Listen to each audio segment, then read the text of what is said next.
Good evening, everybody. I'm sorry for the delay. Oh, I think my audio should be fine, but let me just see. Hey, Olaf. That's it's very early to see you. How you doing?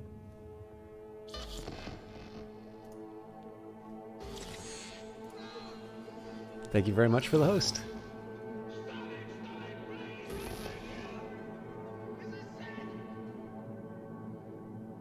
You've been here for ages. I'm sorry.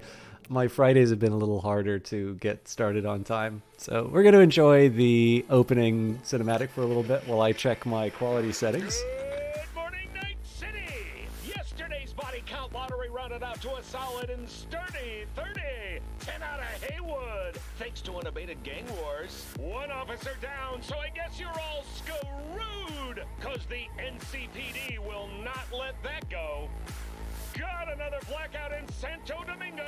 Netrunners are at it again, poking holes in the power grid. While over in Westbrook, trauma teams scraping cyber psycho victims off the pavement. And in Pacifica, well, Pacifica is still Pacifica.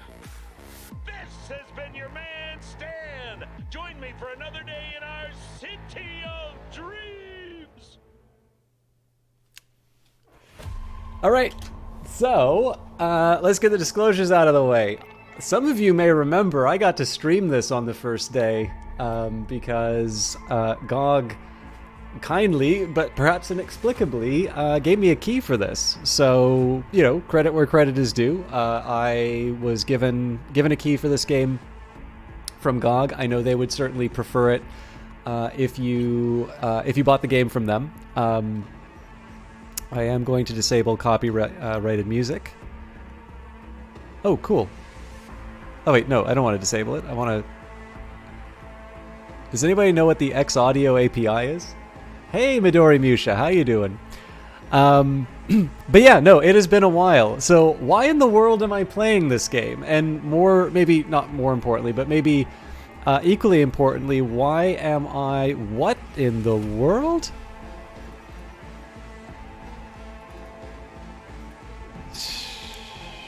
I actually don't remember. These settings have definitely changed from the last time I played this.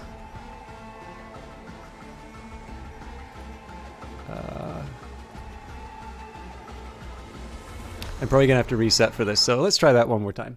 But yeah, so this gives me a chance to sort of talk about what's going on with this game. So I did play the game when it came out. However, I was given a heads up that there was some music that's under copyright that was...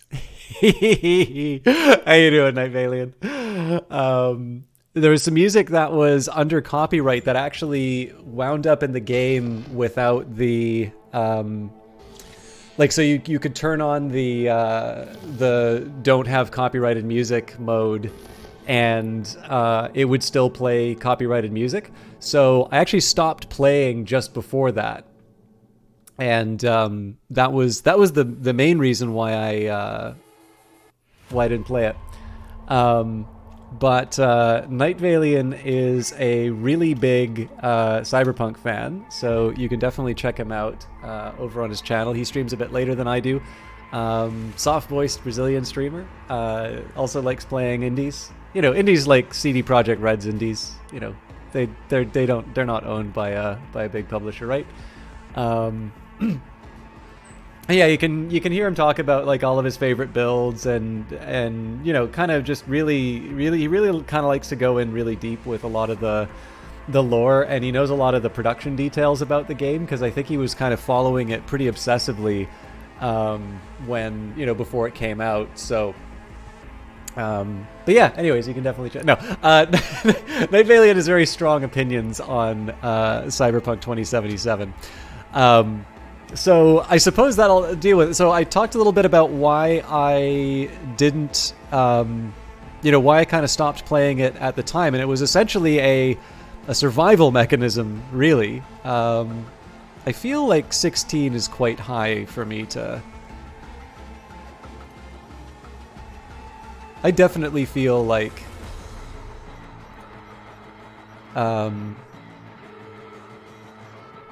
wait a minute.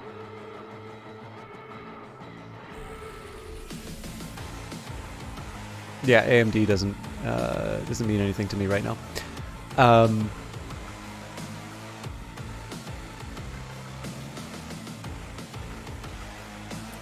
But why am I playing it now? And so here's kind of the way I want to take it. Bungie has a bunch of job. Thank you, Night Valian. I would love to work for Bungie.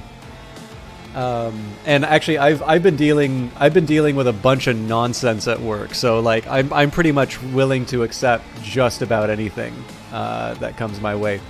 But yeah, I wanted to talk a little bit about why I'm doing this game here. The easiest option for me to do right now would be to just sit down and clown on Cyberpunk, because I didn't even get a chance to be all that smug when the game came out. First of all, because it's a lot more interesting to. By the way, I still really like the soundtrack for this game, but the thing is that I don't necessarily take any pleasure in their, being disappointment, right?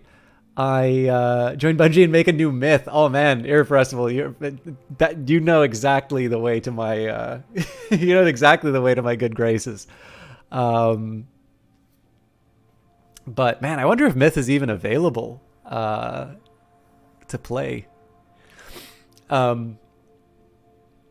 But yeah, like, this is the thing, right? Like, I had expressed some kind of guarded skepticism about the game. And I mean, like, everybody wants to pretend like they weren't, like, super into the hype. I already had kind of my own issues with CD Projekt. And so, obviously some of that's going to color my, my feelings. And I particularly remember, like, the Keanu Reeves stuff. I was feeling a little bit more comfortable telling people, like, it's like, there's gonna be like two divergent pathways in which, like, there's like one world in which we look back and we say that, like, this was the moment that they gave a celebrity endorsement to cover up, an overhyped game that's really doesn't have everything that it needs to have. And then there's gonna be Earth 2, where, like, it hits it out of the park, and everybody's convinced that CD Projekt Red just essentially becomes sort of like touches everything they touch goes gold. And I mean, I talked a lot about this at the time when it came out, so I'm really not gonna relitigate a lot of that. But it's always very annoying to someone like me, where when it's not really popular to say that sort of stuff, inevitably I deal with it's like either, oh, you're just being contrarian, or what do you know? The game's going to be awesome. And then, of course, to have, after the fact, everybody suddenly being so smart that, it's as if I'd never made the right call in the first point. But there's a couple of things that I think are important to remember, which is, and like I said, the easiest thing for me to do on a stream like this would be to just clown on the game. But the fact of the matter is, as far as I can tell, this is a very successful game financially. There's a ton of people who legitimately enjoy it, because not everyone plays this game on consoles. Now, I think the fact of the matter is that when I saw this on Steam, the second it became available, there were like 20 guys who left reviews which are like, I know it's good already. And I'm like, I got flack for leaving a review of Industries of Titan with a small number of hours in it because I'd spent all that time playing it on Epic. And, again, like, there's just no reasoning with these people. But I actually kind of want to see how the game is. I didn't dislike it. I think I actually like I like Cyberpunk more than I think I would have liked it if it had been released a year or two before, because I've been playing the Elder Scrolls, and I actually think, as far as an RPG is concerned, like, it captures a lot of the stuff that I kind of find interesting about, Elder Scrolls and presumably Fallout and things like that. Best reviews is still 0 out of 10 worst game ever. So I have some thoughts about that, Irrepressible, because Cultist Simulator has a lot of reviews like that. And I do actually think that there is a point that's being made. But you're absolutely right. It's really weird to see someone have, you know, 1,000 hours in a game and then make a statement like worst game ever. Cultist Simulator tends to have a lot of people saying is like, you know, I really put the time in this, and I just really don't think it paid off relative to the time that it took. And, you know, I actually think that's a pretty fair statement, right? That game's not going to be for everyone. Yeah, no, it's, you know, so this is the thing for me. I actually quite like it, but I completely understand it when people say that it's a grind that doesn't fully pay off. If you have Exile, I'd recommend giving that a shot. But you know, like, this is the thing. Like, everybody kind of has their own their own expectations going in. But like, a thing for me. Hey, Mad King Brutos, thank you very much for the resub. I'm playing the Mass Effect of science fiction games.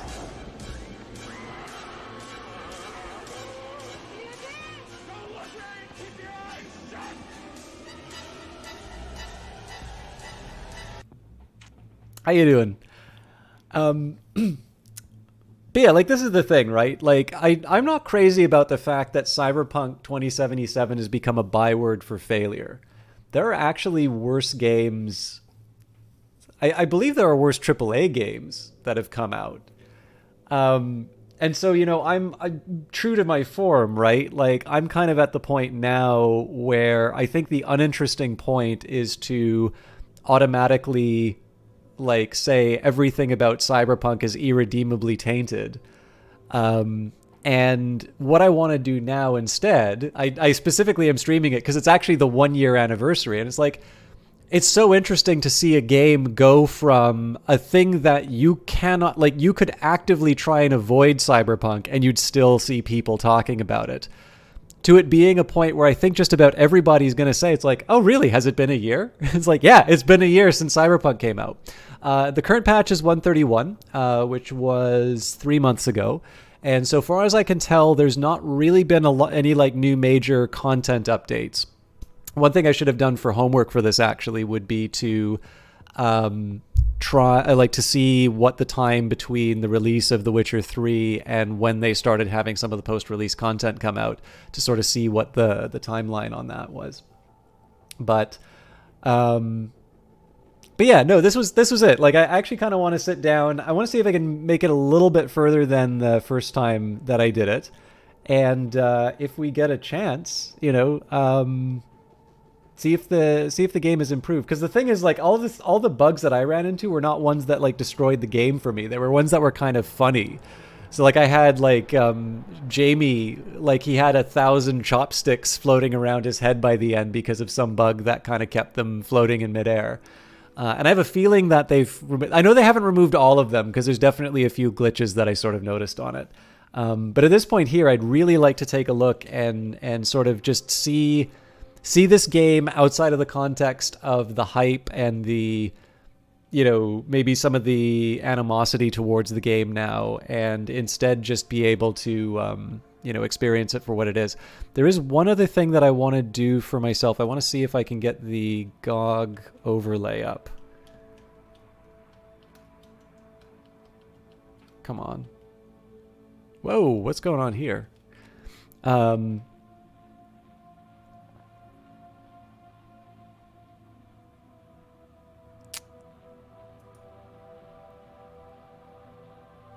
just a little conscious about the way that I changed all the settings. So if I can, I would really love to get frame rates.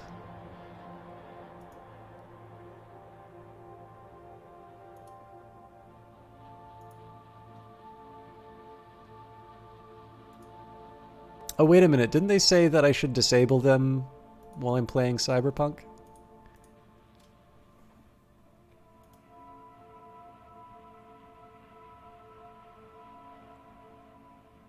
No. Overlays in there.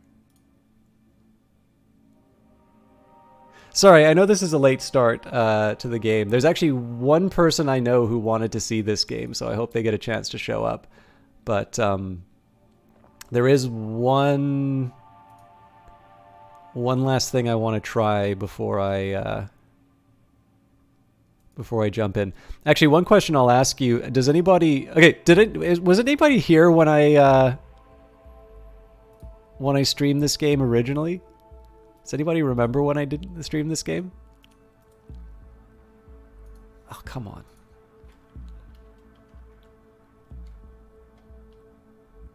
By the time I get started, it won't be the anniversary anymore. I mean, maybe I could just do it inside the game. I'm going to do it normal this time. I know we need to... Oh, well, here you go, Olaf. We get a chance to see it. I think I did it hard last time. Combat will be a substantial challenge. Effective use of perks, cyberware, and You know, let's just do normal on this one. Because I want to try and make some progress. So I've got this most stylish looking corpo in the world. And that was definitely... Like, this is definitely my style. I'm happy to make that character again, but there is a side of me that's a little inclined towards trying the street kid. So our options here are nomad, roaming the Badlands, looting scrapyards, raiding fuel depots. Life on the road wasn't easy, but growing up in a nomad clan has its perks. Honesty, integrity, and a love of freedom, qualities that few in Night City possess, but no amount of money can buy. Street kid. They say if you want to understand the streets, you gotta live in them. Gangs, fixers, dolls, small-time pushers, you were raised by them all. Down here in the law of the jungle dictates the weak... Down here, the law of the jungle dictates that the weak serve the strong. The only law in Night City you have yet to break. And Corbo. Few leave the corporate world with their lives. Fewer still with their souls intact. You've been there, you've bent the rules, exploited secrets, and weaponized information. There's no such thing as fair game, only winners and losers. All right, so if there's no comment, there's a side of me that kind of wants to do my fancy corpo again, but let's do a street kid. We are going to play a masseur. Okay.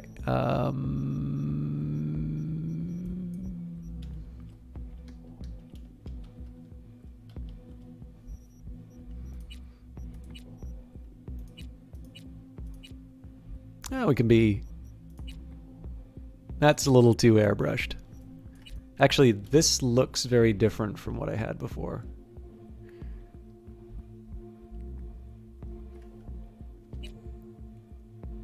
Ugh, really?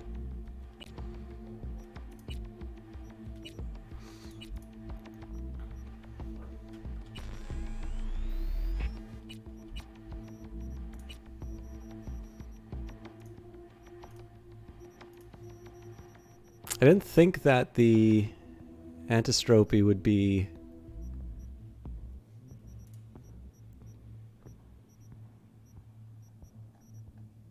No, it's not the DLSS that's causing that.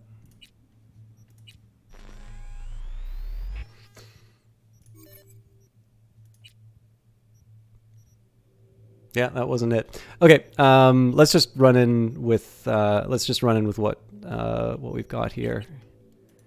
I'm a little weirded out by... Oh, hang on. I think I know what's causing this.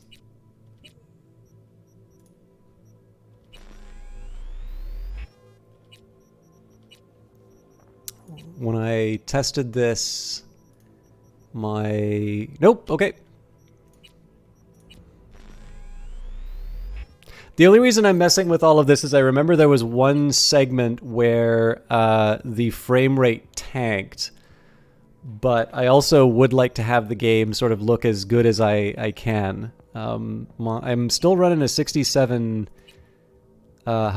processor, and I would have updated it. Save for the fact that I am at the point where I'm willing to drop my job for just about anything. So that's generally not the time you want to buy stuff.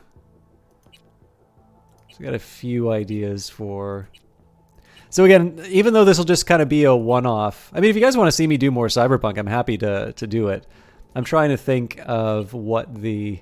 Okay, there is actually a side of me that...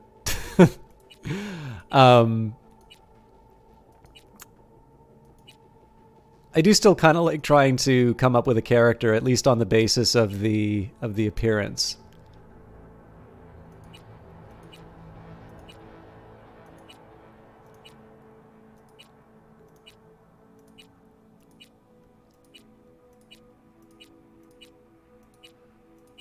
So I'm kind of inclined to either Poor Man's Anime or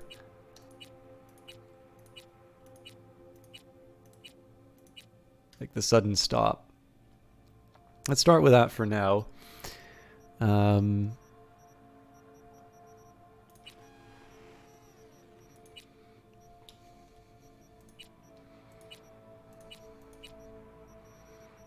Really prefer a darker version of this sort of stuff.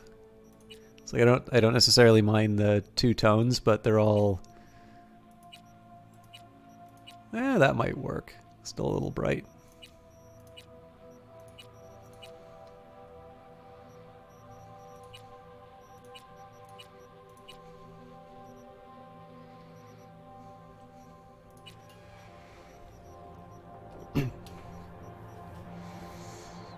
We'll work on it.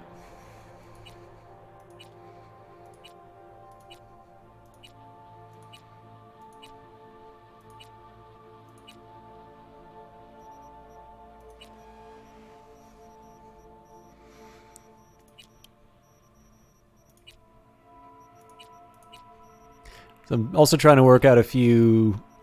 So if you go for a mod like this, you're kind of saying something, right? I'm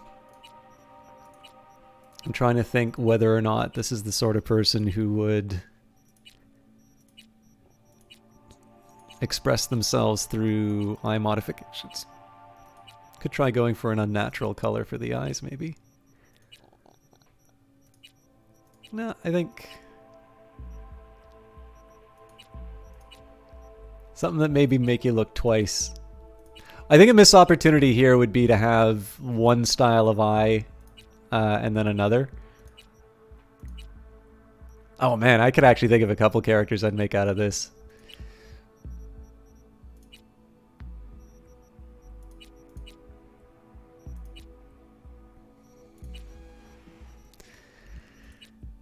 God, I'm bad at picking stuff like eyebrows.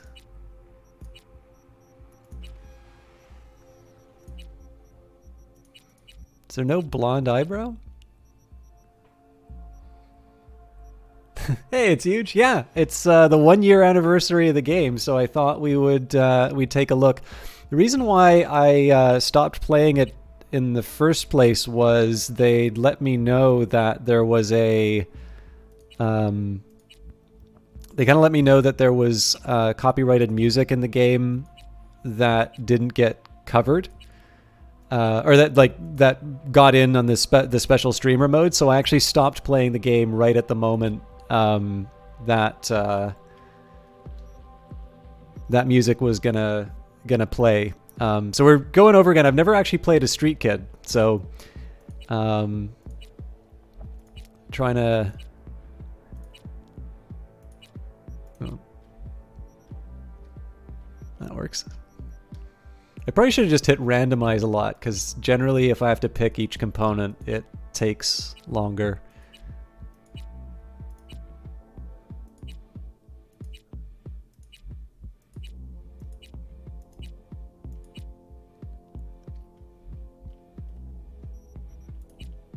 Alright, I would really want to go for a particularly stylish and wild beard, if I can. It'd be kind of nice if I could get a little bit of distance, but...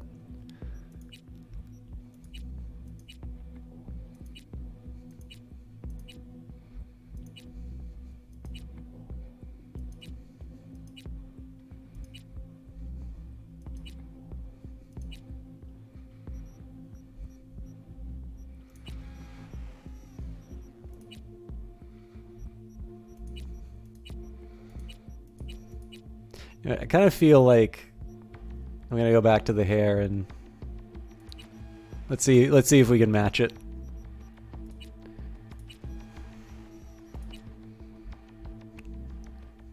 Too ridiculous? Kind of is.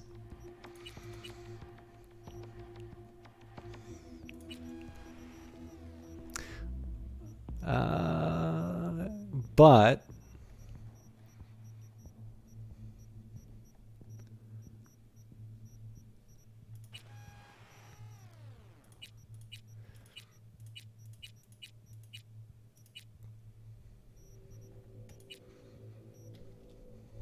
I did want to have a few more unnatural colors if I could.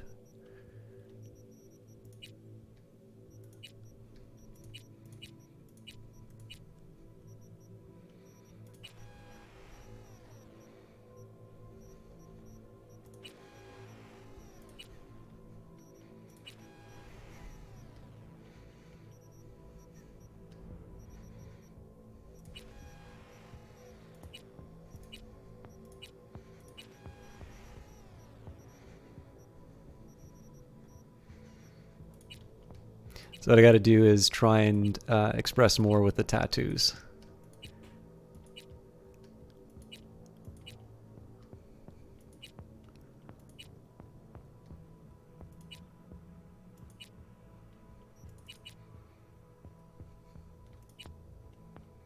Maybe I'll try with these.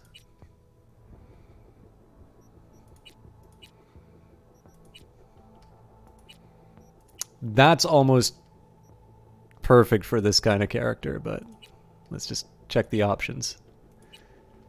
I actually do kind of like the tattoo on the scalp. The only thing is that it wouldn't do anything on the face. Oh man, these are definitely... I think I might actually go for number 7 after all. Oh, actually, that's definitely a statement. That works really well with his hair, actually.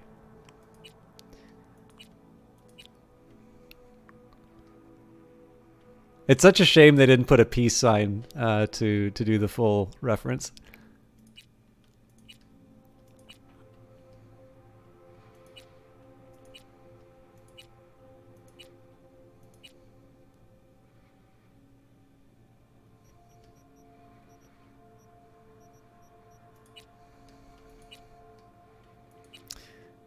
This guy needs enough piercings that if you ram a magnet down his throat, his face would implode.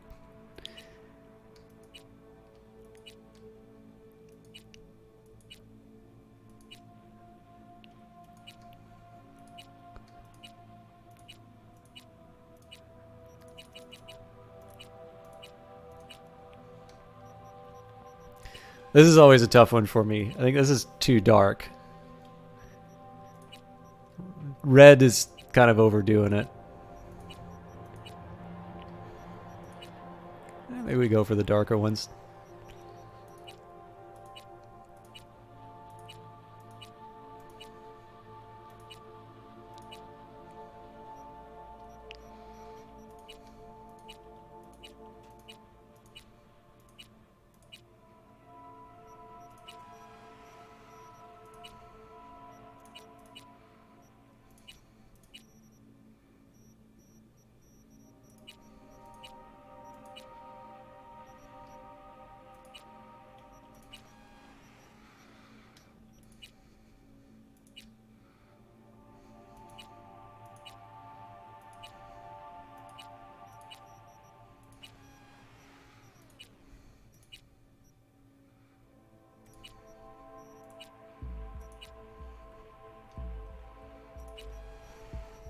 Actually, with that lip color in mind, let's see if we can make the teeth pop out a little bit more. No, actually that one was the right call. Okay, cheek makeup might be a little too much, but then again, excess is kind of the point of Cyberpunk. Oh, hang on, facial scars. I was gonna do, because obviously you're not gonna be on the street and be free of some scars.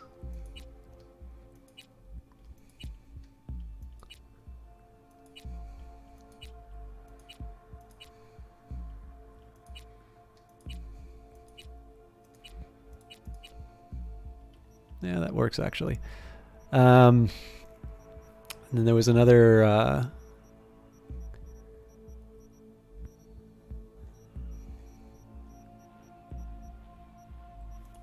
I was going to see if any of the other cyberware might work a little bit better with the style we went for.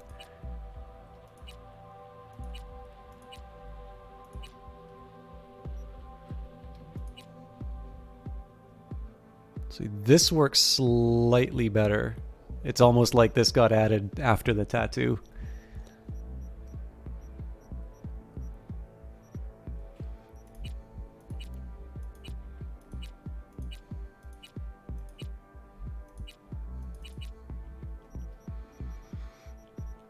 Okay, we'll keep the short nails, but we definitely got to get some color on these things.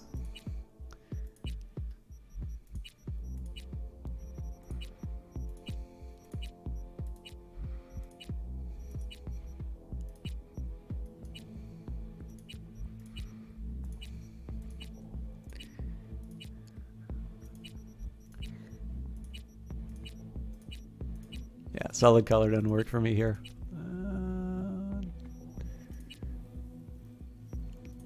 So figure either a solid black or one of these patterns.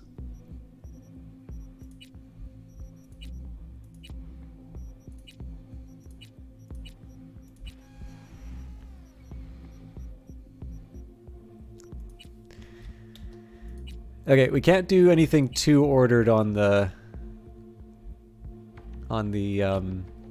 tattoos. It's definitely got to be. That seems a little too military for this kind of character. Okay, actually, there aren't that many options, so. But if I recall correctly, this one's got, yeah, quite a bit going on in the back, so.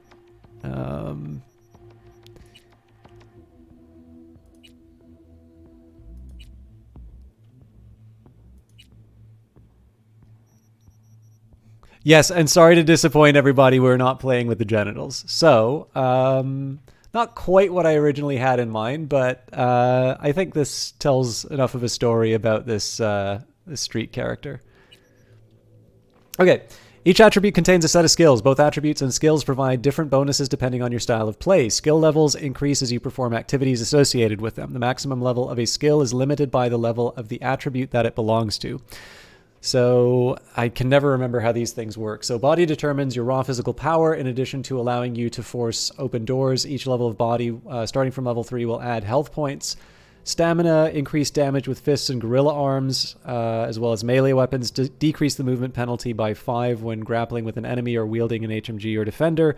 Increase movement while grappling an enemy. And so one of the challenges that I had with figuring this character out is this going to be sort of like a case from Neuromancer kind of character, or is this going to be like a tough? And I haven't quite decided on that yet. Intelligence determines your net running proficiency. Every level of intelligence will increase cyberdeck RAM, increase quick hack damage and duration. Reflexes determine your maneuverability. In addition to increasing your overall movement speed, each level in reflexes will increase your passive evasion from enemy attacks by 1, crit chance, and then damage from mantis blades by 3. Hello, Sean! It's the 1-year anniversary of the greatest game to have ever been released. Part of it is actually just to allow people the moment of saying is like, oh man, did it really come out a year ago? And the answer is yes. And notice how quickly people stopped talking about this. Technical ability represents your technical know-how. It allows you to unlock doors and use tech weapons. Each increase in level will increase your armor by 5. That's kind of interesting. So this guy's maybe a specialist in B&E. And then cool. I'm kind of disappointed with how this wound up in the game because I believe they were originally going to do something where your cool trait would go up depending on your clothes. So you wouldn't be wearing clothes just so you'd like maximize your armor. You do it because it looks awesome and you're expressing your personality. But I mean, again, like if there's a reason why there's not a lot of Diablos out in the world. So if Diablo is a difficult game to make, I got to assume that implementing, Diablo times 1,000 into a game that's already really complicated, that was probably something that really quickly got removed. But cool determines your resilience, composure, and effectiveness in operating from stealth. Each level of cool will increase crits, resistances, stealth, reduce the speed at which enemies detect you in stealth, and increase monowire damage by 3. Okay, so let's say body and intelligence. We could be a bruiser hacker. And then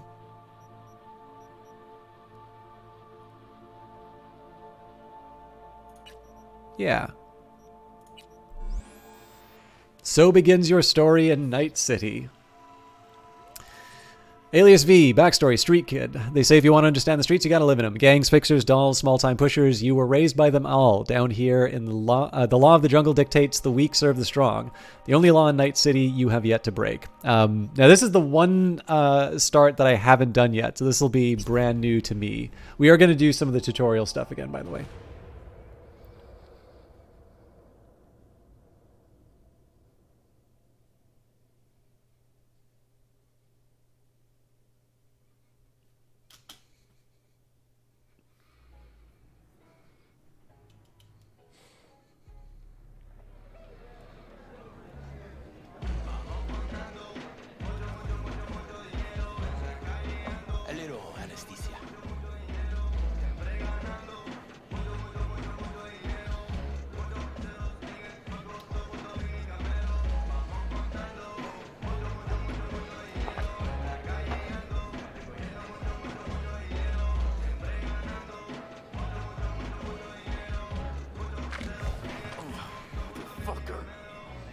chill, mano? Some bastard tried to mug me. I handled it. Oh, local guy. You really think somebody local will try to mug me, Pepe? Listen, V, I got a problem. Serious this time. Find yourself a hole, sounds like. You need help. Knew I could count on you. It's, Kirk. I owe him. Don't pay by tomorrow, said he'd bust my legs. He don't joke about that stuff. Got cartels in his corner. You in it with Kirk? Every man, woman, and rat in Haywood knows he's a fucking shark. My bro jumped the joint. Deserved a hero's welcome. I know I fuck up, V. You ever gonna get wise, Pepe? Please tell me your brother's doing alright. Doing his thing, you know. So, can you help? I'll talk to Kirk. But then you're gonna owe me one.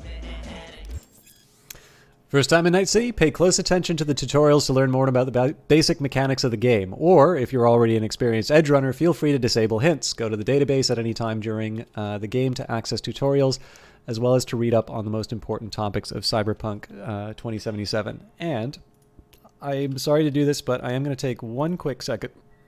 I do want to see if I can get the GOG menu up. I'm just going to do a search on Edge.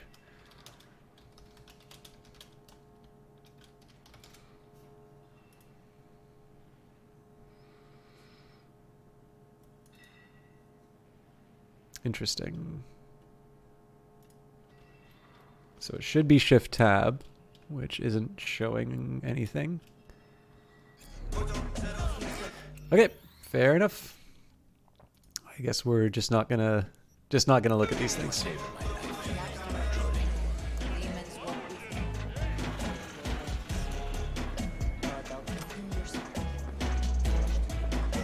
Now that I know there's stuff to loot. I'm just also going to double check that I got the streamer music off. Yep.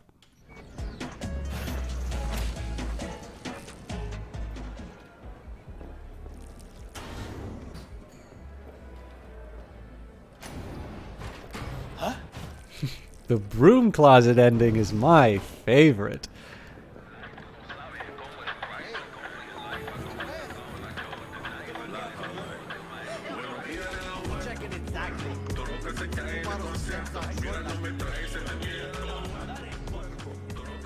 I was at the hospital today. Javi's got some broken ribs. Hi, I'm Jefferson Perez, no-holds-bar candidate with an entrepreneurial spirit. What am I fighting for? An end to megacorporate influence on Night City politics. Naysayers be damned. We can do it. All I need is a token of your support to run a campaign without corporate funding. With your help, I will win this election. And if I win, you win. And what do you get in return? A truly independent city, an end to megacorporate rule, an end to making decisions that affect this city and its people from behind the mahogany desks of board members that have never set foot on the streets of Watson or Pacifica. I seek equal opportunities for all and greater access to education. During my first year in office, I pledged to create an annual fund for 20 full scholarships and 30 partial scholarships in order to support the education of the city's 200 most promising students. The bullet didn't hit any organs. What happened? Hey, Kirk. Want to talk? V, been a while. Spin it. What you need? Pepe asked me to talk you up. What, he too shy to hand over the Eddies himself? Tell him I don't fight. Not yet. What's he owe you? Afraid that's client confidentiality. Call it a lot. Leave it at that. Cred sharp with business ethics. Sounds too good to be true. Well, Merry fucking Christmas. How's your problem? Cut him some slack, will you? You pay. Just need some more time. Do I look like a priest that runs a charity to you? You borrow Eddies, you gotta pay him back. With interest. It's common fucking knowledge. You suggesting I let a flaky cunt who can't keep a deal off the hook? No, you let him off because it's me asking. You know me. I'm a man of the biz. So I need to know what I get out of it. Know what, Kirk? I sometimes get the impression you forget you aren't from around here. Pop into Haywood for the occasional visit, sure. But you live far, far away in Pacifica. What are you getting at? Getting at, you're probably needing to think before you start something with the local sun. I'm open to other options. What's this? Grab a look. Free ride there on the page. Only 4 of them in NC as of now.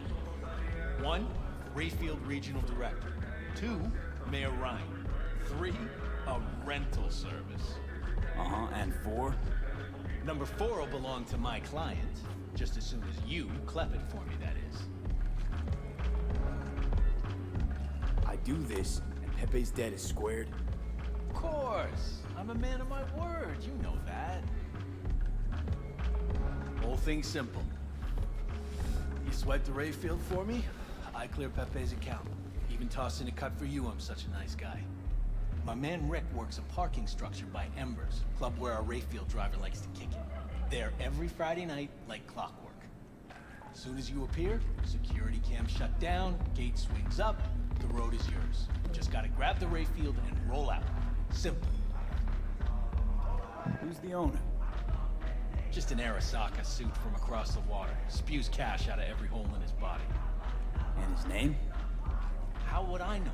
Why would I care? It's a hot item and I know where to find it. The plan sounds shaky as fuck. Oh, how so? Sounds like you're looking for a sucker. This ain't no setup, V. Heard you got a good head. Maybe we help each other make a few eddies. And your man Rick? Trust him like my own brother. How am I supposed to do this?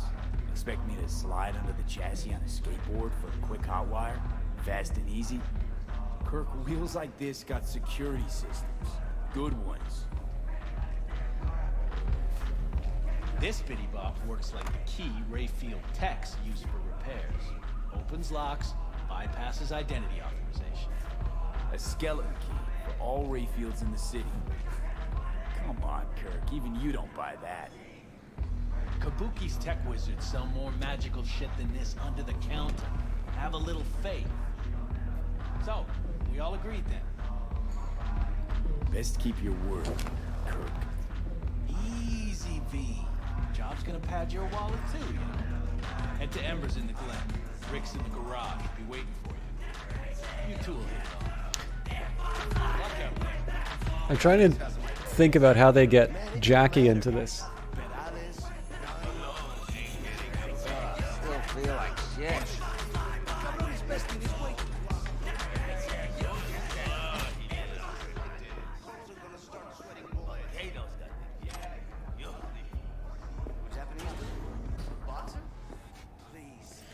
Texas photo mode, hold N. Photo mode. Oh yeah, actually, I totally forgot that this got added. So we're just gonna waste our time in here for the rest of the time. I look very passive. It's not quite how I imagine this guy looking. Fat ass motherfucker. Hey, why do I see no goddamn lemons? No goddamn limes? They're in there, for sure.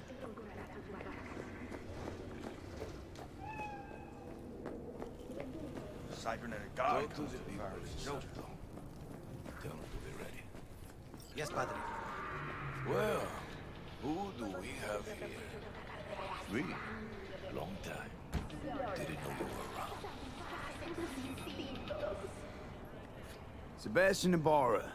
Haven't changed a smidge. No one calls me by my name anymore. Almost forgotten how it sounds. How are things, Padre? The same. Haywood.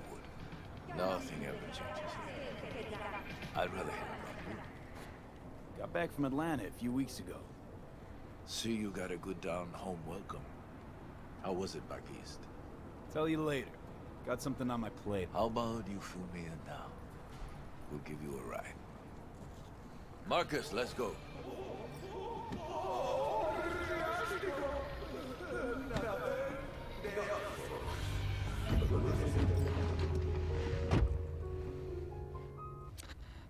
So where to? The Glen. Drop me off at Embers. Front door? Take the ramp, back of the bar. Show you where to stop. You heard it, Marcus.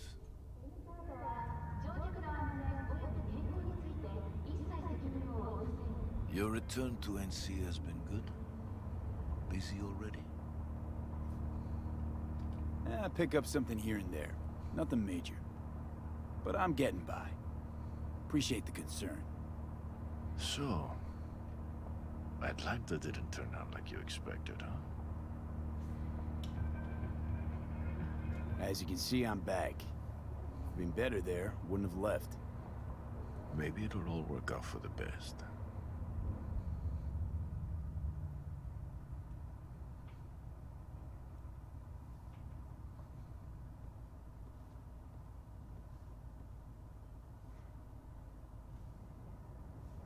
I was gonna say, it's like, if this is our stop, I wonder why I needed a ride.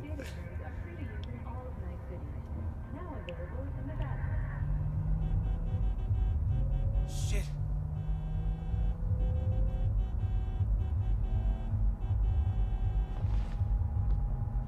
Stop the car. What's going on? Business. You carry?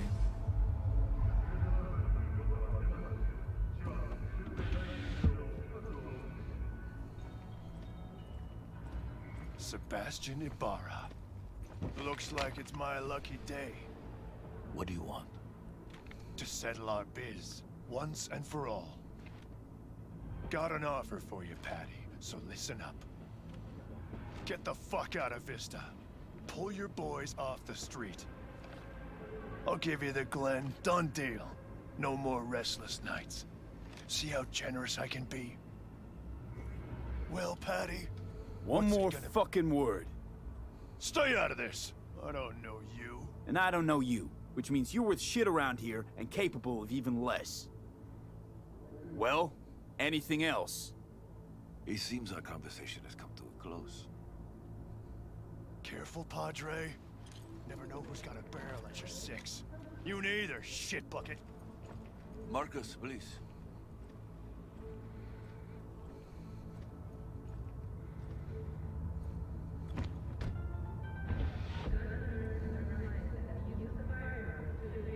I am pleased to see you have not forgotten your roots. Still have the gift. So many of the little shits left around here, their spines go soft when they look down a barrel. Who was that? No one important. He'll be gone in a week's time. Another will come in his place. He pulled iron on you. He did. And he will pay for doing so.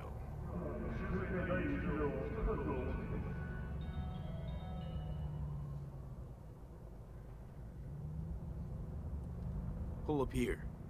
Right here. I'll just drop down below. Here, before you go.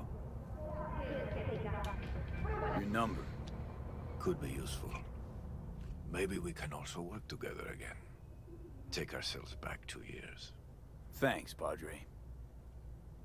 Gotta go. I'm trying to remember if the Go with God. intro for the others took so long. Kind of feels like there's some extended dialogue, which wasn't the case for the Corpo.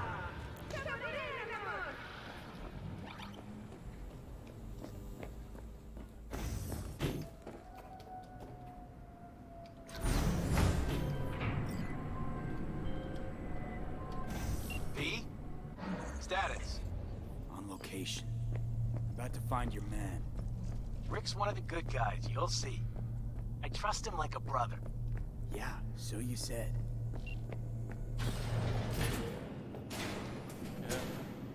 Something I can help you with. You Rick? Yep. You with Kirk? Yep. Camera's blind. You got 20 minutes.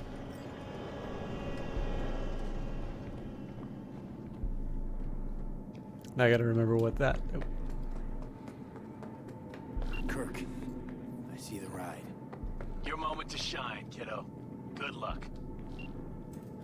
Let's take this piece of wonder tech for a whirl. You're a man of little faith. See? We're rich. Now fire her up and call me when you're underway. Tell you where to go. Looks like this will be a cool breeze.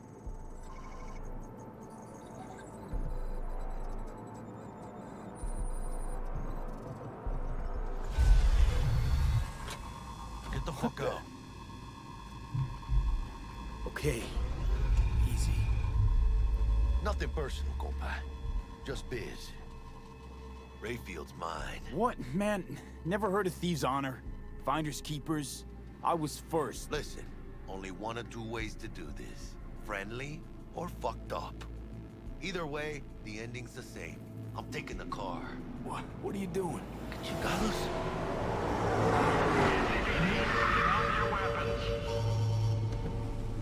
Don't move!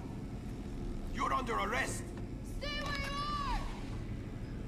Hands where I can see him. Nice and slow. On the ground, motherfuckers, now!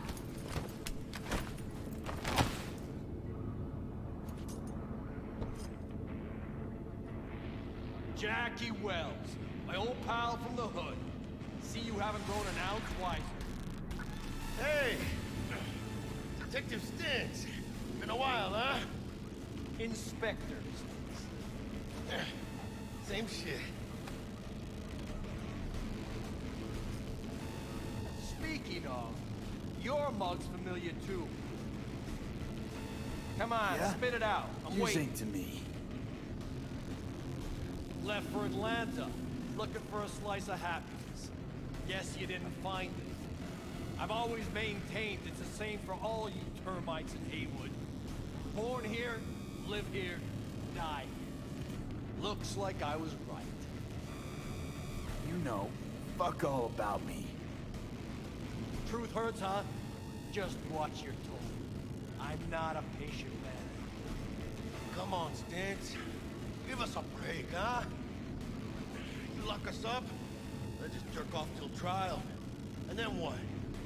Worst case, we get some months. Hell, standing room only nowadays in El Bote. So, they'll probably be out early. Are these the thieves? Fuck ordinary street trash. Got him in custody, Mr. Fujioka. We'll be taking him now. It's a waste of effort. I have no time to testify or play in an investigation. Suggesting we let him go, sir? I suggest you toss them in the sea. Cuff leg's broken so this trash doesn't float. You heard him. Fuck.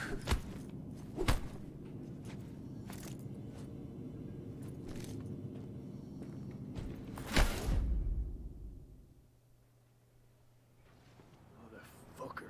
Ugh.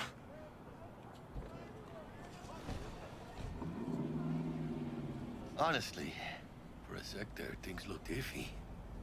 Wasn't sure we'd worm out of that alive. And same.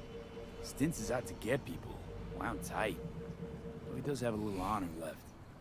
Really think his sense of honor saved us? Well, and the fact he's Haywood born and bred like us. If I hadn't come, you'd be cruising Night City in sexy wheels right now. Nah, it was all my fault. Wait, what? Pigs didn't waddle in out of nowhere. My tech must have triggered the alarm. So, maybe now, as God ordained. Jackie Wells. V. I know you. You hang at the Coyote. Got the job to steal those wheels at the Coyote. From Kirk. You work with that sewer slug? Pepe owes him big and can't afford to pay, so I stepped up. Gotta wonder about Pepe letting Slimy Kirk boss him around like that. Heard what they say. He's backed by cartels. Cartels? No, listen. I know those cartel types, and I guarantee you, none of them have even heard of Kirk. El cabron's gotta learn. You don't do people in Haywood dirty. Come on. Let's go have some lunch. Just like that? You put a barrel to my skull not so long ago. You help my homies. You're okay in my book. No harm, no foul. None at all. Getting one of my good feelings. About what? About us. It's a kind of chemistry, you know? Come on. I'm fucking starved.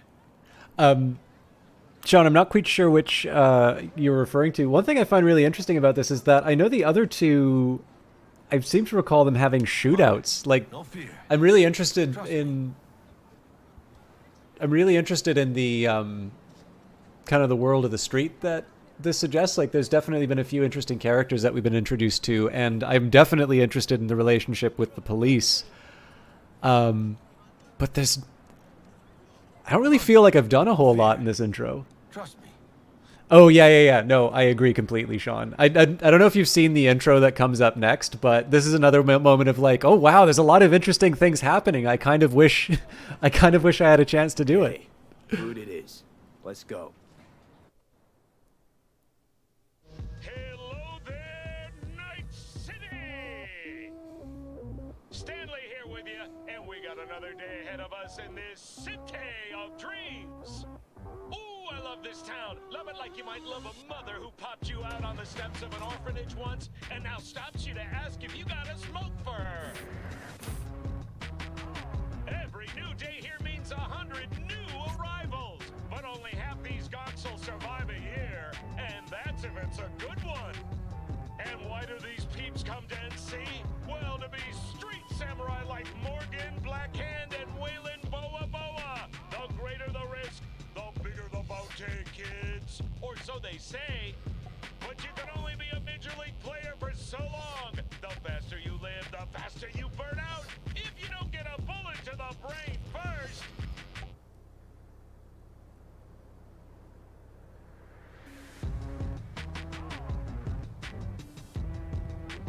NC's legends. Know where you'll find most of them? The graveyard. Matters not where you're from. Matters not where you start. What matters here is the walk you walk. In Night City. The city of dreams. Chick we're looking for is somewhere in this building. Probably crawling with the pendejos that kidnapped her. Eyes and ears open, all right? Speaking of which, got you a little something. Militech training shard. In case you need to, brush up on your dance moves. Down for some target practice in VR? Militech? Jack, we're talking classified military-grade shit here. How'd you get it? T-Bug. And our girl made a couple adjustments. Why? Think she knows better? Nah. Said it didn't suit her, style. You'll see what I mean. Yeah, so just a quick word on intros. The Corpo is probably my favorite of the introductions. But I do apologize because obviously I haven't had a whole lot to say about this. I am going to do the tutorial though. Why the hell not? And then we'll get on to the opening mission. I'll probably go a little bit later, just so I can make up for the kind of the time spent starting up the game. Let's begin with basic combat training. This session will be recorded for subsequent evaluation. This course is designed to reinforce your fundamental combat abilities and hone your reflexes. The skills you gain here will help you survive, even excel. I will train you to be effective with firearms, to use stealth tactics to your advantage, and to hack into enemy networks. Because at Militech... And Militech can't encrypt for shit. But they clearly got drill and jarheads in their blood. Now, Station 1, you maggot! Move, move, move!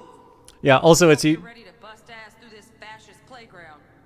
I also feel like my Corpo character is probably the most stylish looking.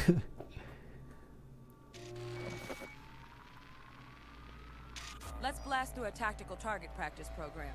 You know, a little warm-up. I will admit, I actually, like I said, I really like the characters that were introduced in...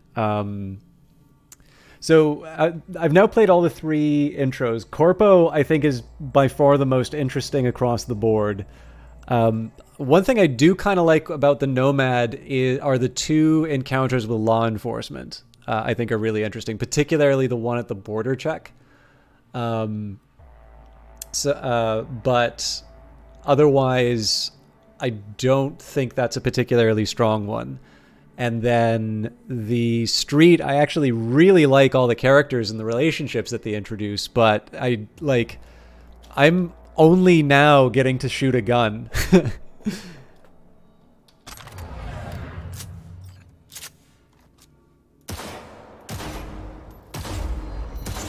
I didn't think you'd find that too tough. What do you say we crank it up a notch?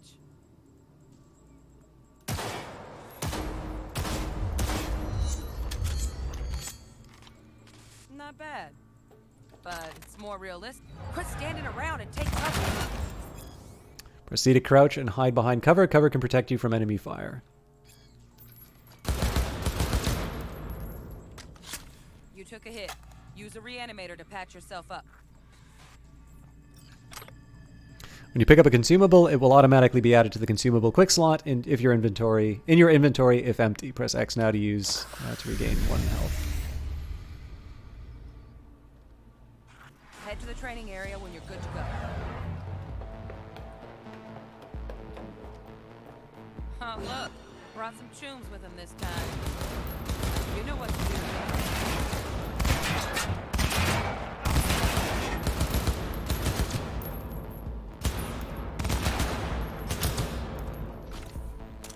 3 more, V. Stand on the platform and we'll move on. Hacking's the next item on the menu. Might notice I tweaked the course material a bit.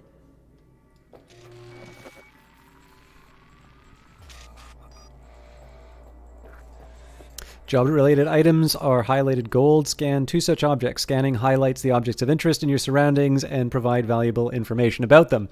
What I find interesting about this one here is that what's the scan button? I happen to know it's tab, but it sure didn't help me. This took me a while to figure out when I was doing a quick test. Hazards are highlighted in red. Hackable objects are highlighted in green. Objects useful in other ways are highlighted in blue. Release tab to exit the scanner. That, or I just missed where the tab instruction was. But will teach you how to apply work a little hack magic on the screen to distract the guard. Hold tab to activate your scanner. With the Cyberdeck installed, your scanner provides an additional interface for selecting quick hacks and their targets. Use distract enemies to distract the guard. And then I think it's F to execute. Yeah. Corpo trash. The icon. Style over substance. Good. Now take him out quietly. All right, all yours. Take him out. Never smart to leave behind any trace of your handiwork. Especially the dead kind. Now pick up the body and hide it somewhere. You can hide dead and unconscious enemies in certain places. Doing so will help you avoid detection by other enemies.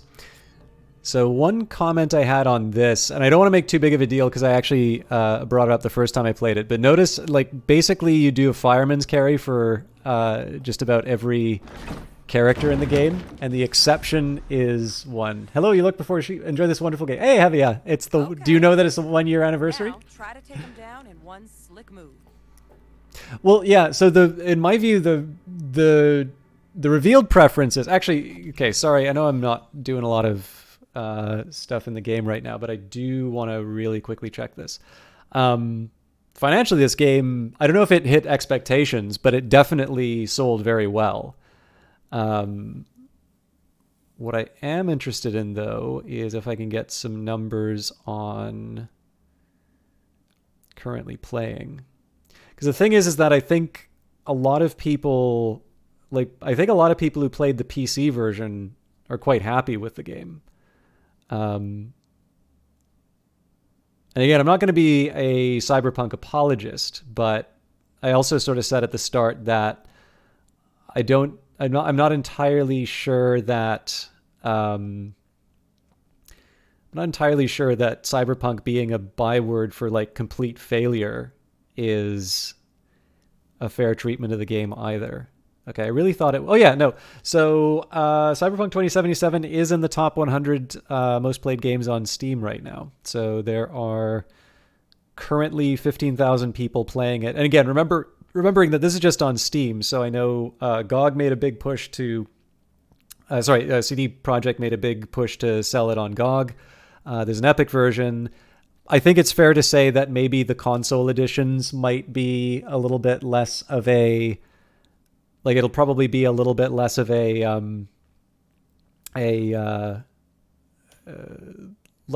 suspect probably PC is overrepresented for Cyberpunk 2077. But it's outdoing Path of Exile, Forza Horizon 5, Fallout 4, Crab Game, Europa Universalis 4, Cookie Clicker, Age of Empires 4, City Skylines, Dark Souls 3. It's outdoing The Witcher 3 Wild Hunt in terms of current players. And then sort of comparable games would be Satisfactory, Elder Scrolls Online, Civ 5, Total War, Warhammer 2, RimWorld. Like, there's definitely a lot of games that are kind of considered to be these, like, perennial, like, everybody's playing this thing games. And, I mean, Cyberpunk's there alongside the rest of them. So, you know, again, while, like I said, the easiest stream for me to do would be to clown on Cyberpunk a year after. But that may not necessarily be fair. But it may not also reflect the changes to the game that they've made now in 131. But I'm also not completely uncritical about it. Like, I'll admit, even with my tendency to talk, the game's really been taking its time to get in. Like, as Sean said, like, my view of that opening cinematic with you and Jackie, like, I had the exact same feeling that basically it was advertising this wonderful experience that I'd already signed up for. But oops. Come on, you got this.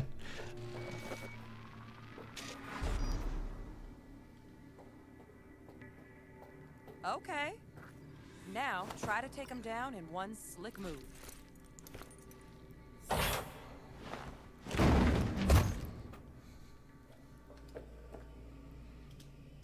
Think you're ready to try hacking some gonks in real time? Have fun!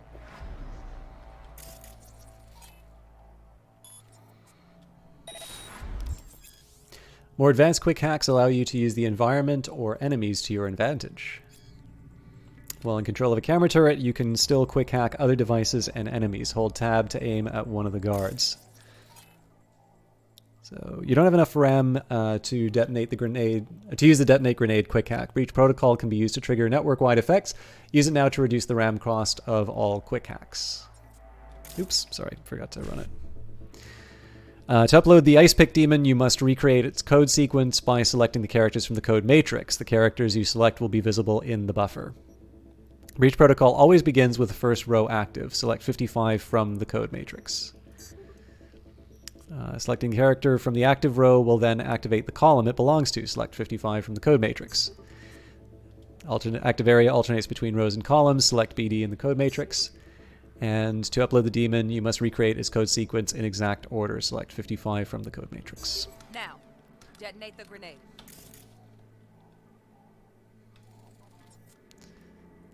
So apparently you can't do a pacifist playthrough if you play the tutorial.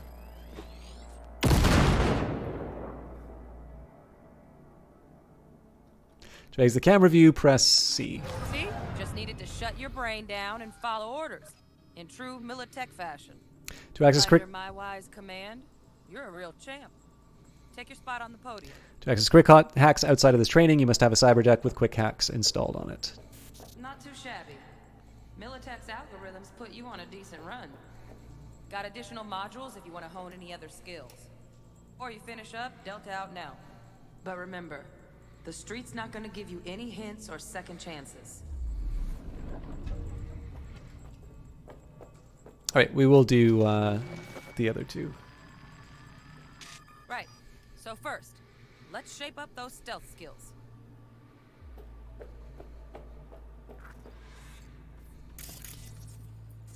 Tag a target with your optical cyberware, activate your scanner, and aim at the chosen target with tab and then... Oh, then you have to press middle mouse. Enemies that are unaware of your presence will continue their routines. Pay attention to their behavior patterns and use what you learn to sneak around them.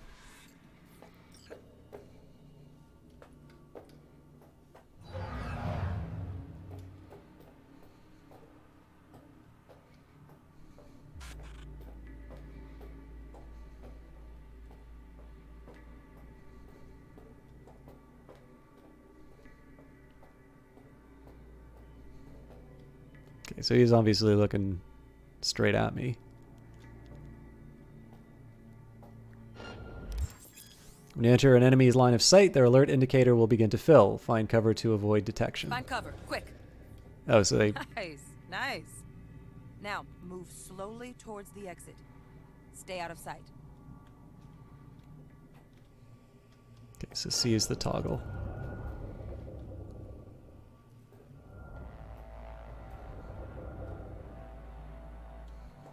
Stealthy now, V. You ever relive a ninja beat? Nova, well done. On to the next area. Keep an eye out for security systems such as turrets and surveillance cameras. You can trigger alarms to alert enemies to your position. Now the same thing, only with the camera. To tag a target with your optical cyber... Yeah, we already did that. Hostile cameras that can detect you have orange scanning beams, while friendly ones have green beams. Cameras will detect you if you enter their field of vision, but they do not register noise. Call me crazy, but that's not orange, is it?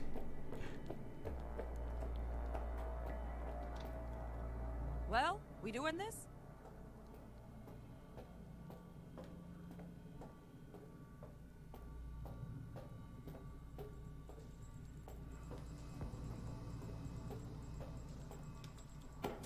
Nice work today.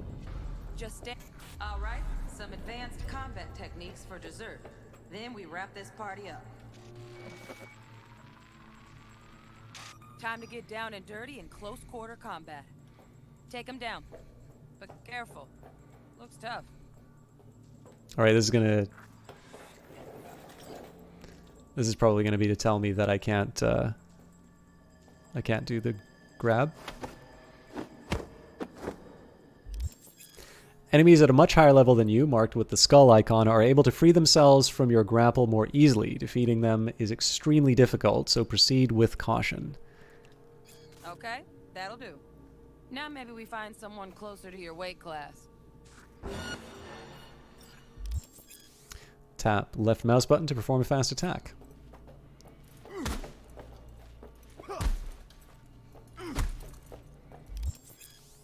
To perform a fast attack combo, press left mouse button while the previous fast attack is being executed.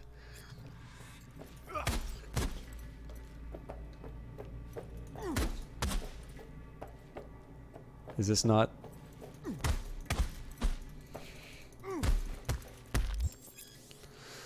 Hold left to charge a strong attack, and then release it to perform it. Okay.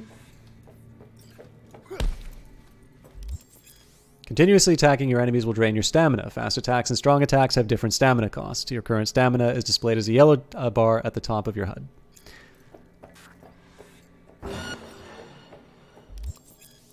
Your enemy is in a blocking stance. Strike him to see how your attacks affect him. Let's bump things up from easy to normal.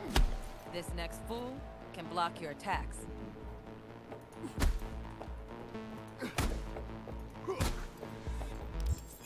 Fast attacks will not damage a blocking enemy. Only strong attacks can break their blocking stance.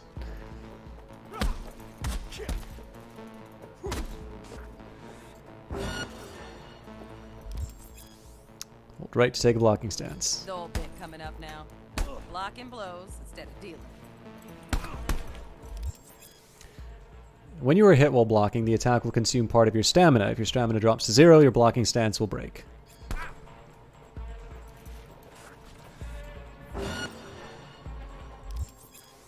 Your enemy's strong attacks can break your blocking stance in the same way that your strong attacks can break theirs.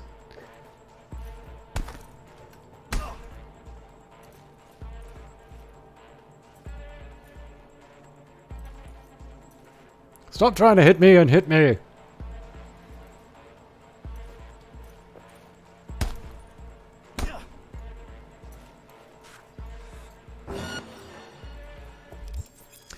To counter an incoming attack, press the right mouse button to block just before getting hit to deflect the attack and automatically deal the enemy a counter blow. Now this fool loses his footing every time he swings. Oops. Use that. Get in there and land a counter punch.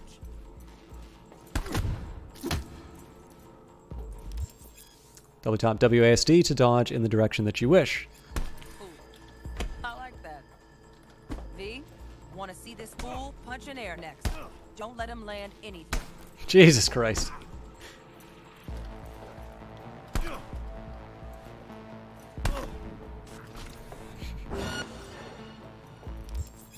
Use all the techniques you've learned so far to defeat the enemy.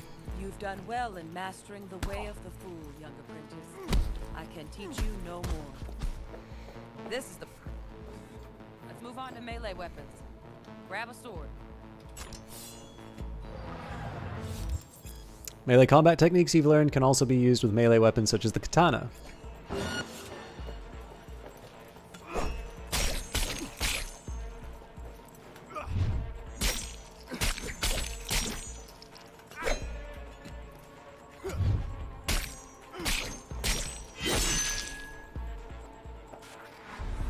Good. Now show me what you've learned. You're equipped with a range of weapons and a cyber deck. You will now face a mix of enemies whom you've already encountered in training. Defeat them however you choose.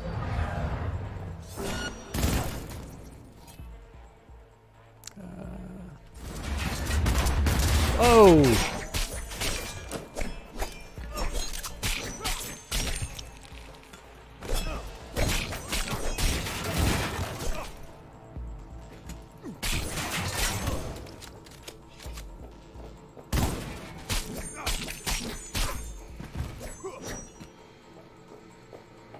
Normal is definitely very forgiving combat-wise.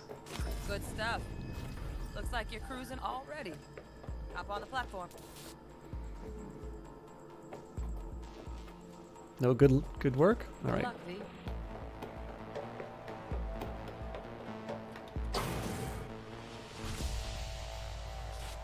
So? Not bad, huh? Now we can get down to biz. Will Kako give you any tips and tricks for the job? I'm not your mother. Just do what I pay you for. It's easy work. Yeah. Let's do this.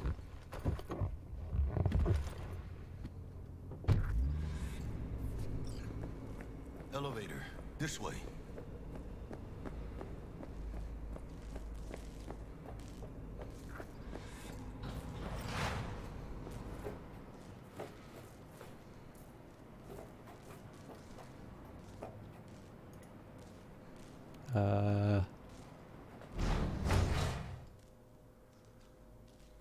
Yes. This is basically the part which they showed off at E3, I think. Target's biomon went mute a couple hours back. Suspected abduction. Target could have possibly flatlined already. Not sure you're in time. We're in time, Bug. We. Sure you're on phones, but that don't make you any less part of this squad. Squad. Charming. Bug, could at least try to be nice. You want nice, supportive? Call a damn helpline.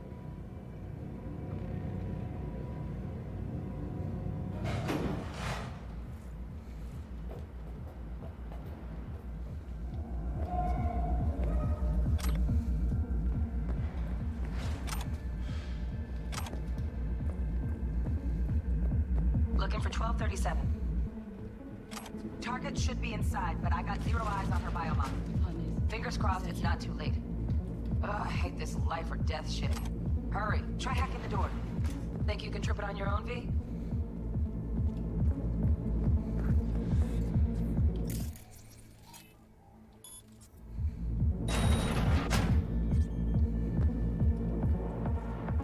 No profile.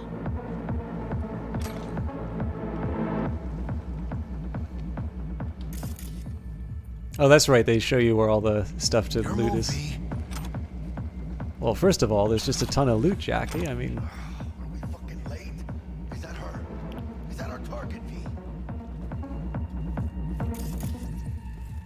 Sandra Dorset's protected under Echelon 2 corporal immunity. Our girl's top shelf. This one's packing black market Zeta Tech repros. Typical back alley fix-ups. Not our lucky gal. Let's keep looking. Mira, eyes up. Pendejos ahead. Quietly.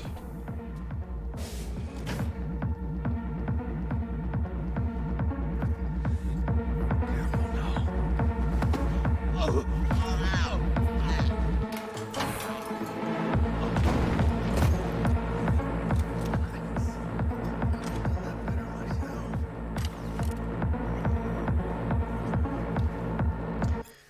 Cyberware usage and its side effects. Many people believe we live in a time when impossible has become an obsolete term. Ripper docs can replace nearly any part of the human body with artificial implants, from your big toe to portions in the nervous system. My years in trauma team, however, taught me that the impossible is still very much possible. Even now, as we enter the twilight of the 21st century, we as medical professionals have not been able to eliminate all the side effects that come from incorporating cybernetic elements into our bodies. Of course, everyone is familiar with the mental disorder commonly referred to as cyberpsychosis, but it doesn't end there. Although advances in medical science for the greater part of a century have reduced its incidence to a minimum, cyberware rejection can still occur in a small subset of the population. These unlucky few can experience a range of complications, but the following are the most prevalent. 1. Immune response. The body rejects the implant, causing scar tissue to continue growing to the point that it causes pain and inflammation of the surrounding tissue, as well as possible interference with the tech's electrical circuits. 2. Psychological effects. Neurological implants have the potential to cause unpredictable change in the brain. Possible side effects include depression, apathy, hallucinations, and sudden increases in addictive behaviors such as gambling. 3. Implant overdependence. Long-term use of certain synthetic body part replacements can change the brain's chemistry to make it accustomed to a particular type of implant. There are reported cases of permanent blindness after patients attempted to replace their Kiroshi optical implants with different models. In the face of these known risks, what should our outlook as consumers be as consumers and medical professionals? To deny ourselves cybernetic enhancements on the 0.5% chance that we lose our vision forever, or gamble away our life savings at the casino? The clear answer is no. Cyberware technology has elevated human biology to the point that these what-if arguments serve against our best interests. The best advice I can offer for minimizing your risk is to read the technomedical profiles for all cyberware you intend to purchase before you install it. Kind of the same way that you read your agreements, right? What the hell just happened? Enemies watching.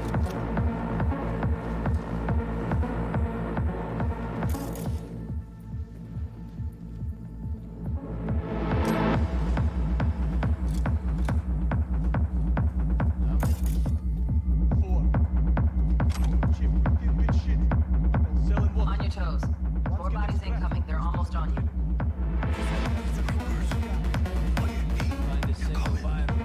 Wait for your chance. Take the prick off.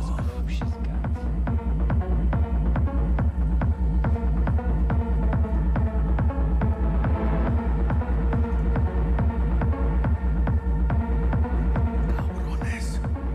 Tengas locas. Let's reimplant a spray. Take one down. Just real quiet.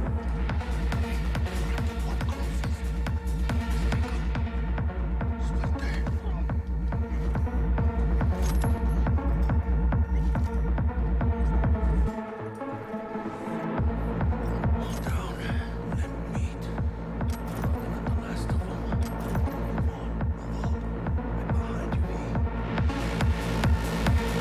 So I'll confess, the one thing I do like about this as sort of a tutorial level, like I almost prefer this as a tutorial level, given the fact that you're up against like some of the most unambiguous kind of enemies that you can be against, right? People who rip cyberware out of civilians. Oop. Hopefully they didn't hear me through the thing. And then you wind up in an environment like this, which is the sort of thing that you might, you know, if you were sent to a CIA black site or something, you might have this blasted at you all hours. To me, this is like a really interesting, start to a scenario, right? This is kind of the place where you don't want to get caught by the bad guys, lest you have your cyberware ripped out. It's a really loud and unpleasant place to be, and I don't know. One of my favorite bugs when I started playing this, by the way, for this enemy, Jackie quite literally ran in front of him and pretty much danced a jig with absolutely no consequence whatsoever. And then I think like I made a noise and it triggered the response.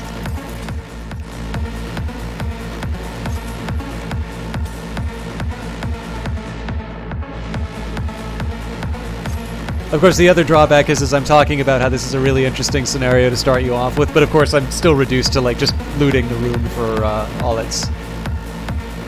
all its precious items.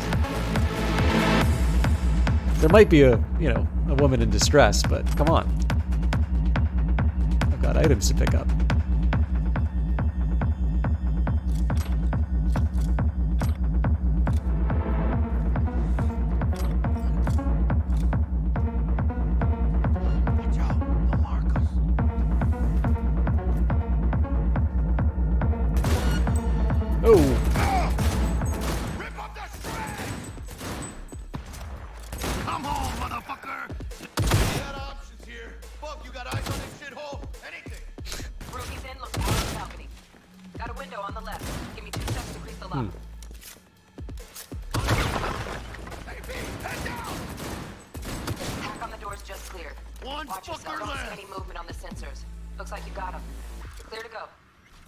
Where the hell's our target?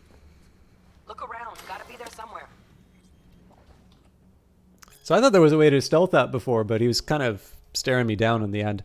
Pain editors and mortality rates. Introduction. The implant known widely as the pain editor is cyberware that reduces or entirely eliminates pain. It has enjoyed unwavering popularity for years among certain circles in Night City, the most devoted and arguably the most valuable of which is mercenaries. It is using this test group that Zetatech conducted the following research. The pain editor is a neural coprocessor that inhibits signals sent from the noise receptors to the parietal lobe area of the brain, thus preventing feelings of pain in the user. Note, some models also reduce symptoms of fatigue.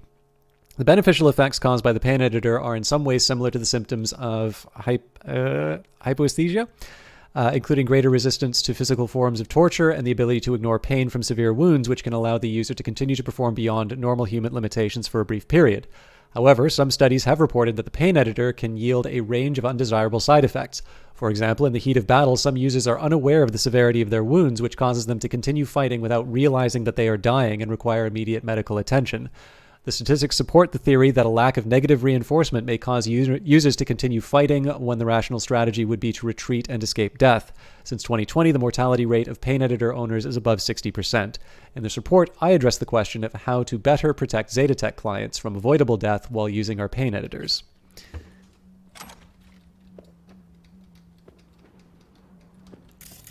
Well, let me pick up the item. Ah, it's money too. Come on. Particularly cruel of the game. Oh, I know what I should have done. I should have caused a malfunction. Am I not able to interact with this?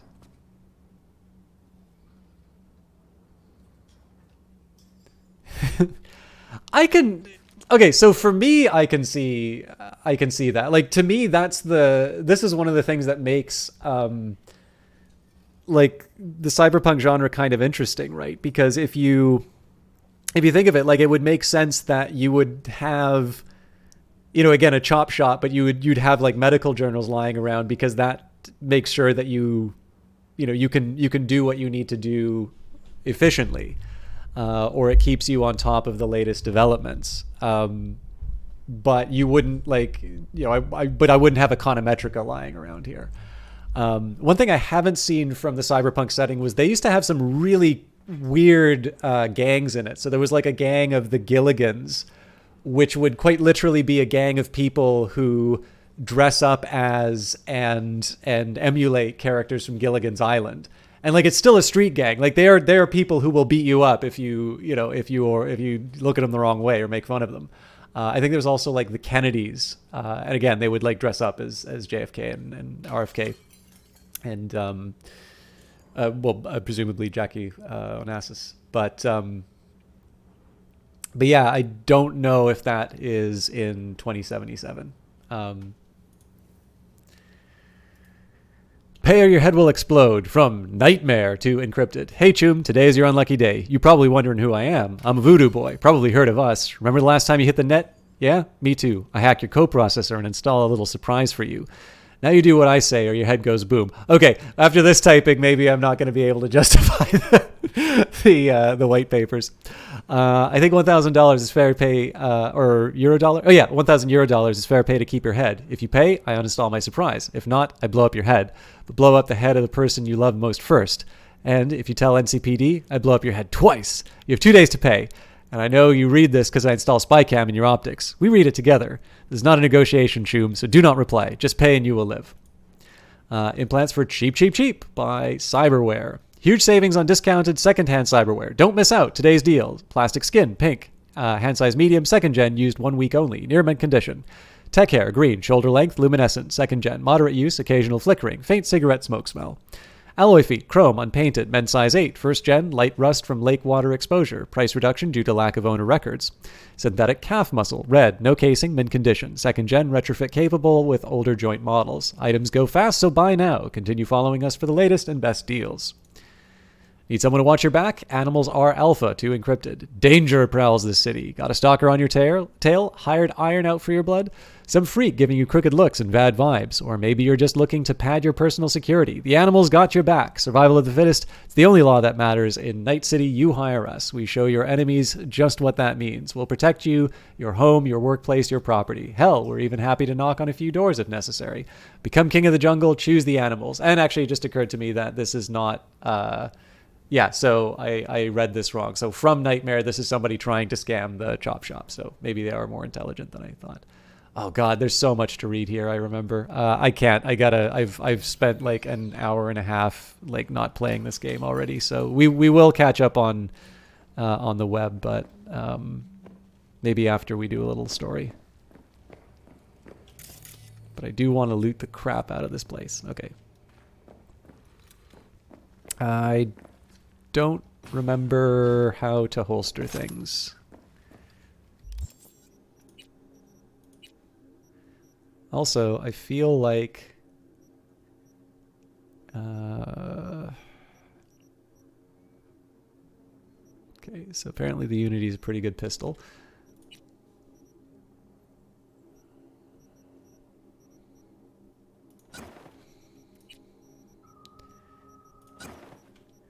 I kind of feel like a character that looks like this really does look best with a shotgun.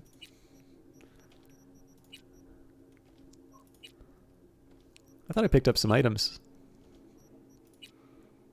Apparently nothing that's actually... nothing I can actually wear.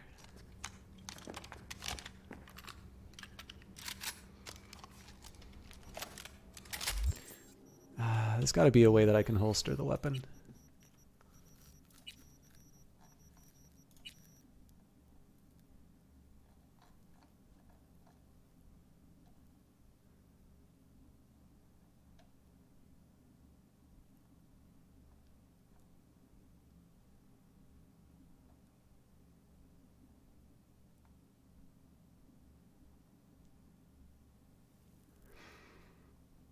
Okay, apparently not.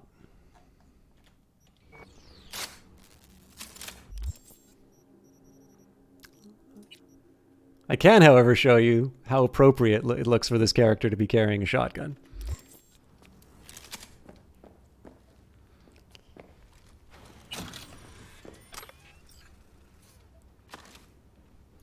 Fresh meat. We won't forget you're a dead man walking. From Victor to Blaze, you're fucked. If any of your lackeys show up here again, they're in far worse than a split jaw. That's not an empty threat. Try me, motherfuckers.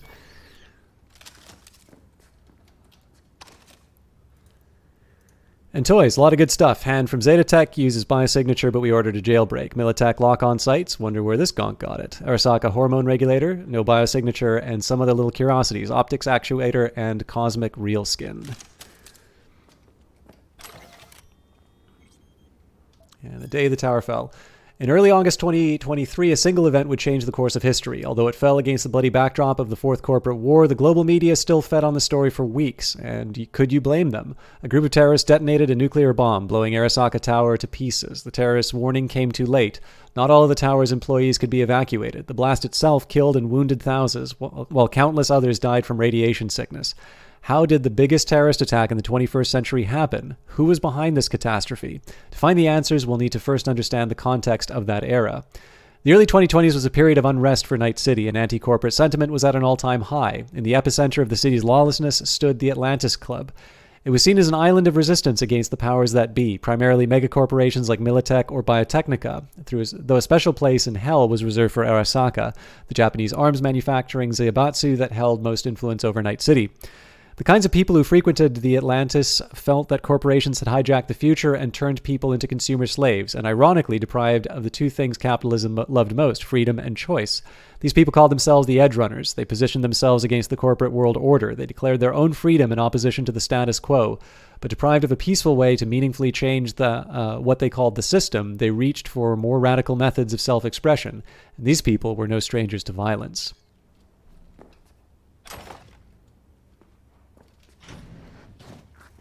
Jesus fucking Christ.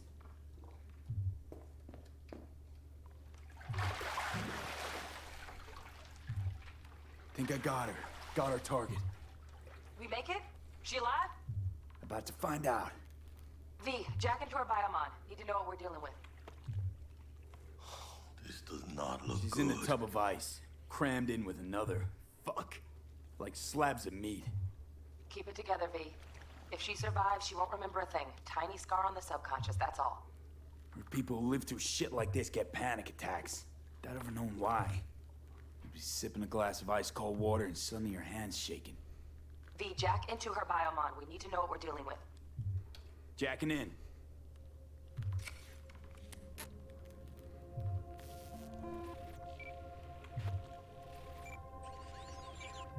Sandra Dorset, NC570442. Traumatine Platinum. Platinum?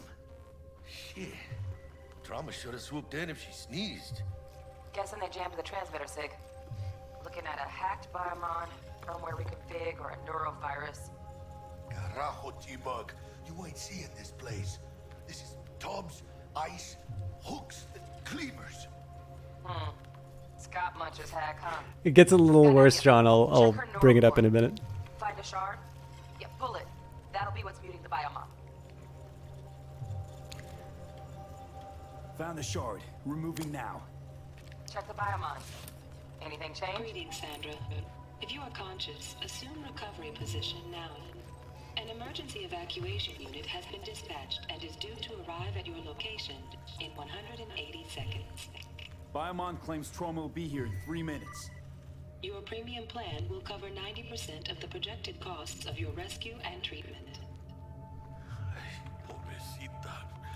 Let's get her off that ice.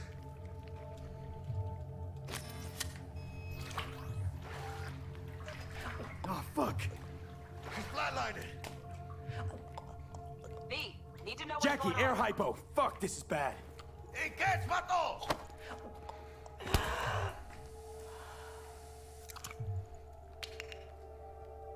I think... Holy shit, it worked. Fuera, cabrón. Get her outside. So remember how I said all the carries were the same? Yeah, except for this one. Fuera, get her out. Terrace. It's like I said, I didn't want to make a big deal about it because we already talked about it here, but I kind of think this is a little ridiculous because the concept of trauma team is a really, really interesting...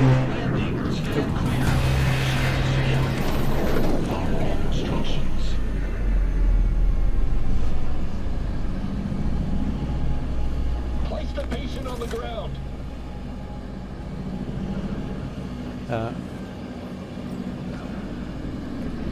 5 steps back. Now.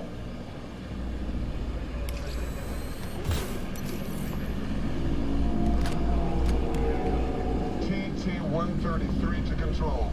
Patient NC570442 secure. Stimulus being administered. 70 milligrams dopamine. 110 norepinephrine. 800 for Greenwich. Right, like you sling every single character over your. So here's why I'll actually spend a little bit of time talking about this. And it's not that I want to relitigate the issue, but I remember there was some pushback that I got about it, and like I think the position was just large as like, yeah, well, I'm straight, and I like seeing a good looking female body, and I'm like, well, there's kind of something about someone in that state that's maybe a little maybe not quite okay with that. But here's the thing that I find kind of funny about this, which is like one. When you have the difference between the two, like I'm sure you can come up with some suggestions like, okay, well, if somebody's undergone some kind of a trauma, you want to make sure that you're not, you carry them in a certain way. You're just not supposed to move somebody who might have sustained those kinds of injuries, but whatever, you do with what you can. But the thing to remember is that so much of the cyberpunk world, is kind of making fun of the type of advertising that we have, right? We've got bottoms up right here.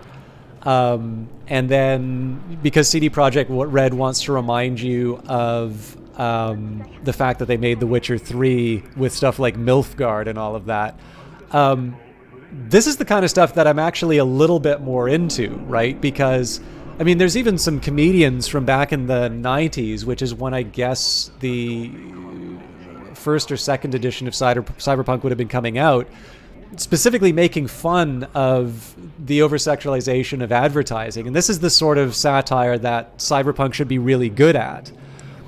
And, in this case here, right, once upon a time, like, I guess you can even take a look at what's sort of acceptable to put on magazine covers, right? So, something that would be like Maxim would have been sort of something you could never consider getting away with in like the 70s. So again, there's some interesting ideas that the game's potentially playing around with, but every single time they do something like having, you need to rescue, you need to rescue this woman. Oh, and by the way, perfect figure, and every time, I tried to move to give her a little modesty, there's always another moment where the camera always makes sure that, the breasts are just perfectly in the frame.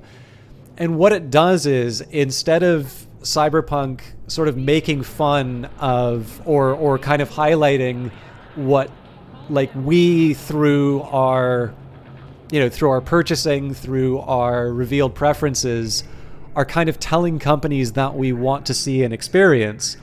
Instead, Cyberpunk is taking part in that. And again, like I said, I don't want to be too unreasonable, because like I've already kind of made my peace with like the stuff that I didn't really care for in Cyberpunk, and I don't want to like rip into it for every last little detail. But I think the thing that maybe bugs me a little bit is that there's actually some cases where this game can potentially do really interesting stuff, right? So like I was talking about earlier, this whole environment, Good work. Shit show's over. You're in an environment where Now. See you in the near future. if you take the wrong step, I got this thing. Mind if I borrow your wheels? I got a date with Misty, but I can't take the metro. How's it gonna look for me? Won't leave you hanging, Jack. But don't get used to it. but yeah, so you're in an environment where, if you take the wrong step, you're going to be the next person in that tub. Again, the music's loud, it's oppressive. It should be a really scary and interesting place. But then it all just kind of turns into a vehicle for titillation, and suddenly it just becomes a little bit less interesting.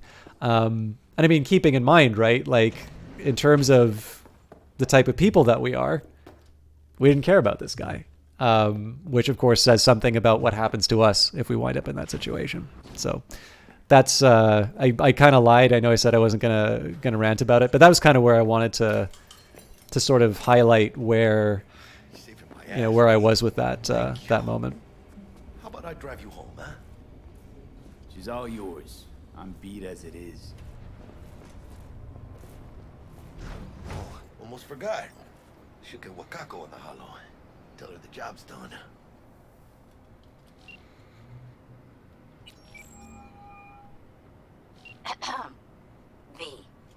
How did it go? Our client is alive and well. Relatively well. Trauma team took her off our hands. She'll recover. Splendid. Your payment awaits you. Ready to come and grab whenever you like, even right away. But I guess home is the only place you wish to be now. The NCPD has surrounded Watson. The district is closed. If you're to make it past the cordon, you must move fast. Thanks for the heads up. Swing by to see you later. Word's out the NCPD is gonna put Watson on lockdown. If I'm gonna sleep in my own bed tonight, we better put it in 5th. Leave it to me, mano. I'm driving. By the way, I will say 2 things that I really like about this game. I think the score is really good. And I really do like most of the character animation and the expressions, I think are really well done. There's a moment I really do hope that I get to the client for the Arasaka job, because there's a really good moment where the lighting is really dramatic.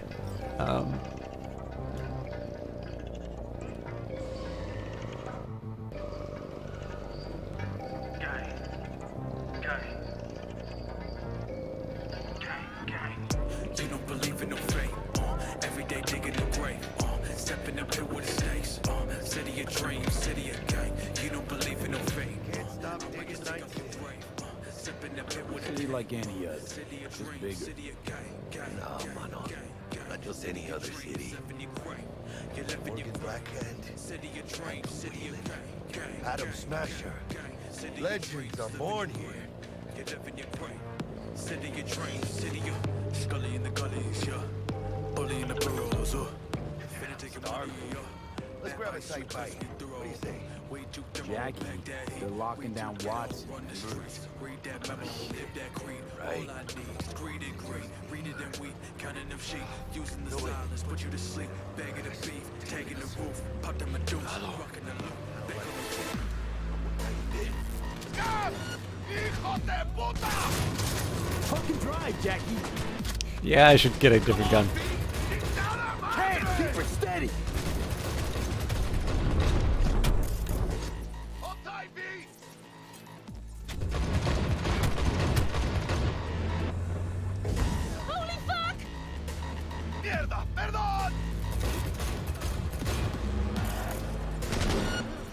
Sure, I can reboot the optics on the driver and that'll crash it, right? By the way, it doesn't, but...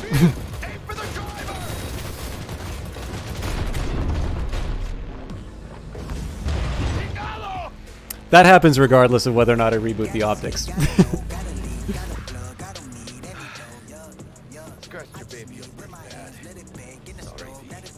It's okay. You can wait. Let's just focus on getting home. Up to the end of the introductory mission where you will meet Johnny Silverhands. I haven't played too far.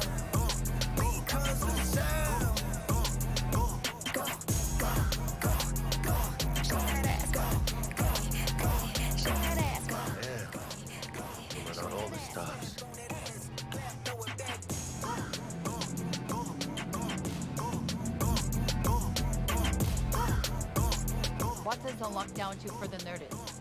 Necessary security measures. Officer, ma'am. Damn, are we ever lucky we ran into you. Really? What's it that makes me so special? Heart of gold? Because only somebody with a heart of gold can understand just how much I need to get back to my girl. Your girl? Uh-huh. I'm gonna be worried sick if I don't show. I mean, I'm trying to be a stand-up guy. She's giving me a chance. Waiting. That's a shame. Look at him. No model citizen, maybe, but he's a good kid. Let them through. But they're the last. Okay, on your way. You have a good evening now, officer, ma'am. Actually, while I'm waiting on the game, because there's going to be a little bit of talking, has anybody here seen the movie Strange Days? What am I not nice? Owens? I'm always never not nice.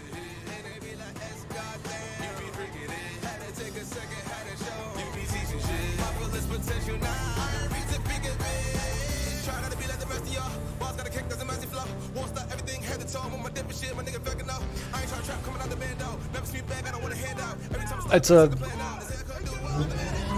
Sorry, I'll let this moment run by. I'll talk about it when I don't have an event happening in the game.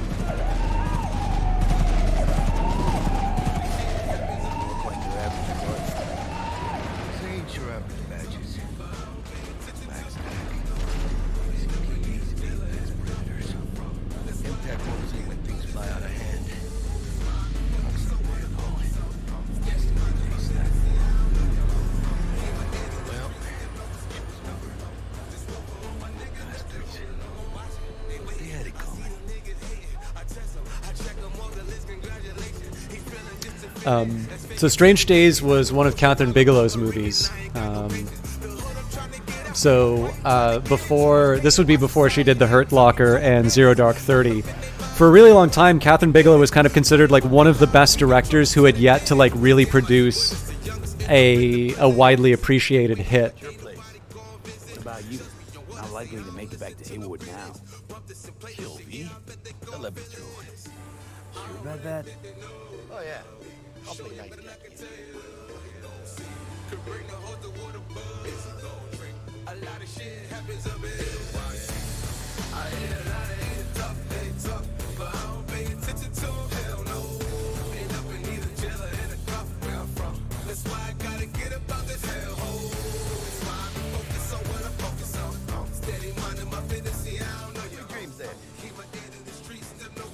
Tell Misty I said hi. I will. Ahí luego. So let me just actually see if I can get a quick summary here. But yeah, so definitely, James Cameron produced, Catherine Bigelow directed. It's a 90s movie. The premise is kind of, it takes place, this turns out it was in 1995. But let me just see if I can... Oh, sorry, I didn't realize James Cameron had a writing credit on as well. Ray Fiennes is the main character. He kind of plays a former police officer who sells these virtual reality experiences. So, for instance, he'll hire someone to, let's say, like rob a store, or he'll at least buy recordings from people who will do something like rob a store while recording the experience, and then he'll sell it to people who want that type of experience to, so that they can kind of live the other life, right? It's a little bit like a brain dance in Cyberpunk. It's really intense. So definitely the kind of movie that would wind up with a trigger warning now. I actually think Bigelow does it really, really well. But the other thing that I found really interesting about it is that it definitely has a very heavy racial element to it, because this film was made sort of in the shadow of the Los Angeles riots after the Rodney King verdict, and particularly with a lot of the racial unrest that we've seen in the United States. Just to see how that conversation really doesn't seem to have moved after the film, or so after the time that the film was made.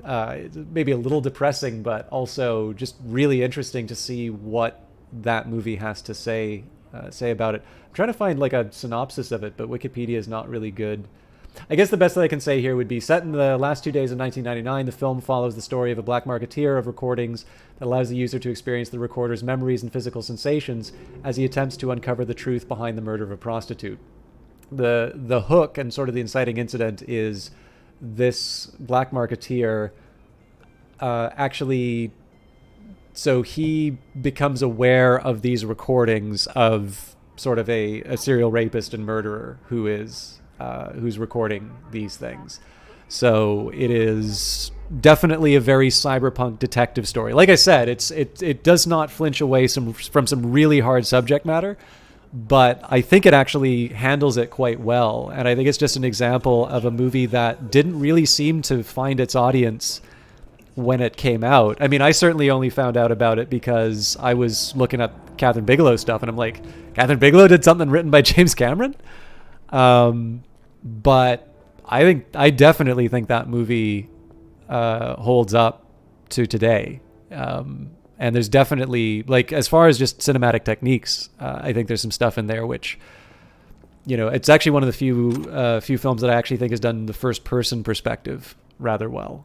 And again, partly in the context of sort of the mystery or the detective story to it. But yeah, no, I mean, if you're looking for a movie that is earned its R, if you're okay with a movie that's earned its R, not looking for, but it's definitely one that I think is very much worth watching. Like, again, it's that science fiction that you like, well, at least I like, which is it's kind of got something to say, and but it doesn't take what it has to say.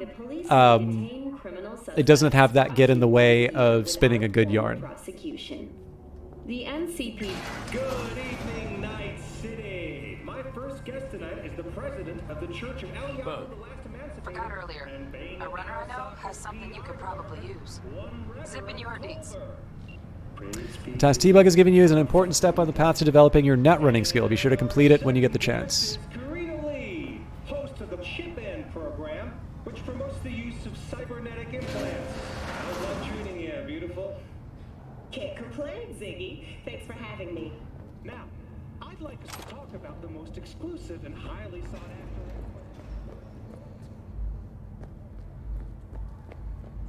Oh, stupid gate's busted again. Third time. Hate to get it fixed. Gonna have a word with the Your stash is a secure system for storing your equipment that can be accessed from all your available safe houses and vehicles. For example, if you store something in your car trunk, you'll be able to, well, I hope there wasn't anything important on that last bit. Oh, that's right. You get a bunch of stuff as part of the, I think if you link your account. Yeah, so there's like a GOG Galaxy shirt. There's Witcher. I think all of it's not as good as my current gear. So I found out that apparently the like lying halfway on the bed thing was a bug. So apparently, well, in theory, maybe it'll be fixed. Obviously, I got to loot my apartment.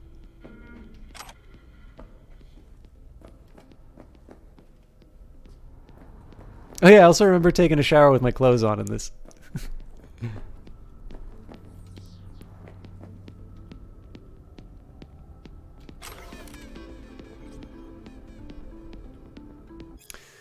New release Brain Dances. What's up, BD Maniacs? Hungry for some emo rush? Then check out the latest word from the freshest BDs on the market. Foreign body. The body is everything. There is nothing else. It is you. But it is also just a tool for your mind to interact with the world. But what would happen if this tool tried to live its own life?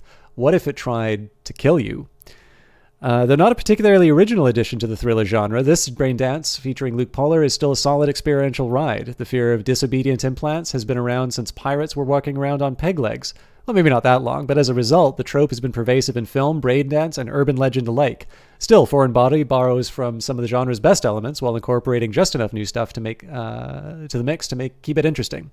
After all, it's not every day that you get to see the world from the perspective of a sentient arm. Maxwell's Rehab. This Brain Dance season has been chock full of horror, but this one stands out from the rest. The always phenomenal Maxwell Ramirez is pushed to the brink of cyberpsychosis so he can relive his return to normalcy. The title offers a tone of optimism, but don't let that fool you. You will relive Maxwell's slip into psychosis, the heartbreak of his wife, and the gradual reintegration into a world that is now far different from how he left it. This BD is a must relive of the season, but it's not for the faint of heart. Not too crazy about being told details about the story. I don't. So I guess here's the thing. I think we tend to go overboard on spoilers. I think in the grand scheme of things, sorry, I just got a couple of invoices, which I'm a little confused by.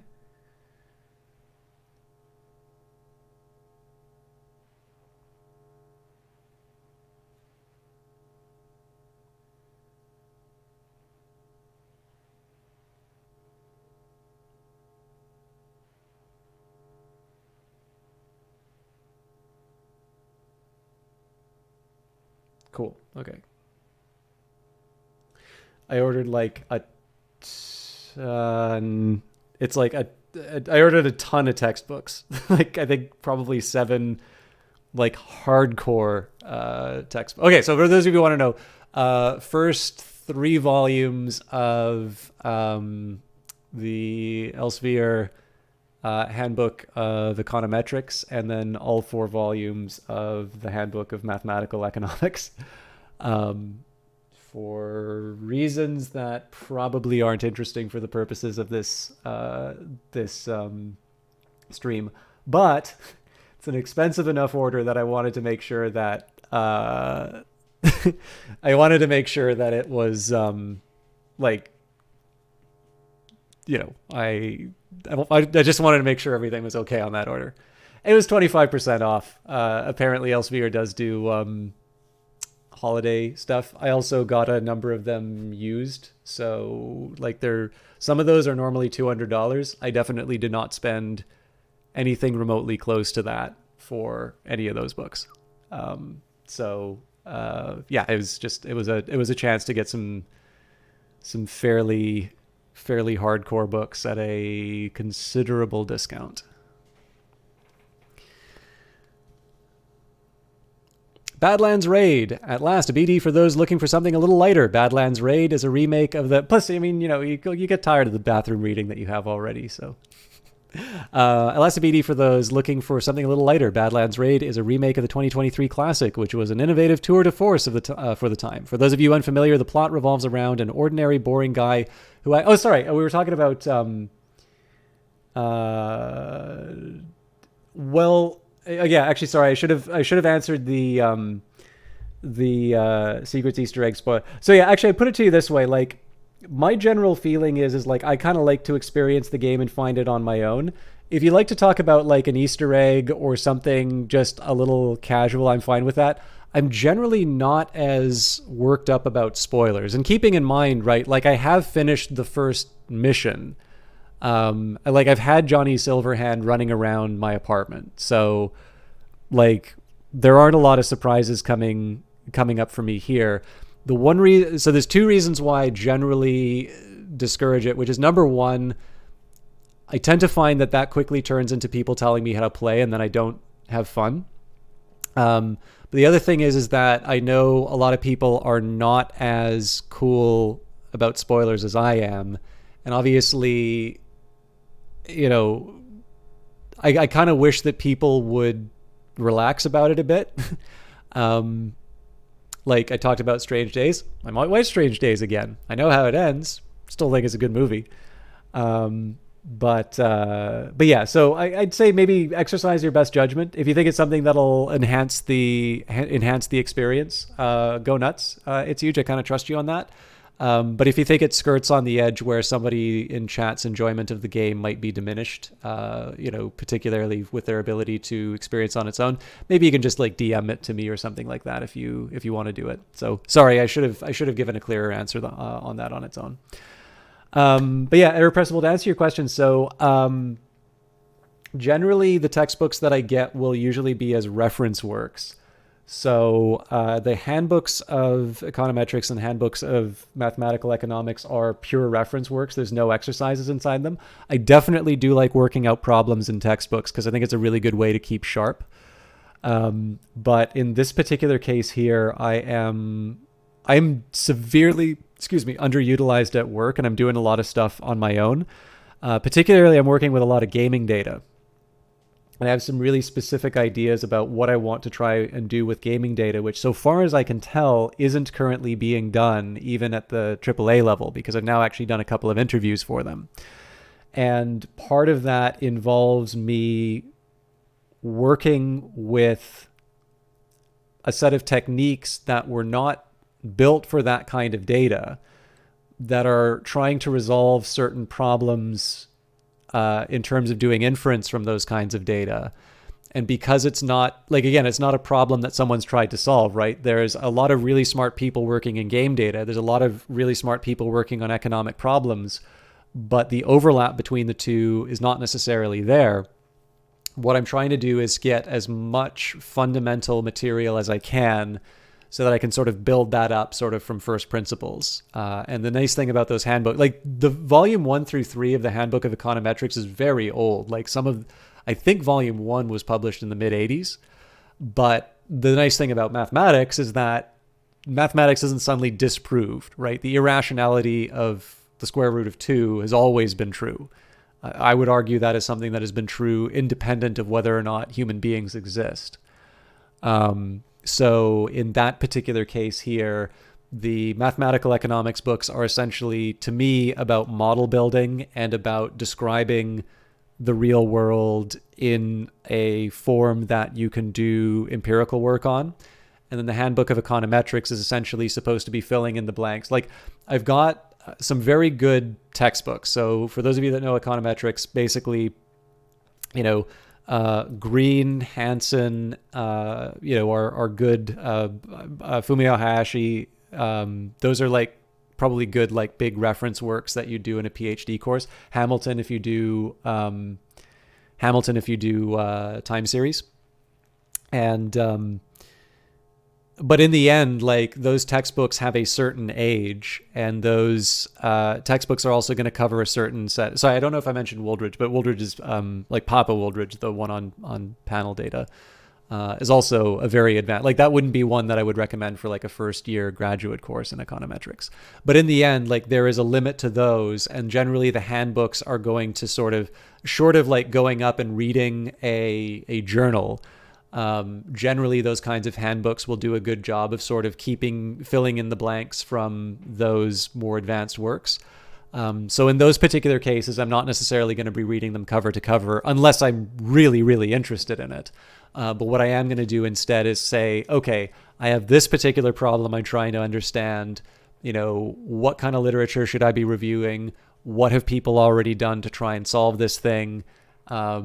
And again, one of the things that I'm really trying to get like down hard for myself is being able to do both the modeling side of things and to use that as an input into the empirics.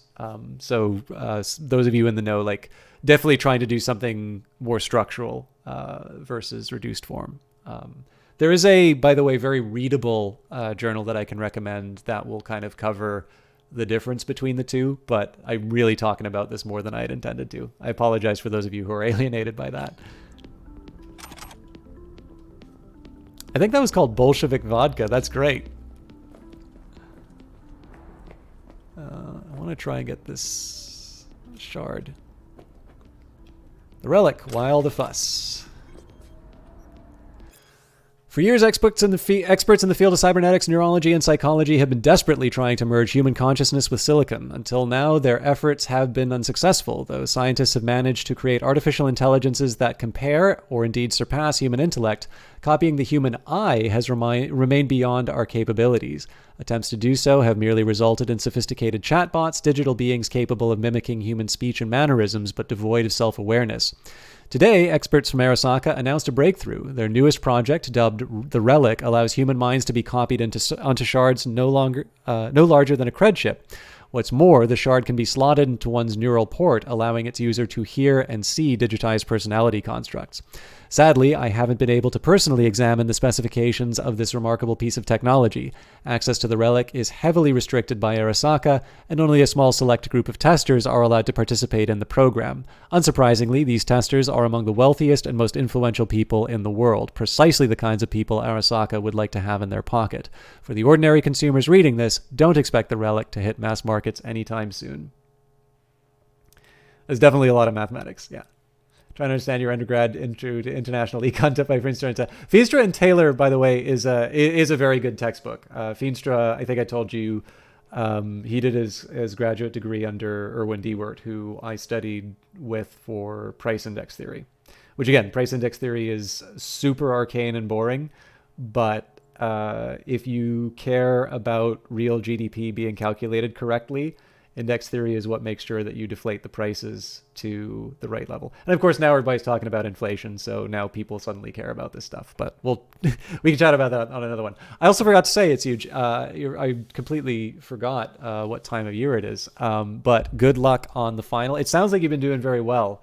And I definitely, like, I mean it when I say I don't want this stuff to be alienating. Like, I have a set of interests that I have, and it's because I've got a set of quantitative problems that I now have data for, and I'm really interested in exploring. But it was actually my international econ class, and it actually, I think it was taught at a level lower than what you're studying, because mine was the Krugman, Upsvold, and Melitz textbook, International Economics Theory and Policy, which is propping up my monitor right now. I got the 9th edition.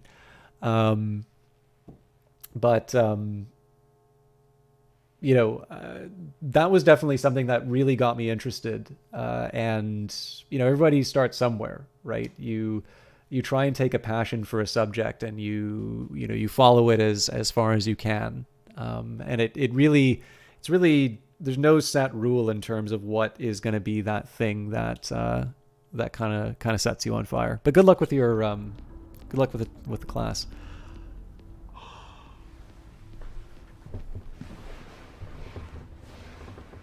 Oh, nope, we still lie perpendicular to the bed. Hello, Night City. Stan the Man here, and boy, was last night a scorcher. Reports of a heated exchange in Santa Domingo between the 6th Street gang and Night City's finest. But who shot first? Depends who you ask. NCPD's placed Watson on... Oh, V! You get any sleep? No matter. Time you got up. I think I might have caught something when I jacked into that corporal's bile line. Neurovirus, or... Need to see Vic. Let him tell me what's got my head reeling, my stomach churning. Okay, let me take you. I brought you a ride. Throw on some threads, meet me downstairs.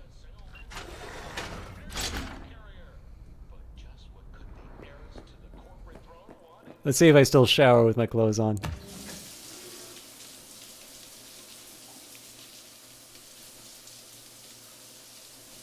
We'll never know. I guess I had my bare arms.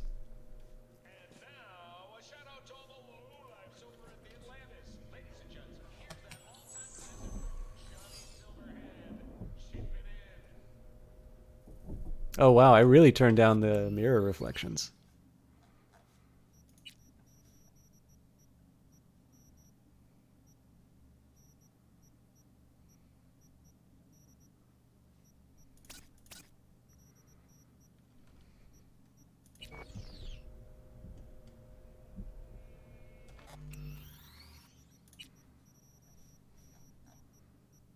Can I get away with the... I better not mess around with that too much, actually. Let's just stop looking.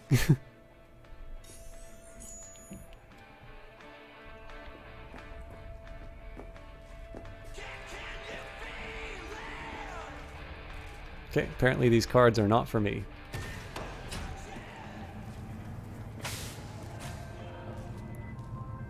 Hey V, Regina Jones here.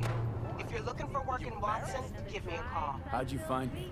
How'd you even know my name? I know where to gather my intel. You can even call me a collector. Later, Clusterfuck on my hands right now. Cooler conditions as we head into the weekend. Open up! We got a call. Hey V, Regina Jones here. I heard you're looking for work in Watson, so just so happens I'm one of his main employers. If you don't want to waste those talents of yours, check the gigs I sent you. Do some work, and there's more where that... Sorry, do good work, and there's more where that came from. I'll be in touch. Piece of shit! Come on!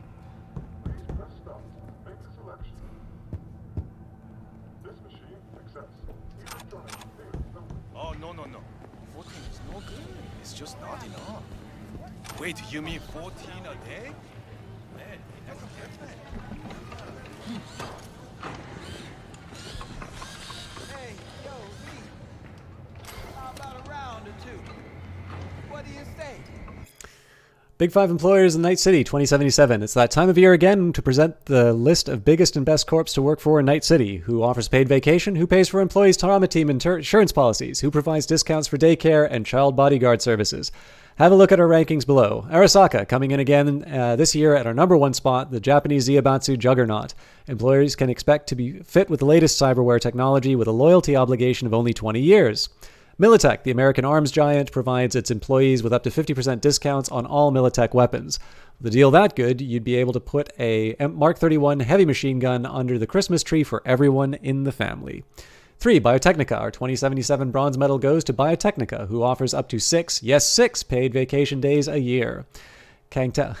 See, what's really funny about this is that everybody who was working on this game read that, and they're like, it's great. Yeah, this place overworks their people. That's the joke. 4.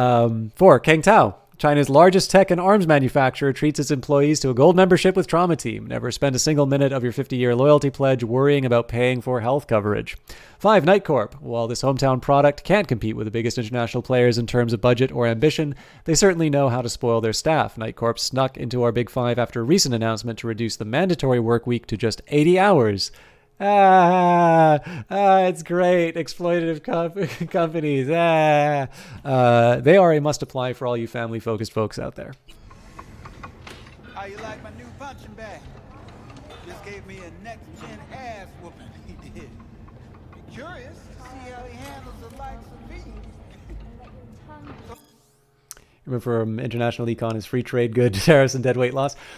So what's interesting is so you always start somewhere with an international trade course. What is kind of interesting is that there's sometimes a trilemma in terms of the things that you want to get from trade, but also the necessary consequences of opening up that trade.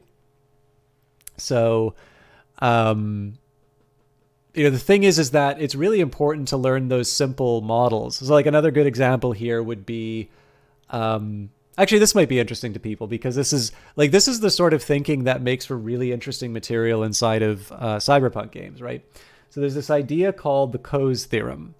The Cos Theorem will say that if you, so let's think of something where there's an example of like the tragedy of the commons. So the tragedy of the commons, I think kind of the common formulation of it is that there is sort of this grazing land and it's sort of held in common. Nobody really owns it. And so all of the shepherds are going to go out and they'll let their, they'll let their flocks graze. And the problem is that because everyone is going in to do that, it destroys the common. And then that's obviously a loss for society because now you have this, you had this thing that was very good and helpful and it now becomes a, it's used up. And it's precisely because there wasn't any kind of control because everything was sort of held in common.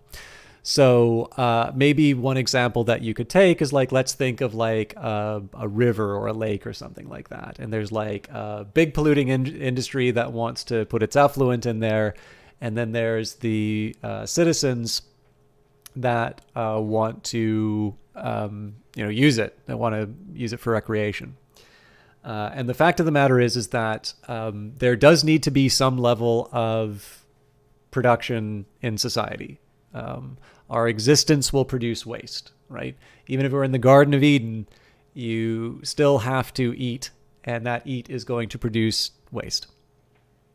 So one of the problems that is one of the reasons this is interesting to an economist is the question is like, is the value of manufacturing worth more, or is the recreational use worth more? And how do we determine that? Because, of course, generally, when you have somebody just kind of come in and point and say, this person's right, we tend not to associate that with justice very often. Generally, we want to have a little bit more of an argument. So Cos had a really interesting observation where, in the case where there are no sort of frictions, so the idea is that the transfer of a right is costless, what you can do to sort of ensure this socially optimal level is to establish a property right, and it doesn't actually matter who you give it to.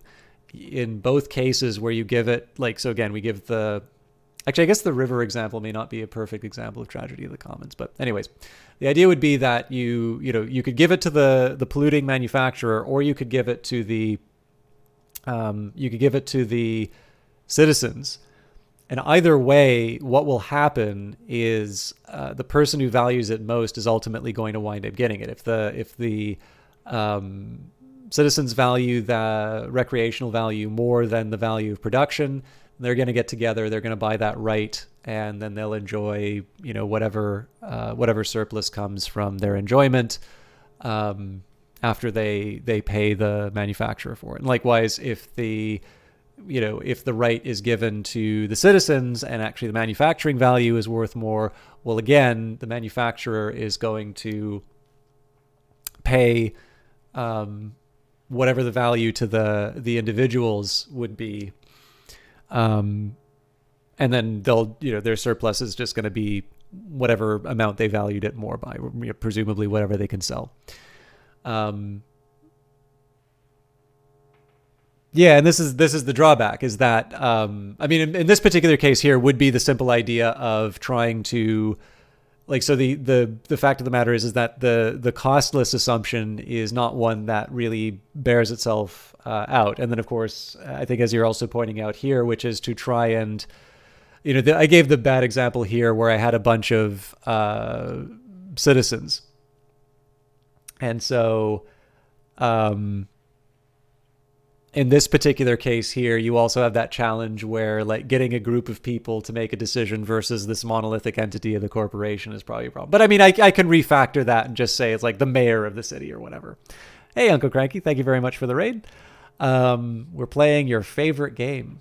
But yeah, this is the thing, right? The Cos Theorem is actually I actually think it's a really good way to think about these kinds of problems and to build an understanding of why these sorts of things work, and sort of how establishing that market will solve that particular issue. But the thing is that what you don't do is you don't take the Cos Theorem and then walk off and apply it to literally every real world example, because the real world has a number of individual factors that will sort of complicate that analysis. For instance, if you're trying to if you have these transaction costs, then you need to maybe account for those and see, like, that's the next thing that you can add to your model or your discussion. It's like, okay, so if we remove that assumption, what happens? What are the things that we would need to do to get this, ideal outcome, let's say? And, but this is the thing, right? Like, if you start with a really complicated models where you have, 100 moving parts and it's intractable, you're going to feel really like you're going to despair, and you're going to feel really overwhelmed, and like you can't actually get to any kinds of solutions. So, in your first year micro class, you'll probably learn how we should just get rid of minimum wages so we can reach an efficient labor allocation. But there's clearly so much more to labor economics than that conclusion. Like, there would be no labor economics if that was the last word. And so that's why I find the subject very interesting. But one of the challenges is when you hear some politicians or when you hear some people on the news talk about economics, it's like they haven't gone past those introductory level courses, and all of the nuance in the discussion vanishes. Anyways, did you play the previous 276 games? I made that joke when the game came out. Besides, it's Cyberpunk 2078 now. All right, Dr. Havoc and Radon. The battery sphere is in dire straits. The Iranians have occupied almost half of the city. Them and their technocrat Scourge have transformed almost everyone into hordes of mindless zombies. Battery Arena is now that final point of resistance against the invaders from Planet X. It seems that the end is inevitable. That is, until the legendary mercenary pair arrive just in the nick of time after years of mysterious absence. Absence. Amidst the cigar smoke and glint of chrome armor, Dr. Havoc and Radon slaughter scores of enemies without mercy. After all, who could possibly slow the mighty force of a laser-armed mountain of muscle and a spitfire of a sidekick who can transform into a sentient cloud of radioactive gas? I'll tell you, no one so far. Rose Tenorio and Mottori Elazar take us into the world of computer games first imagined in the bestseller novel Kibble and Scott by Abe Frost. Fasten your seatbelts and get ready for a roller coaster ride of comic book violence. If you've ever wondered what the action of Battery Arena may have looked like, Dr. Havoc and Radon is a must-buy. Dive in now. That's funny. I think you were talking about him earlier too, now that I remember. It's huge. And Index Knobs, to what extent someone values something is seldom the same as their ability to pay for it. Well, I mean, obviously in the example that you're right. Like, obviously we all will optimize based on our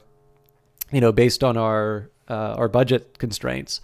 But I'm not entirely sure the example that I gave of the Cos there. Obviously a community is going to have a certain amount of money. Like, I realize there's things like corporate towns and things like that, but the resources of a municipality are pretty considerable. But again, like, the idea here is that this is a mathematical argument that Cos was making. The Cos theorem the paper is very short. It's a very well written paper. But the really important thing to take away from it is not necessarily, go listen to what Ronald Cos has to say about the world. But rather this is a helpful tool to understand a problem, but it is equally important to understand how, when and where those mappings to the real world work and where they don't. Because, of course, if you don't do those mappings well, you wind up in this world, the one that we're ostensibly playing in. How's it going? Fight's about to start. Not gonna watch. Take notes. Malone versus Hernandez? Nah. Our chrome friend here don't watch TV. Don't talk neither. Only way he communicates is with them fists. Where'd you get him, Fred? Off the street. Saw him looking up at me with these big, sad eyes. So I took the poor pup in. Fed him, clothed him. Nah, for real. He's a military bot. Got a sweet deal, and a tumor mine tossed in a few upgrades. Now, here we are. Let's do this. Light on your feet. Keep that head moving.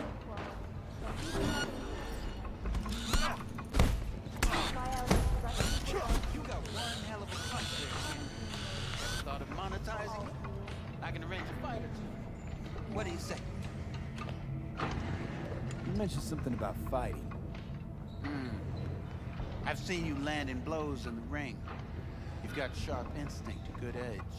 You can go far, especially if you get chipped. These fights, let's just say they aren't legal, but very lucrative. Yeah, lucrative for who? You or me? Both of us. I get a small percentage of the total winnings, as your agent. You get the rest.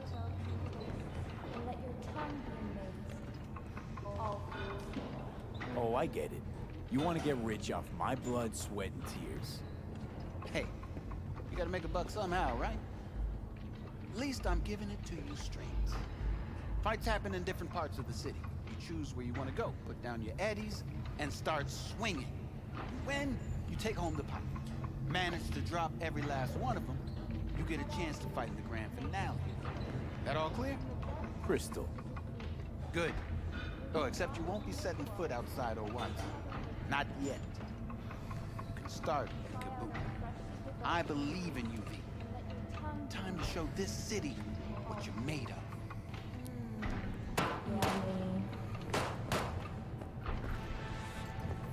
Put down.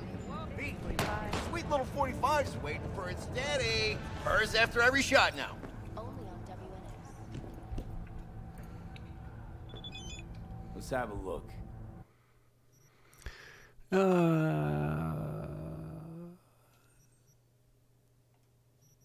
Wasn't first of all, this is a great name for a store, Second Amendment, but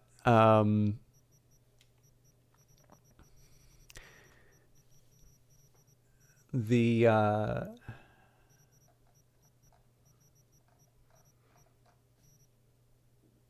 so why was he telling me to stop by? I mean, I can sell him the stuff that I don't need.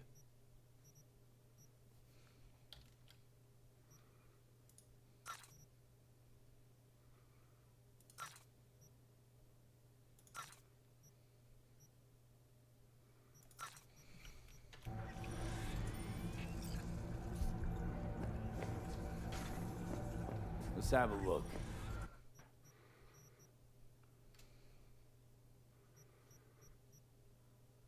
Am I missing something here?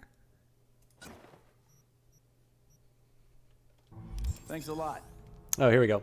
You've just received an iconic item along with a set of iconic crafting specs. You can use these to upgrade it to higher rarities, substantially increasing its power. Iconic weapons and clothing can be found all over Night City and are uniquely capable of increasing their rarity with the right components and crafting perks. When a higher rarity iconic item is crafted, the lower rarity version is destroyed. So one feeling I've kind of gotten about this game, by the way, I know I've really been taking a while to get on with it.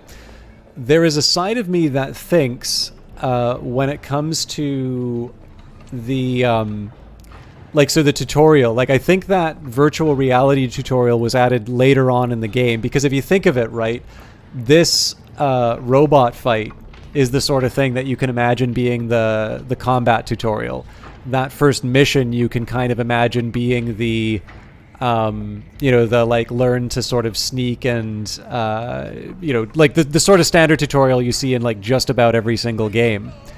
And I'm guessing that probably at some point there was the feeling that not enough people were getting it, and so there was a more formal one that was added in. But despite my tendency to monologue, I actually do think that it's resulted in a very, very, very, very long opening for the game. I mean, some people will be into that, but I do tend to find the game, especially as a street character. Oh no, we're still playing. To mark the event, the streets of Night City will come alive with exquisite multi-story dashi floats. The festival program will also include musical performances by biwa virtuosos and theatrical performances in the no tradition. By the way, Uncle Craigie, I don't know if you heard. How are you doing? Is the Arasaka Corporation. And in an exciting development, even Hanako Arasaka has announced her participation in the Dashi Parade. From all of us at WNS News, we wish you a safe and fun Matsuri. So I'm actually a little interested in this, Fragus. So obviously this is the 1-year anniversary. So you said you're a big fan of GTA, even GTA Online a little bit. Night City was a huge disappointment. It has all the design and artistic elements that you expect, but the city feels lifeless and dead. So I was a little curious about this because there are a couple people in the stream who actually really like the game. And mostly here I wanted to, so one thing I wanted to do was mark the 1-year period because, again, it's fascinating to me that this was something that no matter where you went, you could not avoid mention of Cyberpunk. And now it's almost like the game, it feels like it vanished without a trace, but as I was saying a little bit earlier, if you take a look at the number of people playing it, it's about as many people as playing Civ 5 or Satisfactory or some other game, or Total War Warhammer 2. Now, admittedly, Warhammer 2 hasn't had a major release, so I'm sure the number for that's going to be going up. But the thing is that at least as far as the PC version is concerned, I think it's fair to say that there's actually a very dedicated number of people who really enjoy it. For instance, there's more people playing it now than are playing The Witcher 3, at least on Steam. But that doesn't necessarily mean that the game is, good. Obviously, taste is very much a thing. And so I'm particularly interested in people who like the game, have played the game recently, how they feel about it now that some of the immediate reactions have sort of fallen off. And yeah, so I think Red Dead Redemption 2 is quite a few spots higher. So if I'm looking at it right now, so games that are higher than Cyberpunk 2077 right now: Smite, Brawlhalla, Stellaris, Boons TD6, Gary's Mod, Super People, CBT, Valheim, Daisy, Left 4 Dead 2, Don't Starve Together, T-Mod Loader, War Thunder, and then Red Dead Redemption 2. Red Dead Redemption 2, 23,279. Again, keeping in mind this is Steam only.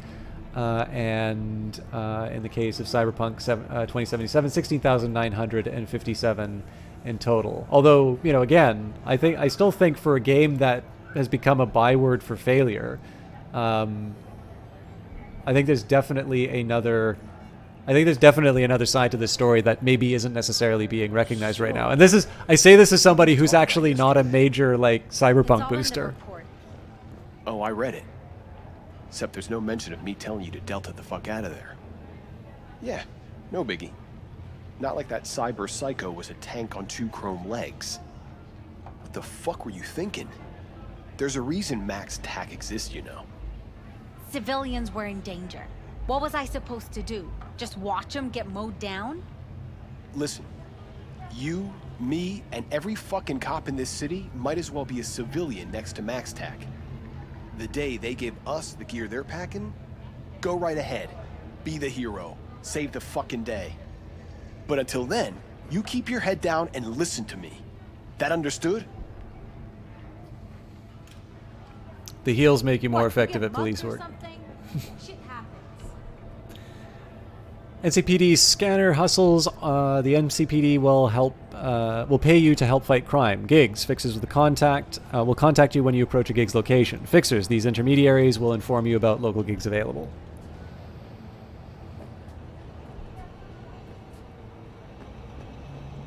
Do you think that's gonna? I'm curious, Fragus. So, like, do you think that's gonna happen, or do you think that they're just gonna move on to the next their next project? Man of the hour. Got a problem? Took you long enough. Worked up an appetite, just waiting. Okay. Sit down, let me finish this. And we can drop in on Senor Vector. I'm gonna make a guess that the floating chopsticks are a thing of the past. Mentioned something about a surprise. Am I remembering right, or just had a brain fart? Probably both, because you usually forget shit. But it just so happens, I think I might have bagged us a sweet-ass J.O.B. Go on. I mean, maybe it's not as big as that, but just that it's fronted by a little-known someone named Dexter Deshawn. Only the top fixer in Night fucking City. Fat-ass black Jesus of the afterlife. 300 pounds of partly gold-plated coupe. Thought Dex bounced out of the ring a few years ago. Messed with a nasty crew in Pacific. Things got ugly. Gang wars 2 years back. Somehow Dex got caught up in the craziness. A lot of bodies lying in the streets by the time the shooting stopped. And Dex got lucky though. Managed to slip under the radar till tempers cooled. Took a while, but he's made one hell of a comeback.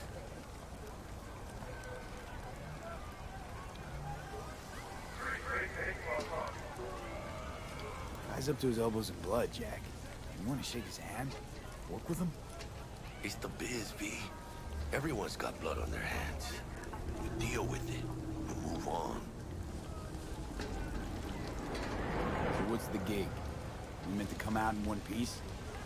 Our Lord and Savior wants to tell you everything himself, face to face.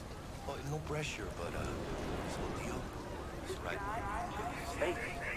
Choose orbital air. I've never played Witcher 3, so I wouldn't know.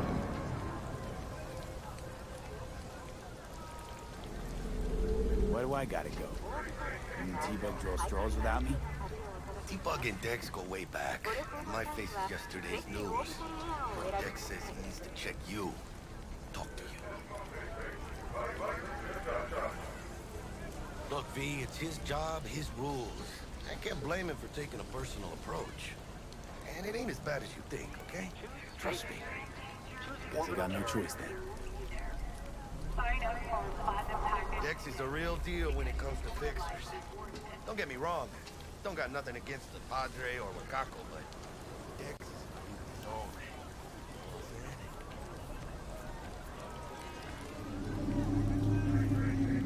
Don't get me started on fixers. They catch a client, find the cheapest gong to do the job, then drop their corpse at a landfill. Shit. Hit the nail on the head, V. Gracias, Muy lleno. Brought your wheels. Gave them to my guy yesterday to smooth over the dents after our dust up the scabs. Thanks, Jack. Much appreciated. You call your vehicle to your current location with V. Top-notch work Miguel did. Rides like it looks. Factory new. We'll see about that. So we rolling or what? Let's feel this factory new ride.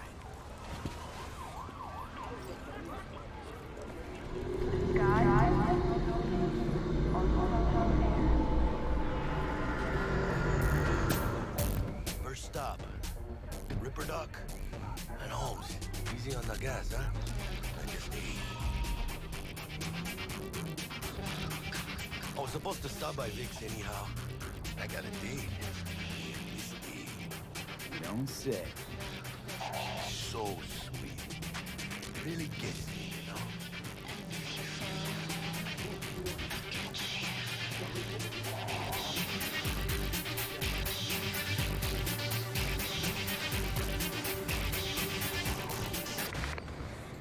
Yeah, this is it. Come on, V. Find me once Vic's done dusting your circuits. Hash out what Dex is doing. What happened?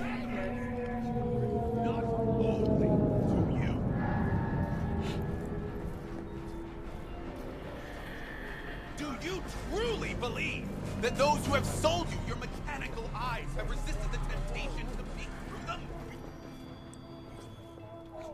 Hey, V. Dr. Vector will see you now. I'll sit tight over here. Me and Misty got a little catching up to do. You look pleased. Horoscope Storyteller Group. Clients from Group Storyteller. Client number 1, 2077 MB Scorpio. You did it again. You rolled up your sleeves and cleaned the Aegean stables. Sorry, I'm really bad at pronouncing that. Everyone admires you, but you know that your only reward will be the next task you're given.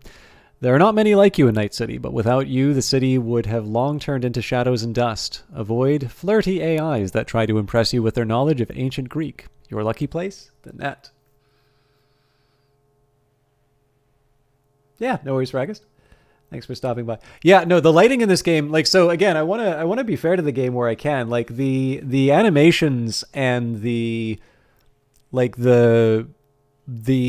art style, the lighting, a lot of the visual elements are really good. I do regret not doing the Corpo start, because I think that one really shows off a lot of the visual flair. But I didn't want to try something new. So client number 2, 2077 DK Capricorn. You're a born corpo. You plot, you plan, you calculate, and weave webs so tangled that sometimes you lose yourself in them.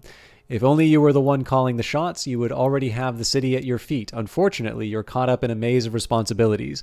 Whatever you're plotting, you make sure that you see it through to the end. Avoid last-minute changes to plans. Your lucky place, Arasaka Tower. Client number 3, 2077 DB Gemini. You know the city like the back of your hand. At night, you head out just to listen to the pulse of the streets, the juicy chatter, muffled screams, and drunken shouts, just to soak up the atmosphere. You've been everywhere. You've tried everything. You're a free spirit, and in Night City, that makes you a unicorn. Avoid overworking. Your lucky place, the newsroom. Client number 4, JS Taurus. You've done your time waiting in the shadows of others, but your patience has finally paid off. The applause and flash photography are all yours. The world of media has opened its doors to you. Television, radio, braindance, net. And this is just the beginning. Avoid the waves crashing at your feet. Your lucky place, the TV studio. Client number 5, 2077 MZ Aries. When everyone down and out, you came storming back in style. The city loves people like you. It's how legends are born. Your triumph is bittersweet. You returned, but you've wound up on the street among the joy toys, con artists, and panhandlers. You know you've got biz here to take care of, but it can get tough when it feels like there's no end to it in sight. Avoid sketchy ripper docks. Your lucky place, Jig Street.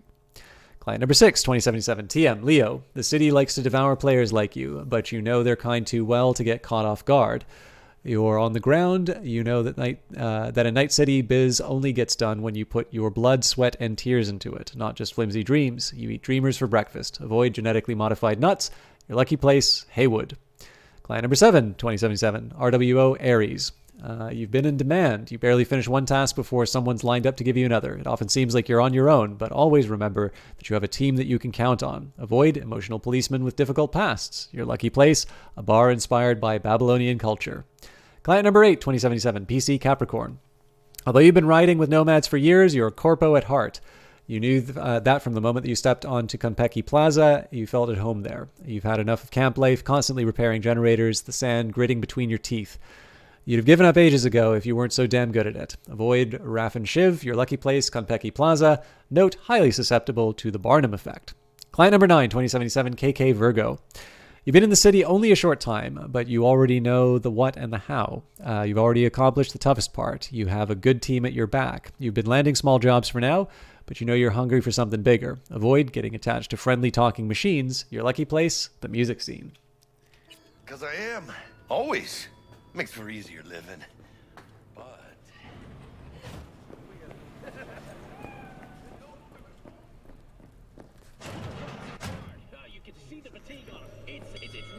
Vicky, surprise it.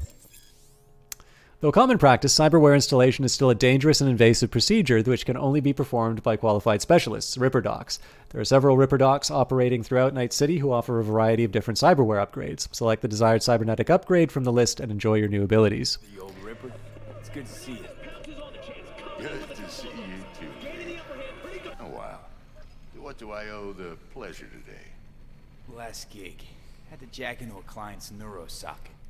Think I might have gotten spiked. Experiencing migraines, nausea, hypersensitivity to bright lights? Whole kit and caboodle. All right, kid. We'll sort you out in a flash. Besides that, how are things? Met a new fixer. He gave me a job. Name's Dexter Deshawn. Known quantity from the afterlife. No denying you're moving up. But, something you're not telling me, Vic? Keep your guard up, that's all. I've heard some things about Dex.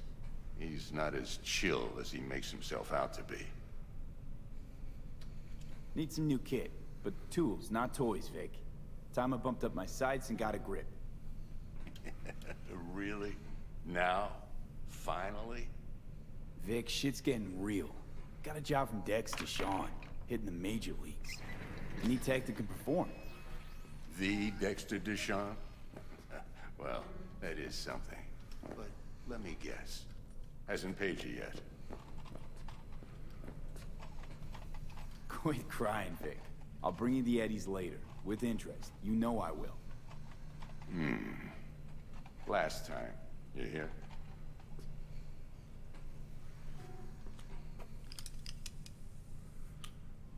Chair, please. Sit down and relax. Just because of my tendency to do lore stuff, I'm just gonna get the reading out of the way. Left Jab Boxers Monthly. Kazuo Kano, Ronin from Osaka. Kazuo Kano's name is on the lips of everyone in the boxing world. The up-and-coming light heavyweight remains undefeated after 20 professional fights, 17 of which were won by technical knockout. Some accuse Kano of doping. Others say he has connections with the Yakuza. While training in Night City, the light heavyweight was allegedly seen receiving guests from Japan in his gym. Afterwards, they were seen being carried out of the gym unconscious. Wide scars have been visible near Kano's ribs for the last 3 fights. Local Ripper Docs say the scars definitely do not look like an appendix removal procedure. Will Kano become the light heavyweight champion of the world? We'll see after Malone takes his revenge on Hernandez.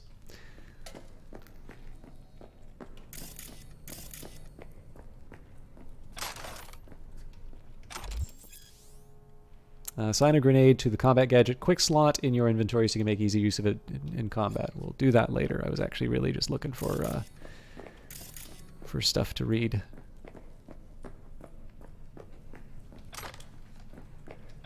Nice of them to let me rob him. Certificate of participation presented to Victor Vector, 2nd place heavyweight class, 4th open finals, Watson Boxing Grand Prix, Harriet Boehner, organizer. Keishan reports, NCBA president, April 3rd, 2061.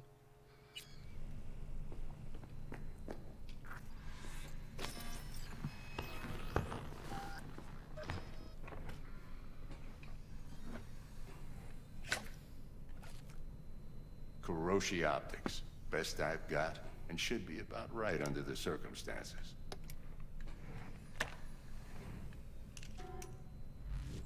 Now jack in.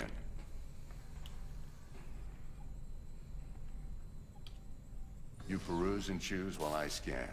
See what's going on inside. Cybernetic implants are mechanical replacements for the organic parts of the body. They can give you superhuman-like abilities, which improve your combat capability and help you survive in hazardous conditions. Although a common practice in 2077, the installation of cyberware is still an invasive and sometimes dangerous medical procedure. Only specialists known as Ripper Docs are trusted to install cyberware safely. Are you sure you want to buy and equip this implant? I like that they have to decided that now is when to explain what cyberware is. Yeah, well, I mean, like I said, my theory here is that this was supposed to be sort of the tutorial area, and that they gave you, like the extra tutorial at the start because they felt that it was either too long or too subtle. I have no basis for that, right? Like I do want to be really clear when I'm speculating, because obviously it is the tendency for a lot of gaming discourse to, just kind of assert stuff without evidence.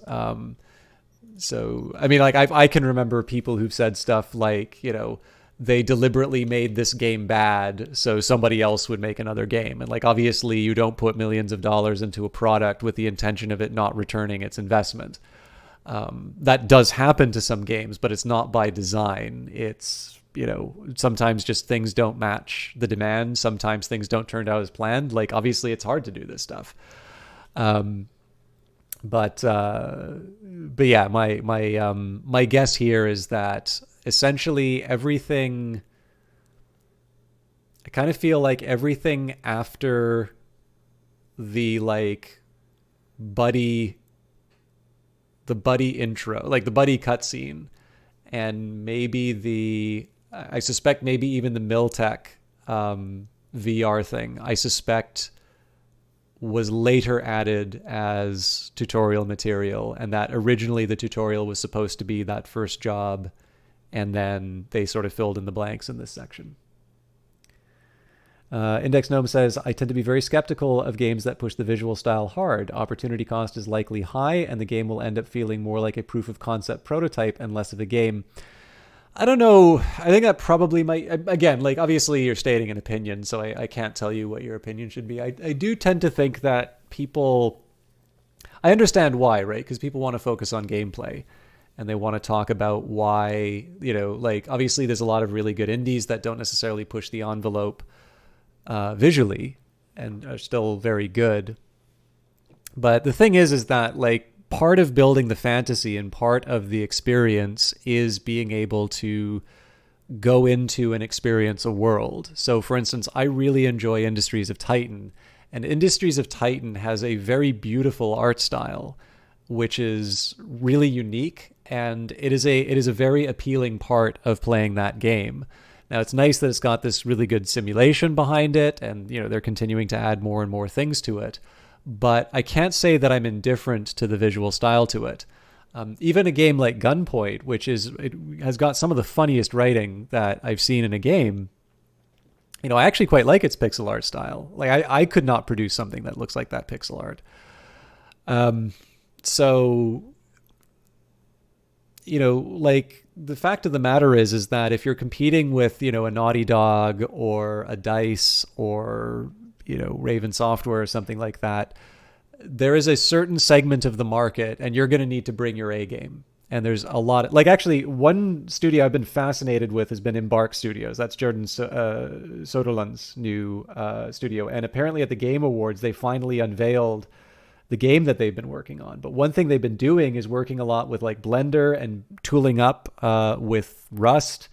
And like the whole reason that studio seems to exist is to really simplify, like improve the productivity of game development, so that basically the creatives are sort of pushing the envelope either gameplay or experience wise, and that you don't require this army of, hundreds, if not thousands, not 1,000 artists like just rendering every last like leaf on a plant in an office. Now, that I find really fascinating, because that way you find that really nice space where you are still providing a very high fidelity experience for people, but you're doing it in such a way that you're not just like burning up, you know, junior artists working on just soul crushing work. Instead, what you're doing is it's in service to this bigger idea. Now, nobody's played this game. Well, I'm sorry, that's not true. Nobody like publicly has played this game yet. It may not actually deliver. But the thing is that I do think, because games do involve these fantasies, you know, including Cyberpunk, right? Like, the thing is that Cyberpunk always lives in the shadow of Blade Runner. And Blade Runner is an incredibly beautiful film. Like, Jordan Cronenweth's cinematography alone is something that continues to be, you know, be aped by just about every single Cyberpunk game and movie that comes afterwards. And so to a certain extent, there's almost an expectation that you are going to bring the visuals. But on the other hand, the visuals are not necessarily going to replace you know, the gameplay, because of course that's part of the experience and that's part of the fantasy as well.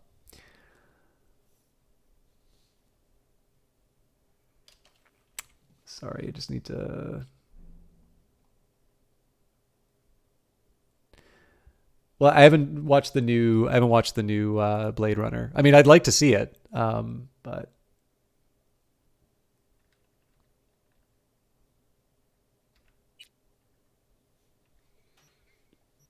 yeah. Actually, I should mention, by the way, Sean LeBlanc is a game developer. For those of you who are interested, so Sean definitely has a bit more. No, not a bit more. Has quite a bit more sort of authority than I do in terms of discussing gaming concepts. With $842, I almost certainly don't have enough money for any more upgrades. So Mark 1, like I said, decent enough scanner. Displays data on your cornea. Cherry on the top's a built-in external lens disruptor. In layman's terms, any surveillance cam will capture your face as a blur. And just remember, your body will still show up as crystal clear. This should do the trick. Talks to Kuroshi Tech, too. I'm ready. Carve away. Excellent. Let's do this. never noticed the track marks on his arm, by the way. Major league arm of yours right here. Just like that. Thanks. Now, a bit of anesthetic and I can start cutting. Feel anything? Same as always. Don't feel a thing. You ask me that every time, you know? Not as if things are gonna be any different today. Sure thing, kid. I mean, not like there's any risk of a stroke or paralysis, but what do I know? I'm just a doctor. That's what I thought. Lights out for a minute, all right?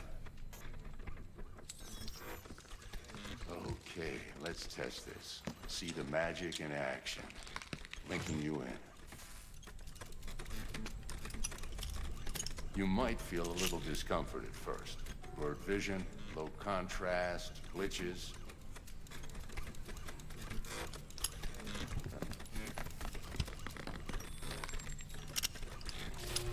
Well, how's it look? Feel all right to you? Seen more dramatic improvements before. Patience, kid. Give it a minute. Scanning people with your optical cyberware can provide you with a lot of useful information, such as how strong an enemy might be, who is in their crew, or what type of weapon they use. As a skilled netrunner, you can see a list of quick hacks, which you can use against your enemies. Again, something that we actually have already learned inside of the tutorial. Scanner. It might take you a few seconds to adjust, but first time's rarely the charm with anything. Yeah, it is a neat one. It also let them change the texture on the hand to you know, for the I also inject creation. CPD file search. Run into any nerds? Sorry, the cyberware, the thing in my palm. Exactly what they ne'er did well. Database of wanted persons. A database of individuals with bounties assigned to them is now available for use. You can identify these wanted persons with your scanner. Since all are wanted, dead or alive, the methods you use to claim your reward are entirely up to you. It ought to work like a charm. Now draw your weapon. You should see your ammo count in a brand new sight.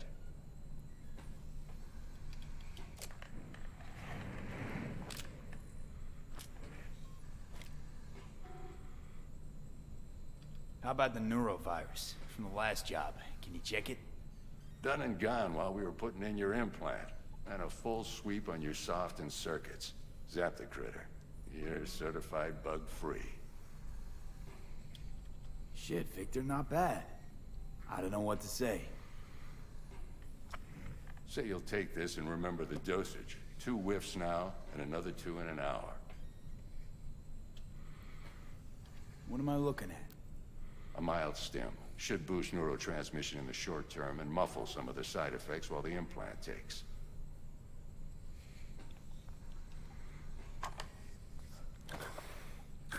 Thanks again, Vic. You're the best.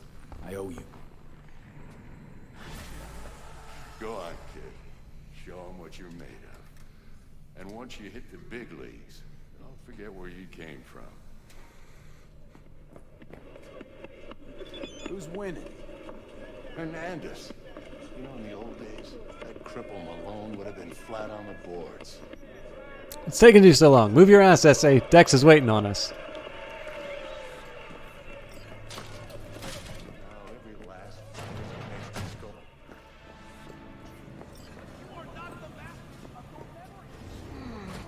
Your heart chakra looks a little out of whack, babe.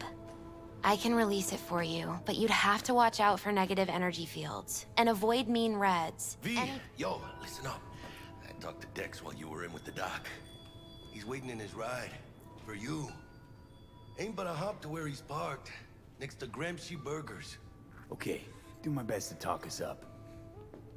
So one thing I will say for Jackie, obviously, like, he's played up for being, you know, a bit of a glutton, but one touch I really do like about a lot of his dialogue. I mean, everybody loves the constant use of pandeos, right? This is the one thing that is constantly, constantly mocked about this ever since they started showing gameplay footage. But one thing I actually really like about him is that all of his directions are always in relation to a restaurant. I just think it's a nice little. I think it's a nice little touch. Do you listen? I've got this delicate matter. That's why I called you.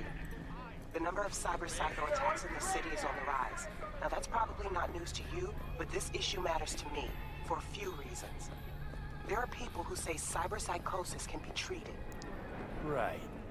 And I know exactly how that sounds, but I believe even an unproven therapy is still better than a bullet to the brain. If I get a tip about a possible attack, I'll give you a call. Maybe you can investigate before MaxTech hits the scene. Remember, you're not there to execute anybody. Try to incapacitate the attacker, and I'll send someone to pick him up. I love Ballsy. There are various ways to incapacitate enemies. Let's try that again. There are various ways to incapacitate enemies without killing them. Non-lethal takedowns, non-lethal quick hacks, non-lethal weapons, EMP grenades, and some combat gadgets. Weapon mods that change damage to non-lethal. If a given weapon, combat gadget, or quick hack deals non-lethal damage, it will be mentioned in the description. I wonder if it's possible for me to make a non-lethal katana. Nerf katana? Okay, so this is going to be, for those of you who did not see this game when it first came out, this will actually be not a bad little test of how much they've fixed. Because when I first played this, and I did this, like, scene which is confined to a car, and I'm pretty sure what they were doing was just, like, generating the whole city around me while the driving was happening. But, like, this thing chugged down to, like, 5 frames a second. So, you know, again, like, part of this is, like, it's, you know, it's a chance to try the game again, but also it, you know, it's not a bad time. It's been a year. Gives us a chance to kind of see what might be different from before. So again, I know I've been interrupting the gameplay a whole lot, but this is one moment I've actually been really waiting to get to, because it's definitely a point where they show off a lot of the cool tech that they've put into this. But it was definitely a moment where my computer really struggled with the game. Although my settings are also a bit lower. Okay, let's get in the car. The settings are also a bit lower than the last time too, but... Yo, Mr. V, a pleasure. Dexter Deshawn in the flesh. Ample indeed. Listen. Mind if I ask you something right off the bat? Would you rather live in pieces, Mr. Nobody, die ripe, old, and smelling slightly of urine, or go down for all times in a blaze of glory, smelling near like posies, without seeing your 30th? It's first place or no place, Dex. Cost isn't a factor. Classic. I'd expect nothing less from eager, supple youth. Respect. No way. Sorry, Alright, listen close. Scanning a serious job now. Playing gargantuan compared to smashing up a scav home. Hang on. I got a question of my own now. Why all this, Dex? Why me? Could've had Jackie or T-Bug sitting here. Could've just done this on comms. Call me old-fashioned, but I like to look anyone I do biz with in the eye. Had the pleasure of meeting the Jackster in the past, and Sweet T-Bug helped this brother out 2 years ago. So here we are. Besides all that, got a special little pre-mission just for you. But we'll get to that. Let me hear it. What's the job? There's this prototype tech. A biochip to be precise. Job's to grab it. Simple. Yeah? Guessing it belongs to a corp. Mm-hmm. Arasaka. Surely that's no problem. Corps don't deserve special treatment. Shit, you ain't playing around. Got a feeling this could be a start of a beautiful friendship built on heaps of eddies. You work this out? Got a plan? Two things. First, a conundrum with the Maelstrom boys. Needs active resolving that. Second's a rendezvous. Simple. Client who brought us the job's anxious. She wants to parlay with one of the team. What's the issue needs resolving with Maelstrom? Got a beef? Slot in the shard. Can I get the virus again? Got a classic tale for you. Psycho gang doing its thing 2 weeks back. Jumped a Militech convoy. Got away with the gear. Corp don't even know Maelstrom's involved. Now see, convoy was carrying the Flathead, a little combat bot, a prototype. And I need me that bit of high-grade military tech. Because if we don't get that bot, we don't get no soccer chip. And we sure as hell don't get no happily ever after. But don't get excited. It's a single-use toy. Now, I flat out purchased the damn thing from Maelstrom. Problem is, I did so from a gent went by the name of Brick. I say when, because Brick was the leader. 3 days after we'd sealed our deal, his friend and gangmate, one Simon Randall, aka Royce, plain dropped his ass. Royce is in charge now, and I got no way of knowing if he aims to honor his predecessor's word. To add to this shitstorm, one merited stout of Militech has developed an interest in said convoy.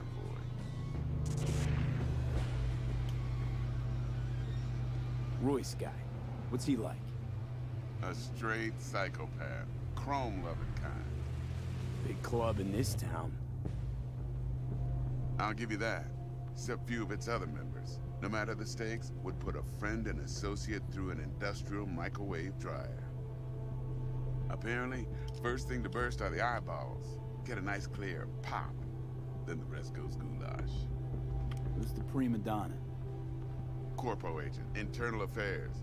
Been skidding around town asking after the convoy as if her life depended on finding it. The one lead she's got zip-tied in her trunk. Stick up her ass ain't growing any shorter, so she must be getting desperate. Be wise to think how you could use that. Of course, to do so, you'll need that frazzled cat's info. Sending it now. Client. What's her thing? Why's she need to meet? Woman's name's Evelyn Parker. Betting her wasn't easy. Put the word out I was looking for any kind of intel. Right, and? Some brothers from Pacifica got back to me. Told me to stop looking. End the convo.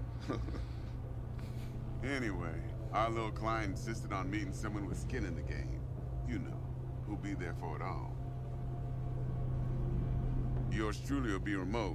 T-Bug ain't no people person, and Jaggy's only good at some things. I know you know what I mean. Pretty much leaves you. I think I got everything. Time I got to work. Well, that's just music to my ears. I'll set up the meet with Miss Parker at Lizzie's bar. Flathead, though's gonna be all you. One more thing, Mr. V. Quiet life or blaze of glory? Later now.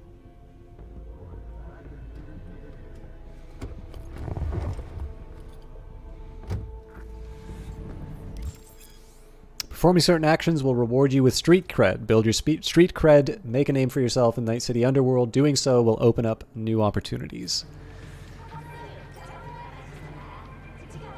Jackster, talk to Dex. Yeah, Gordito's a big deal. Literally a nine, yeah. Guy certainly knows how to protect his biz. Wants to put us on a few small kinks. Prep work, I guess. Before lining us up a big job. Mr. V, how about a little something to get the taste buds tingling? The biochip in question is in fact a so-called relic, a Nova-tier piece of tech catering to the top 1%, supposedly the best life insurance money can buy. You and I are going to be neck-deep in Eurodollars. There's this combat bot, military prototype. Maelstrom clept it. Then Dex paid to take it off their hands just before the Gangoons had a switch up in management. So I'm just gonna, I'll get the dialogue done while I find, there's a side job of getting the, yep, this one. So T-Bug's probably the last person to expect to do presents. She's not the kind of gal who goes around buying novelty coffee mugs or t-shirts of your favorite comic book hero. But a Netrunner program, for you, for the job, shit, she must really like you, SA. Right, heard about that. Royce versus Spring. Hostile takeover. That sums it up. Dex wants us talking to Royce. Gave the deets of some Militech agent too, but I don't know how much help she stands to be.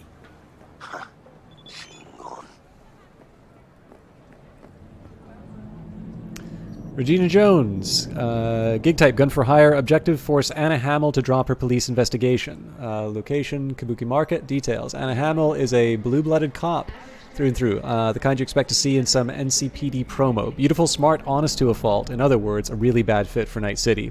Her NCPD colleagues are another story. They all have back problems from sitting on fat wallets. This current case Hamill's working on has them all breaking out in hives. She's digging into the smuggling racket in the Kabuki Market, which, if she makes any real headway, means bad biz for the cops' buddies' finances. They want someone from outside the precinct to nip this thing in the bud. Normally that's where I'd leave it, but I want to add one more thing. I kind of feel bad for the girl. Rather she not flatline if you can avoid it. Convince her to skip town or drop the case and make a career change at least.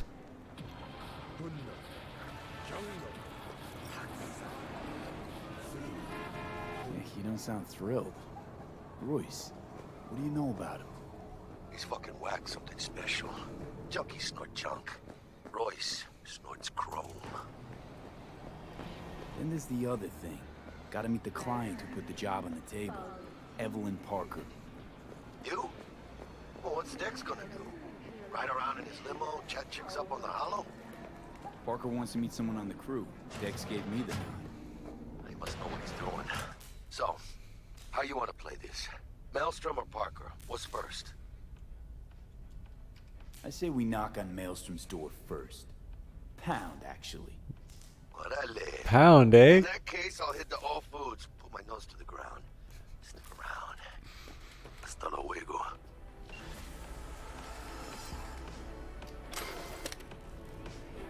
Oh, come on, let me read the...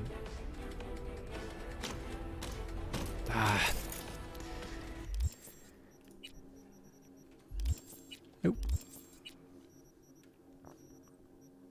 The Undoing of the First Net, Chapter 1, The Apocalypse. His name was Raish Bartmoss. Everybody knows who destroyed the first net. The real question is why. Netwatch branded him as a criminal and outlaw. The media called him a madman. Is either label correct? You be the judge.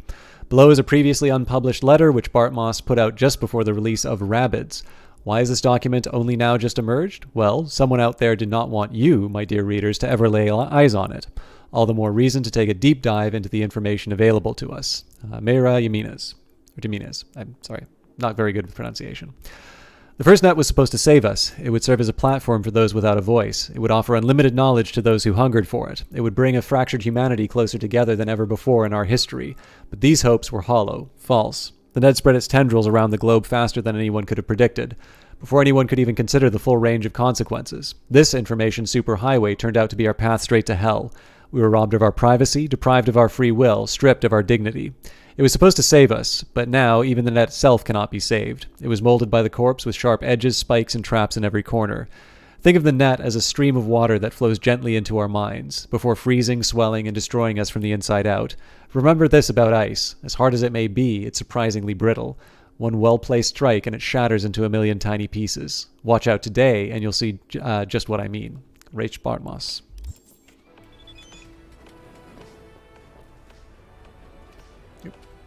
Victor Vector. Hey V, thought just occurred to me. Can't start your career in the major leagues right by sporting some rag of a shirt. The wind blows a lot stronger up here at the top of the world. Old-timers like me hate to watch you kids catch cold. Left you a couple things in your stash at your apartment. Give them an honest try, and I'll bet they'll fit you just right.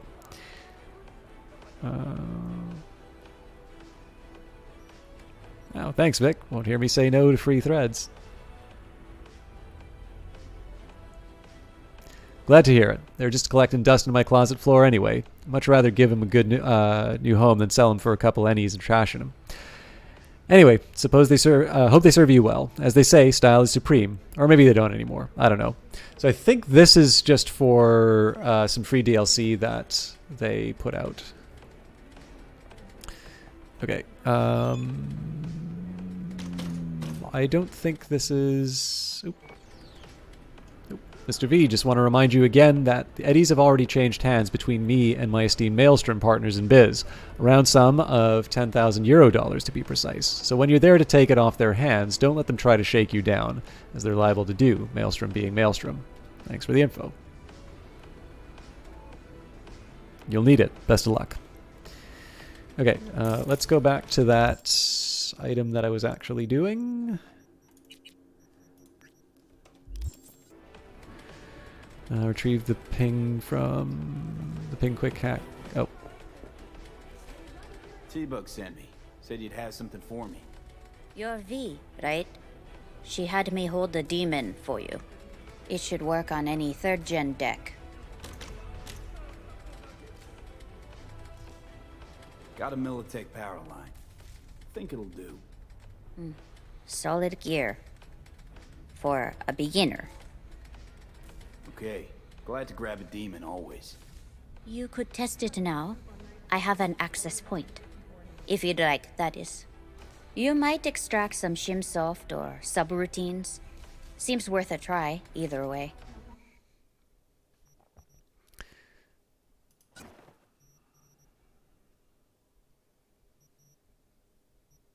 think we'll avoid buying stuff for now. Your Cyberduck has limited capacity for quick hacks, but they're free to swap out you are free to swap out which ones you have installed whenever you wish. To do so, go to your inventory.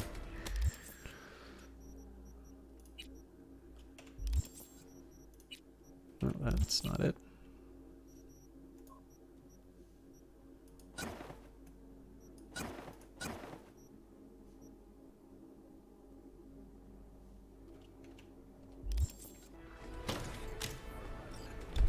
Upload ping to access the camera and find the access point.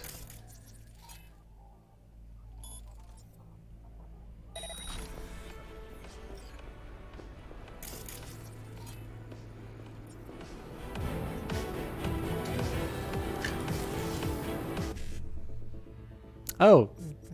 So I think this turns into columns. But this is the only 1C I have, so yep. Well, that's not going to work.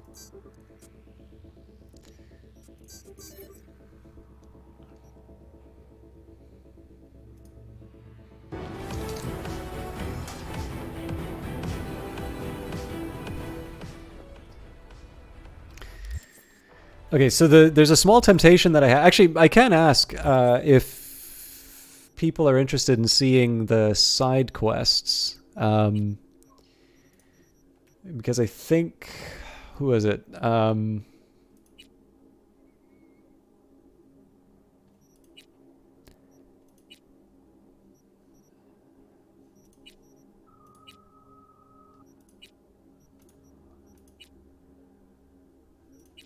Wasn't there the one where there's like the woman who you were supposed to pick up the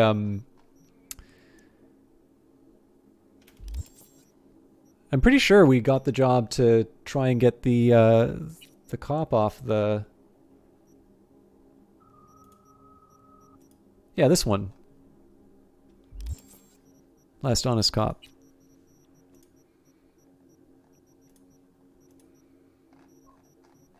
I mean, I'm not going to go out of my way to get it, so... Okay... You know what I like about your run-of-the-mill gangoons?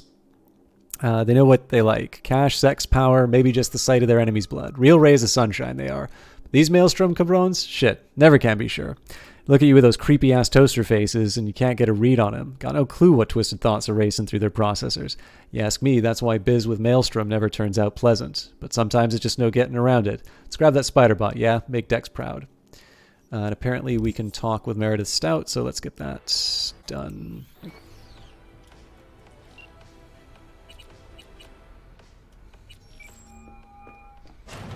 Stout here.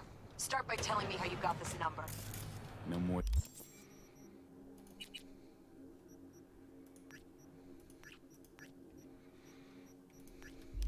With a new number. Heard you misplaced a convoy. You shut him up. Spill what you know. Don't make me wait.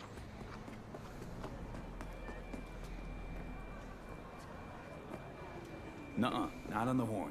Let's meet, cut a deal. A deal. Fine.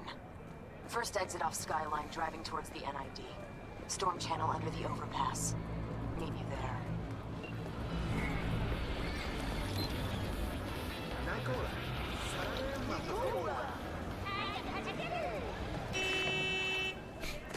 My own car is honking at me. Disgraceful.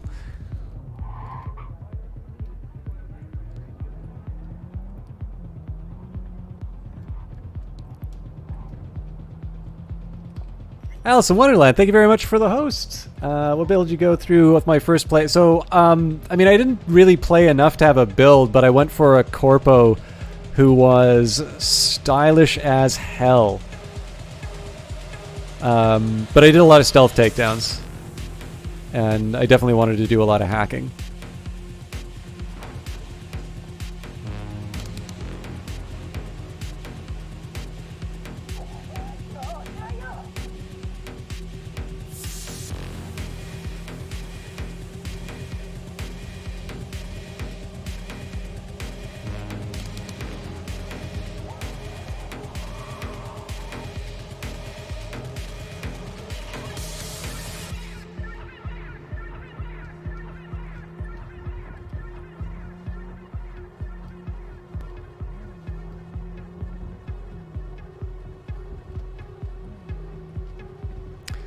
Yeah, so I went as a street, for Street Start. I was not really crazy about the intro. The characters that you met were really interesting, but it was very slow. But yeah, right now I'm really just focusing on trying to get a little bit more story in. And Take it you were the one to call?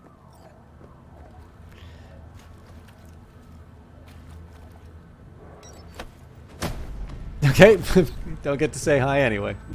Thought you could blackmail me, fucker? Set conditions? Got any more for me?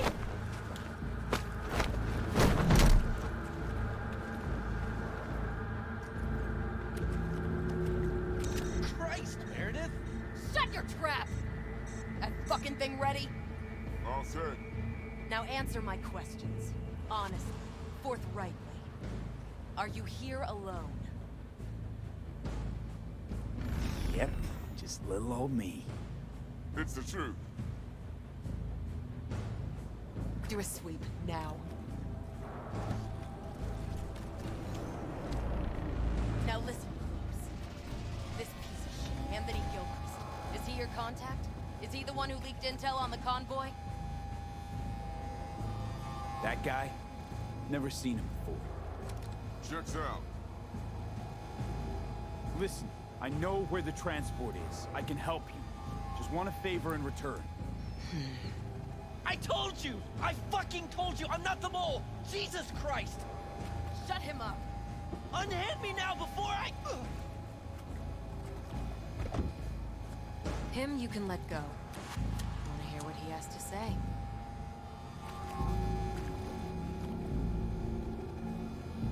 I need a bot. Flathead model. Guys who ripped you off have it. Promise me that bot. I'll point the finger. You have a plan how to deal with them? Could just take it by force, but they're expecting payment. So I could go that route too. Fine, the latter. But on one condition. You pay with our money.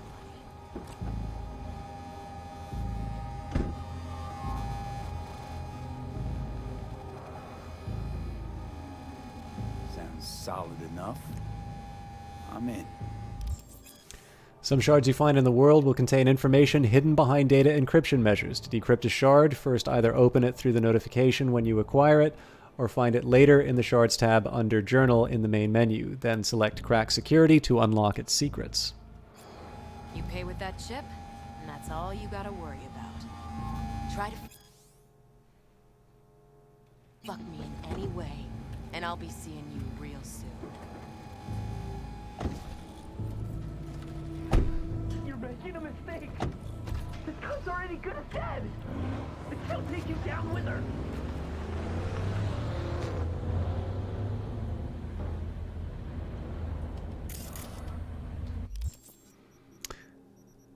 Alright, let's see what we can do about that shard.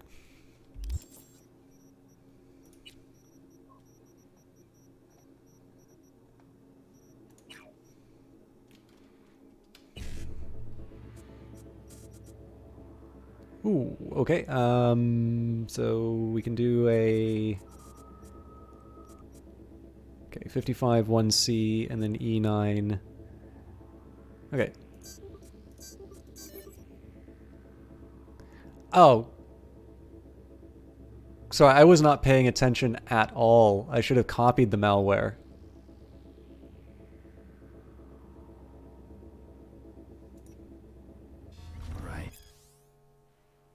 Property Miltech unauthorized access is strictly prohibited. Eddie's on the crit. All right, I really messed that up, so I do not get the help from Militech.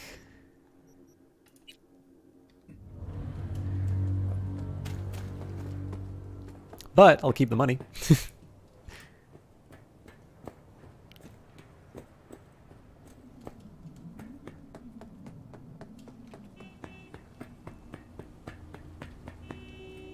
Oh.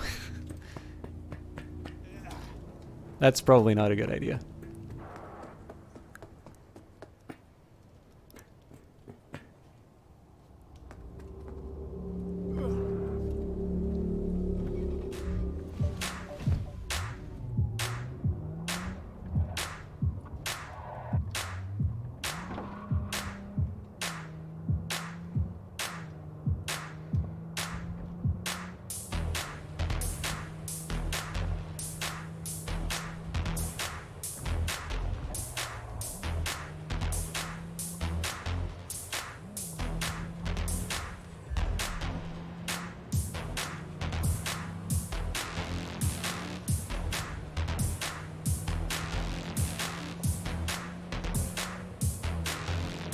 Obviously there's a bunch of side stuff that I can be doing, but I'm a little eager to try and at least do one of the major quest lines. I have no idea. Okay, yeah. Sorry, just checking chat. Dashboard here, this vehicle reminds me of 92 Chevrolet Cavalier.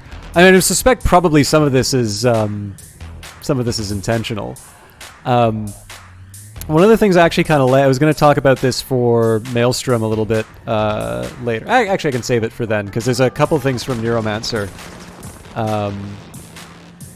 that I think are I don't think it's a specific reference to it, but it's definitely something that that comes to mind, let's say. I'm hoping these directions are right, by the way.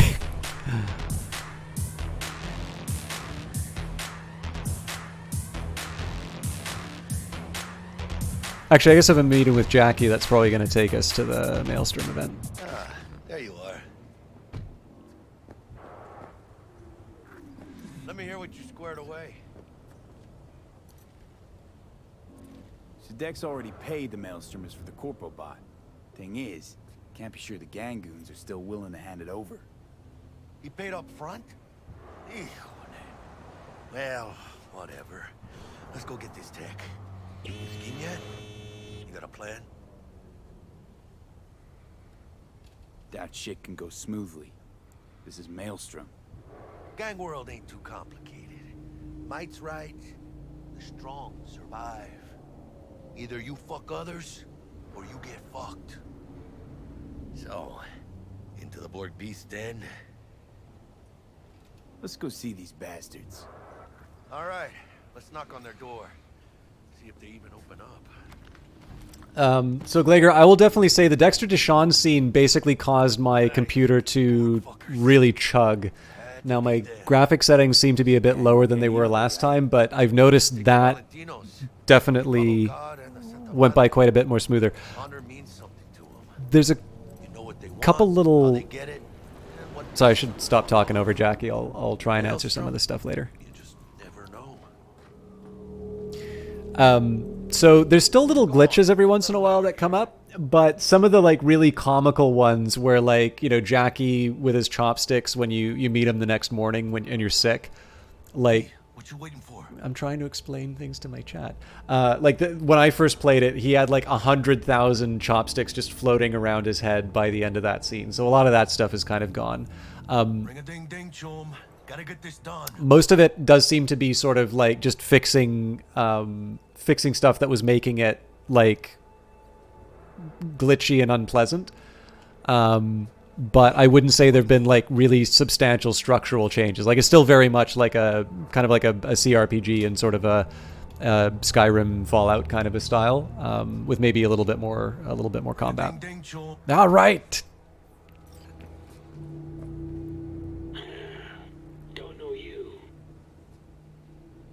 Want to talk to Royce. Dex sent us. Main room. We've been waiting.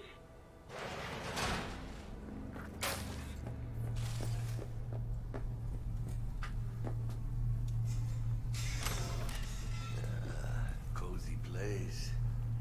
They could use a few plants, though. Oh, yeah. 1,000 beats a second. I couldn't believe my eyes. For a moment, I thought Jessica had changed them out for faulty Kiroshis while I was asleep. But no, that would have been like her. I blinked again. No change. There I saw them, clear as day, the open flaps of Jason's chrome skull. I saw the electronic brain that, up until now, had been hidden by my perfect imitation sin skin. The son of Future Tech CEO, the boy of my damn dreams, Jason. He was an android. Shit. I sat there struck dumb with expression on my face, and Jason stared back with one of his own. I couldn't help but wonder now, were those beautiful blue eyes of his, the same that had pierced my soul, were they merely a mimicry controlled by some emo algorithm? Had there been anything real behind them all those times? Not once?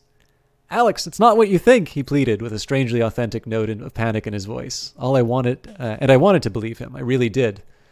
Well, clearly it hasn't been, I replied, in equal parts anxious and bitter. Me and my rotten luck. The first and last guy I fall for, and he turns out to be a goddamn motherboard on legs. No, that's not... Jason suddenly broke off and smiled awkwardly. Wait, did you say fall for? My cardio implant began to beat more and more quickly. My face flushed. Had I been wrong?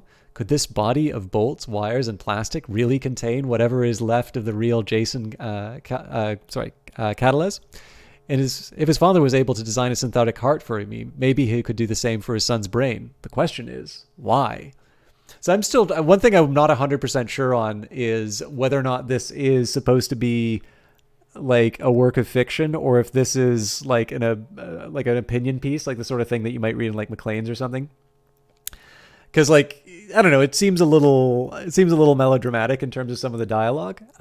So there's a side of me that really likes to believe that there is the cyberpunk version of kind of like a Harlequin romance that's being read by the Maelstrom, because of course it's like this story of sort of flesh falling in love with machine. But on the other hand, it's entirely possible that this is somebody's, blog article or something that you'd read in some journal somewhere, actually talking about, I actually fell in love with Martin Shkreli or something like that. So I'm not sure what it's supposed to be. Damn well prepared. Don't think I've ever seen security like this in the Chow factory. Gear from the Jack convoy. Gotta be. Must have been all over it like maggots. Dead meat. Can cyberpsychosis be cured? Can cyberpsychosis be cured? Opinions on that question are divided. Only a few years ago, so-called brain dance therapy was used across the entire country on a mass scale with the aim of bringing the sick back from the point of no return. The patient would be placed on a special chair and connected to a device that would deactivate all implants. Then electrodes would be attached, inducing the patient into a coma-like brain dance session. This was then followed by medicine, psychosurgery, and the aversion therapy. The overall treatment was intended to sever the patient's neural connections and tie them back together so that the cyberpsycho could return to society. Once all the therapy was concluded, no symptoms of cyberpsychosis were detected, as well as the patient's former personality. But don't worry, nowadays other methods are used. At least that's what they tell us. I think that was more like something to kind of sell a book. I don't know how genuine that was, but I'm just kind of giving an example. But, I mean, obviously I don't know the contents of the journalist's head, nor do I particularly care to know more about Martin Shkreli, so... Where's the Militech mine?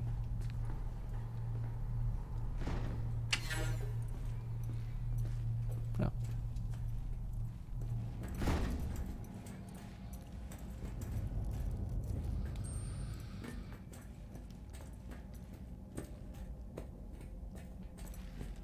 Oh, neat. Indixnome, is that going to be something that you can share with us when your game's ready to go?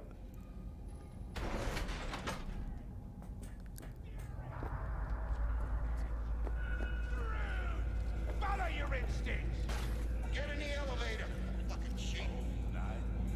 Stay cool. They're just trying to spook us.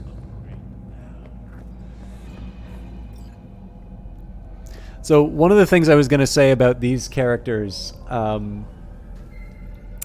for those of you who haven't read kind of one of those foundational texts of Cyberpunk, William Gibson's Neuromancer, there's a character who is described, he's a bartender, and he's described as being uniquely ugly, and that being a particularly endearing character trait in a time when sort of beauty is very affordable.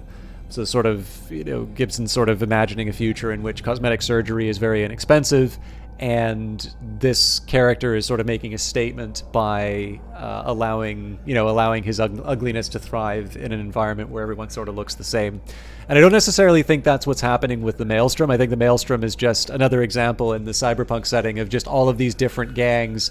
Like it's almost kind of like you can imagine sort of society as we know it as just kind of this mirror, this flat plane, and Pondsmith just takes a hammer to it, and you've got all of these shards and the really twisted view of what we are, and then, or you can also almost maybe imagine like a funhouse mirror being smashed. So there's some parts which are really exaggerating certain characteristics of ourselves and others, and of course you definitely see that tension inside of this game in particular.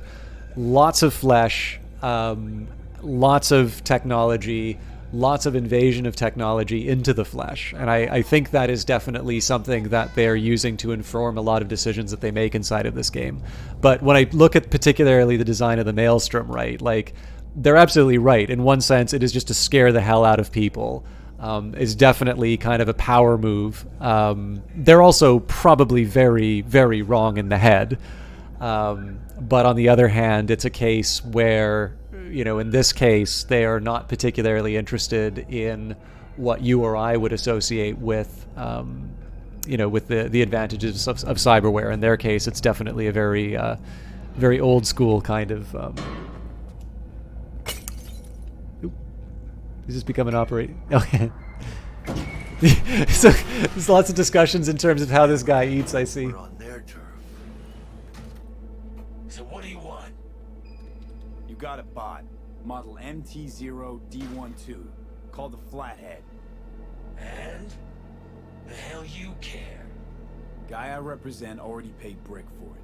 I'm just here for the pickup. I can talk direct to Royce if necessary. Nah, you talk to me. Name's Dum Dum. Now couch, planet.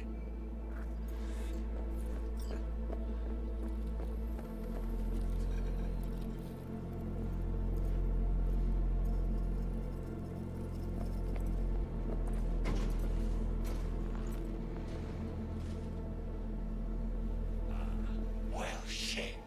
Goes for you too. I'll stand. This so fucking hard? Fucking ass on the fucking couch! Make me. Thought you'd never ask. Sit your ass down for a planet bullet in your skull.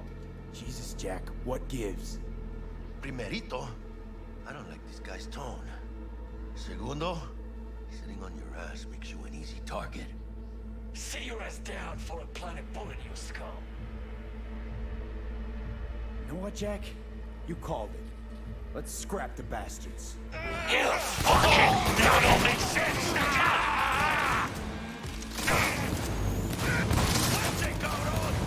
Points for you!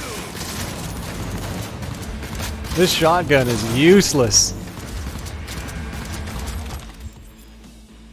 Power weapons allow you to control the direction of the bullet ricochets if you have the ballistic coprocessor cyberware and the trajectory generator mod for Kiroshi optics installed.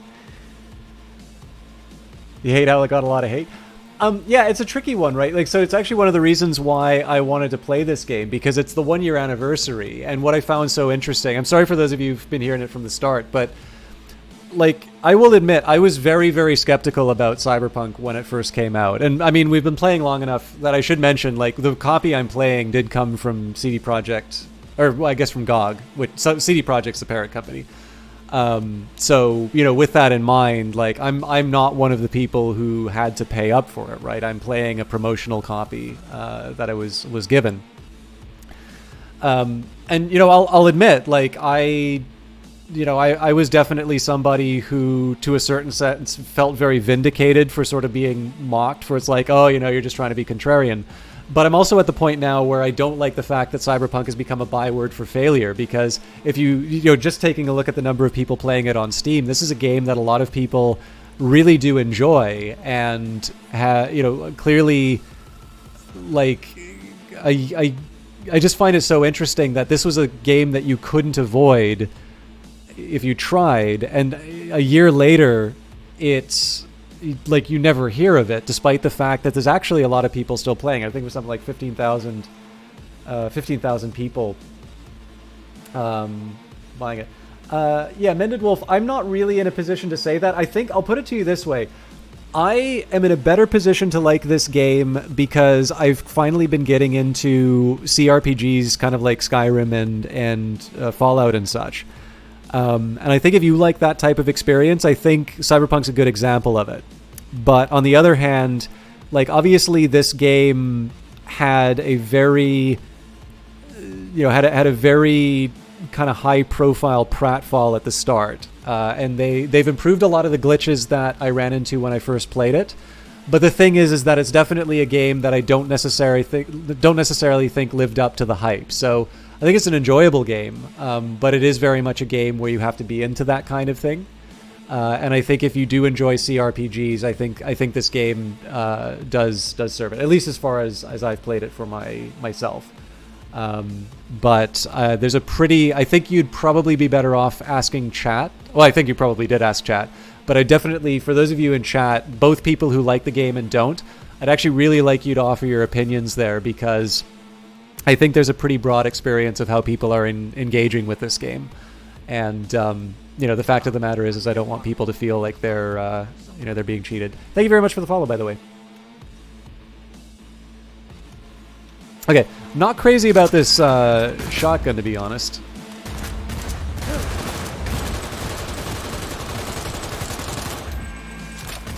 know who you're messing with? Hey, Ratchets!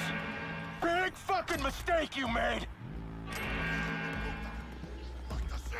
I would never want to. And let me try and be polite about this. Fuck you. Thank you very much. 69th of his name. Thank you very much for the follow.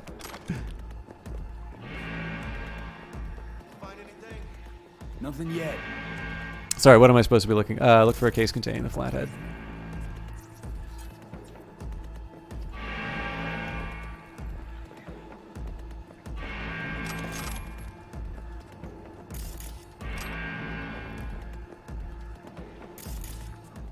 But yeah, so I mean, part of this right now for me is just a chance to, you know, if I was a contrarian moving in, now I'd actually kind of like to see. It's like, okay, so now that we're like, again, the easiest stream for somebody to do, right, is just clown on the game.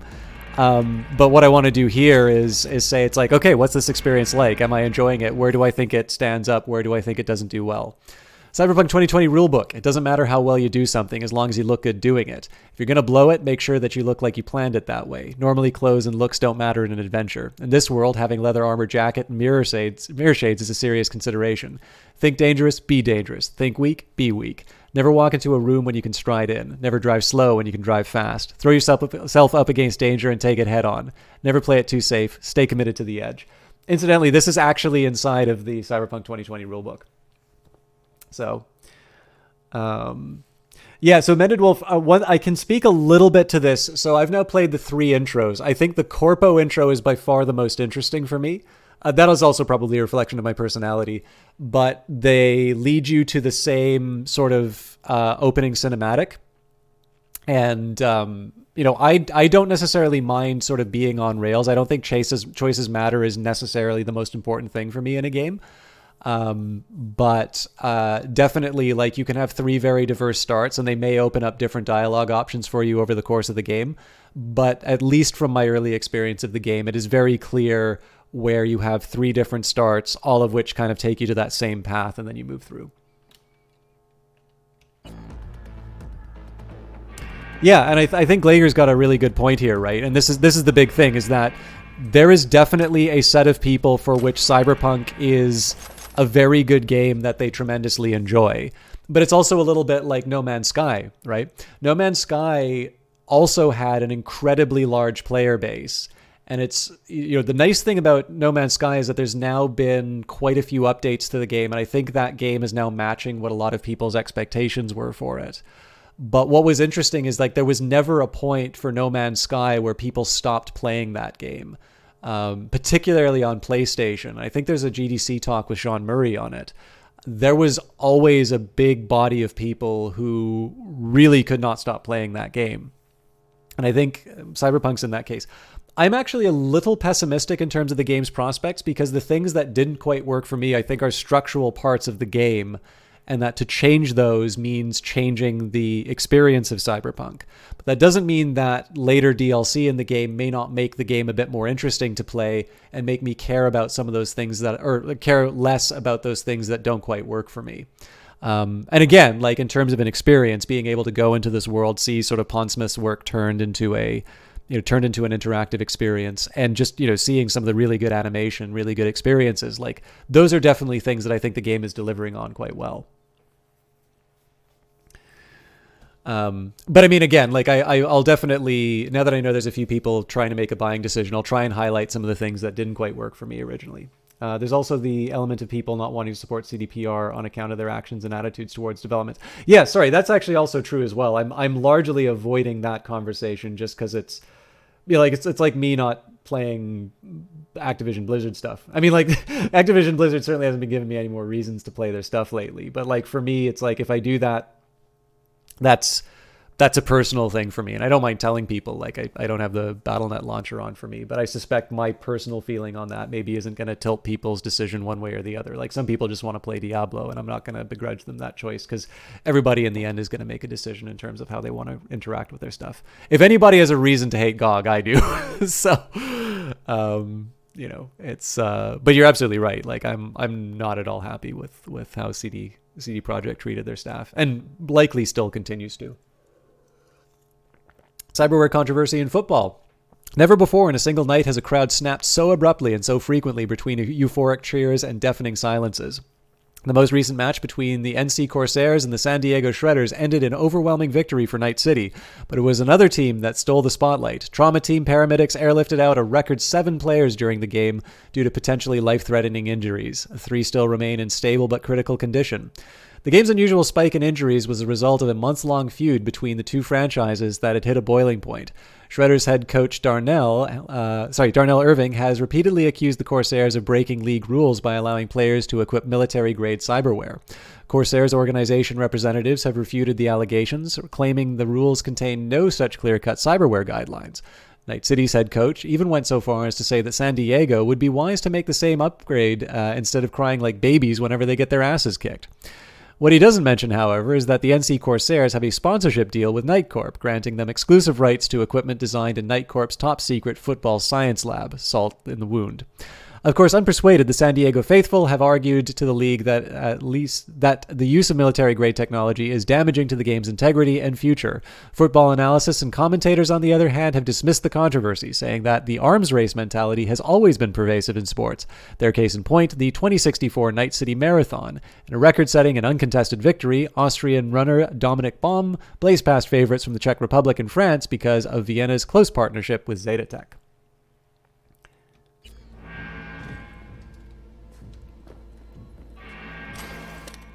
There's a lot of lore here.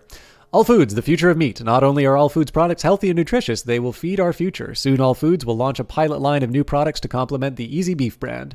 This series of meat products will be based on flatworm cultures, which have been found to significantly help increase metabolism, slow weight gain, and cleanse the intestinal tract. We hope the Flatworm Initiative will usher in All Foods' latest successful generation of meat products. Oh yeah, sorry Glager, you asked if I would eat or not. I'd probably be okay continuing to eat. Tapeworm sounds kind of awesome because like you could eat and then it like takes the nutrients out, so you just keep eating more if you really like food. But I'm not like really a foodie, but I don't find eating inconvenient. Smart weapons require a smart link to unlock their full potential of their targeting systems. To install one, be sure to visit your trusty Ripper dock. Yeah, but I need the money for that. Mind you, we're going to try and screw the corp, so...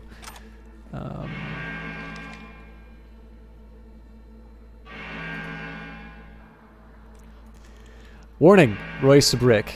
Know you're dodging me. We need to meet. Production floor, Brick to Royce. Know what you're doing behind my back. Off the hook this time, but never try that shit again. Brick. Big deal, Royce to Brick. Brick, this is a big fucking deal. Get your guys together. Everyone production floor. Waiting on you. Pay or your head will explode. Nightmare 2 encrypted. Hey Choom, today is your unlucky day. You probably wondering who I am. I'm a voodoo boy. Probably heard of us. Remember the last time you hit the net? Yeah, me too. I hack your coprocessor and install a little surprise for you. Now you do what I say or your head goes boom. I think 1,000 Eurodollars as fair pay to keep your head. If you pay, I uninstall my surprise. If not, I blow up your head, but blow up the head of the person you love most first. And if you call the NCPD, I blow up your head twice. You have 2 days to pay. And I know you read this because I install Spycam in your optics. We read it together. This is not a negotiation, Choom, so do not reply. Just pay and you will live. And Mega Medicine Lottery, WWHFSIL, 87th of their name. Attention, Mega Medicine Lottery. Buy 2 tickets, get a third for 3.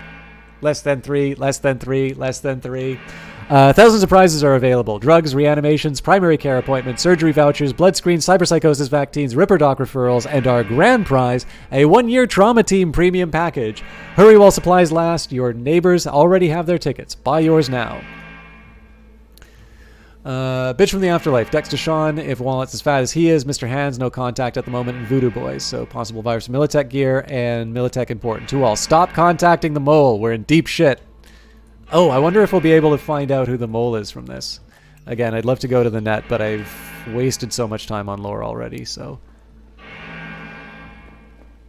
I don't mind doing lore stuff, but I try not to do the stuff that I know will have me down a rabbit hole for hours. I already talked about econ stuff, so...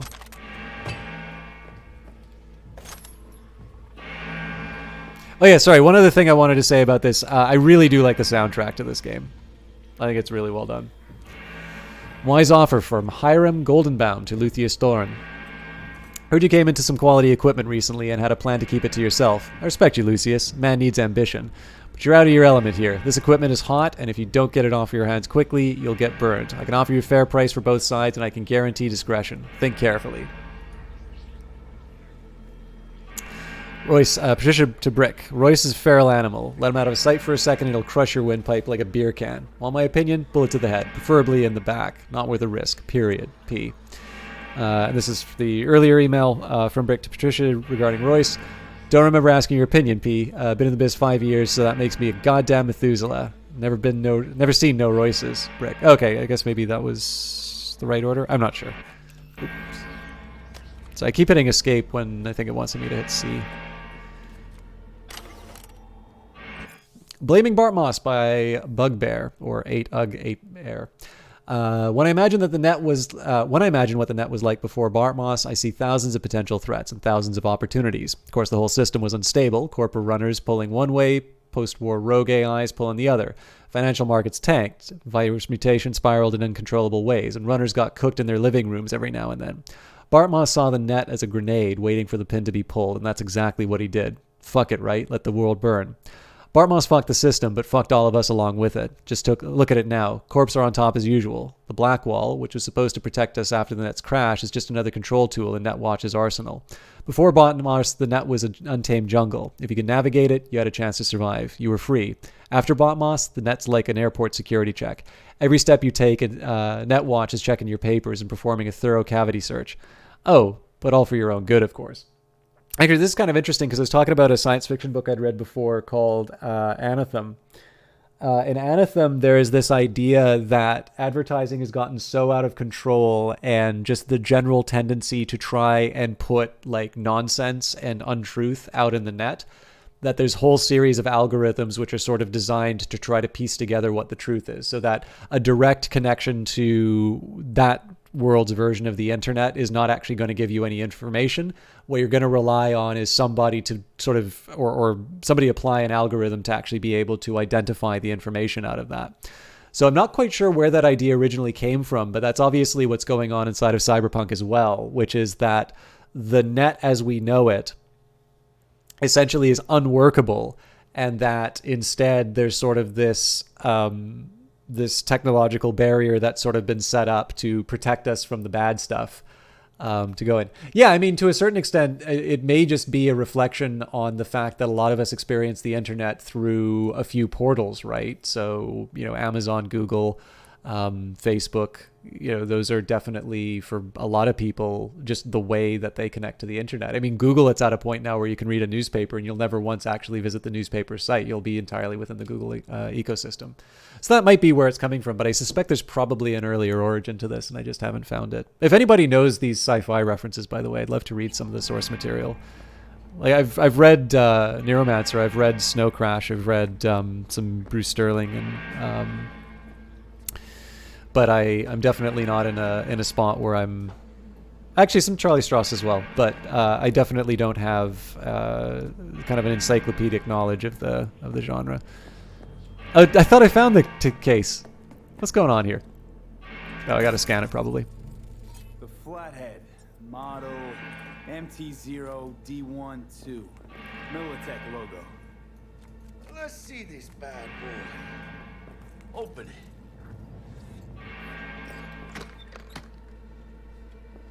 Love tinkering with new gear.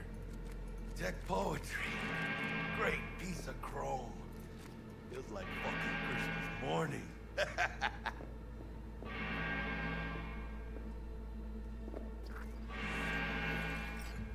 Got the set, bot and controller. Then let's go. Quicker the better. Guess I should probably level up, huh?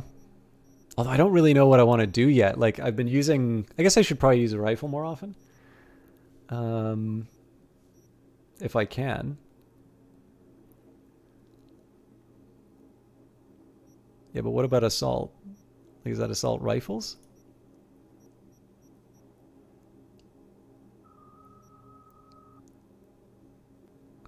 So yeah, Bullet Jock seems tempting, but let's see what kind of cyber... So mass vulnerability... That's tempting.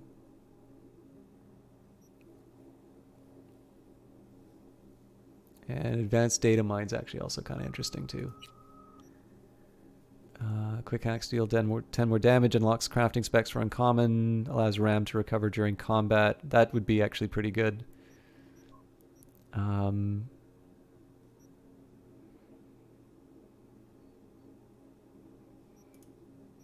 Yeah, so let's take Biosynergy, Forget Me Not.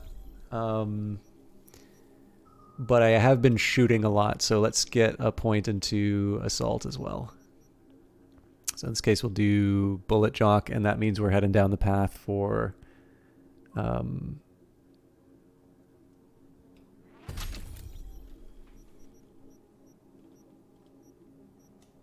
hope those were the right choices. I guess I can spend the money on resetting. And then attribute points, huh? I guess it doesn't really matter all that much, but if I'm putting something into reflexes, let's at least... He'll do one of each. Let's get out of here. I'm dying for some fresh air.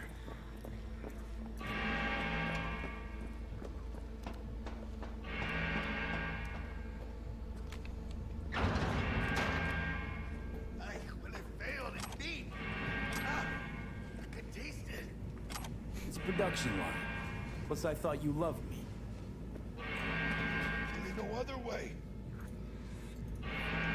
Urgent marketing issue. Lindsay Berry to Mark Robinson. Mark, I still have a problem with the direction of this ad. It won't pass the focus groups with flying colors, if at all. What do we hope to achieve by advertising milk?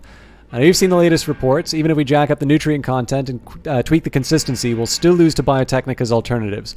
Our paste products already test worse with younger consumers. Besides, it's not even clear who the target audience for this is. You are aware that most of our target sales are in urban markets, right? Unless you're playing off a sense of misplaced nostalgia or some reference that I just don't get. We need to seriously consider reassigning the marketing budget from milk to something else. Do you have anything in mind from R&D that's already been tested?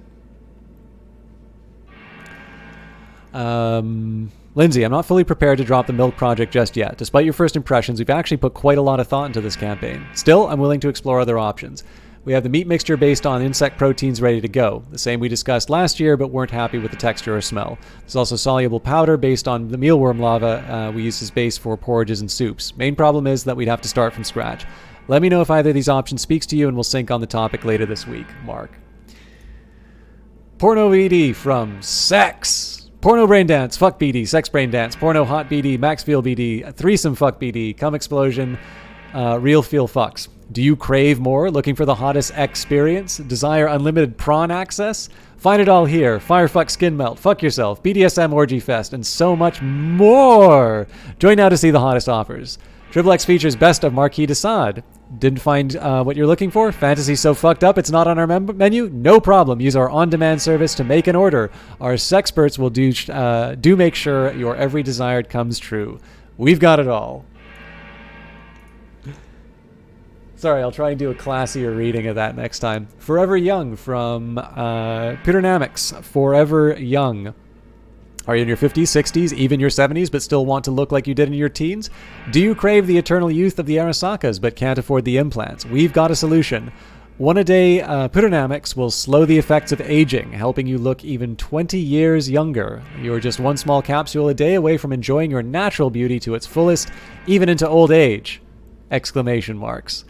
Piternamics is completely safe to use. Studies have shown it to be over 95% effective. Tako Tanaka, MD. Incredible. I'm 68 years old and I don't look a day over 40. One of our many satisfied customers. All my wife's friends constantly ask how she bagged her cougar self such a young husband. You should see her face when she tells them I'm actually old enough to be her father. Another satisfied customer. Don't bother getting an expensive new faceplate. Invest in your stunning natural beauty. And need someone to watch your back? Animals are alpha. Danger prowls Night City. Got a stalker on your tail? Hired iron out for your blood. Some freak giving you crooked looks and bad vibes. Or maybe you're just looking to pad your personal security. The animals got your back. Survival of the fittest. It's the only law that matters in Night City. You hire us, we show your enemies just what that means. We'll protect you, your home, your workplace, your property. Hell, we're even happy to knock on a few doors if necessary. Become king of the jungle. Choose the animals.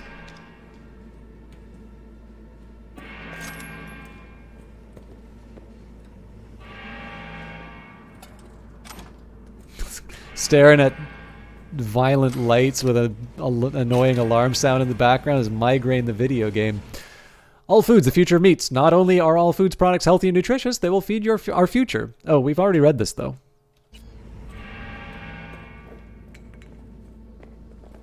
Okay, I don't get it. Oh, yeah, there we go.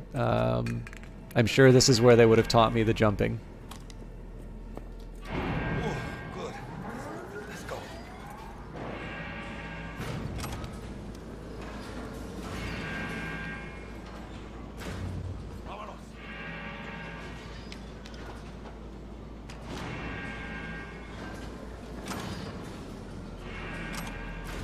Let me just make sure I've got my best gear, because I think there's a fight coming up.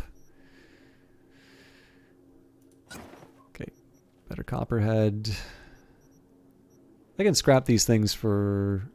Yes, I can.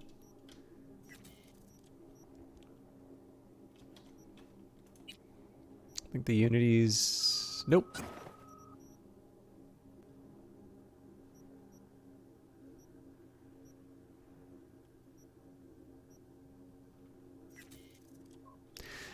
So then the question here, so I've got this double-barreled shotgun. The thing is, I really didn't care that much for it. It's my lowest DPS, so maybe I should switch this sniper. Well, sniper rifle's not really going to help. I already put the points into assault, so let's see if we can make it happen.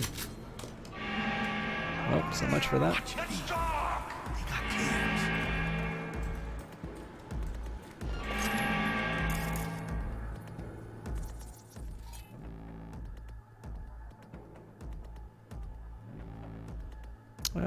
Let's start with a ping.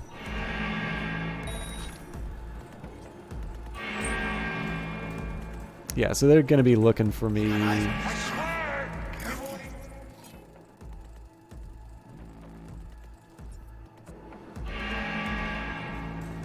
Okay, I think we're going to have to disable that.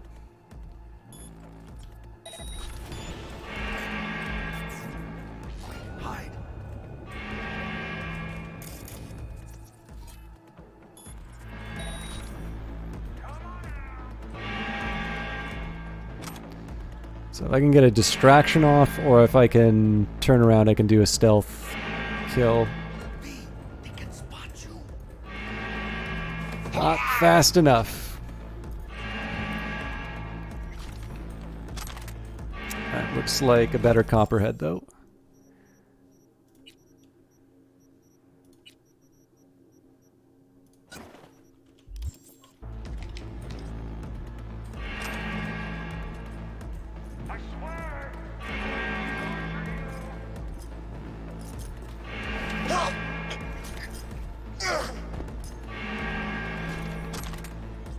That's got to be a better shotgun for me.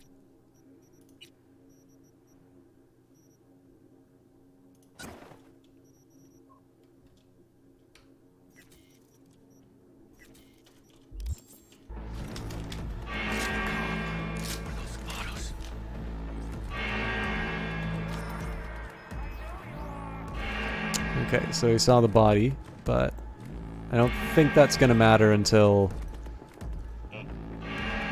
you can see us. I should be able to get a distraction off, but I need to find a...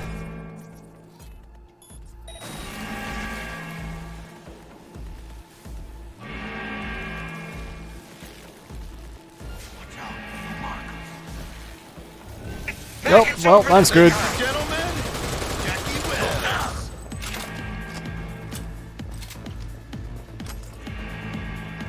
Did I forget to loot this other body?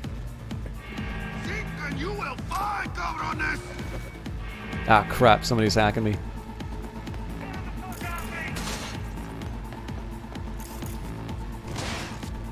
I think I'm just gonna have to hit it.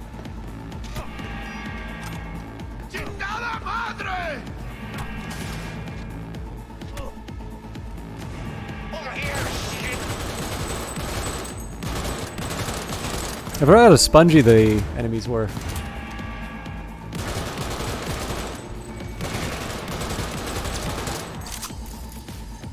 Hell yeah! So yeah, one of the things I've forgotten about playing this game before was definitely being able to hack in the middle of combat is really fun and makes the combat a little bit more interesting. So let's see if we can have a little more fun with that.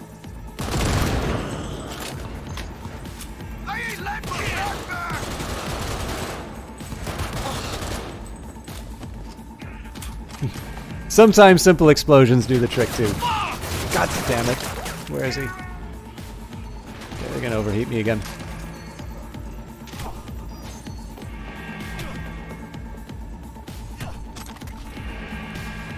I don't know if there's any way of avoiding it other than just taking out the hacker at the moment, but...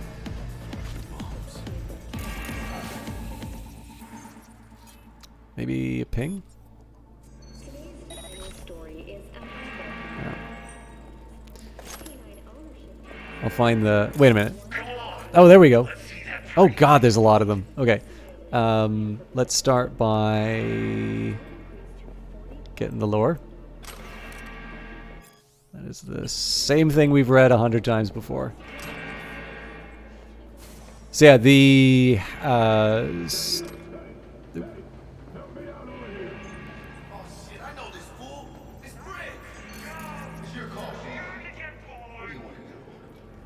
I'm pretty sure that thing's already caught us.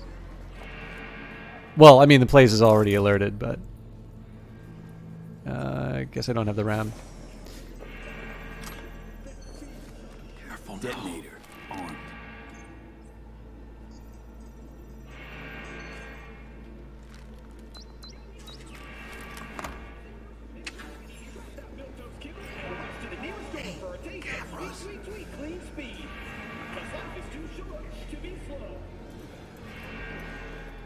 I don't know if stealth is still an option here, but... okay, so if I can find a way to open...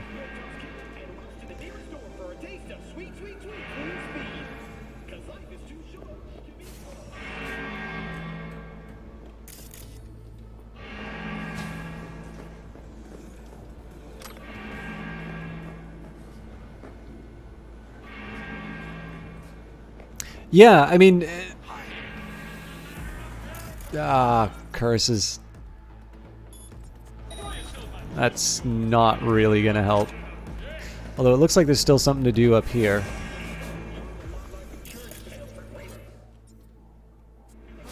Baby steps, V. Enemies watching.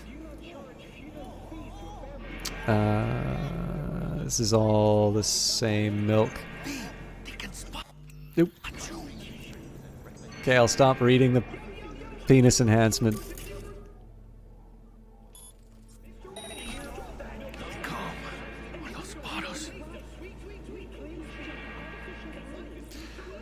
Warning, scam alert. Do not click on any emails with ads for penis enlargement nanogel. This is a scam. Oh, for God's sake.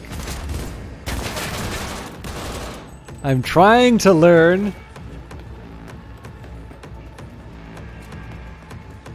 Focus! You're fucked and you know it! Think, assholes, think! Point up the side! Need cover fire! Watch it! Alright, I should probably heal up and not go charging in like this.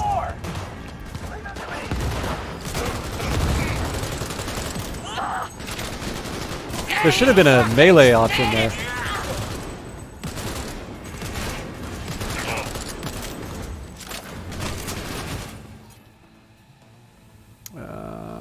Crap.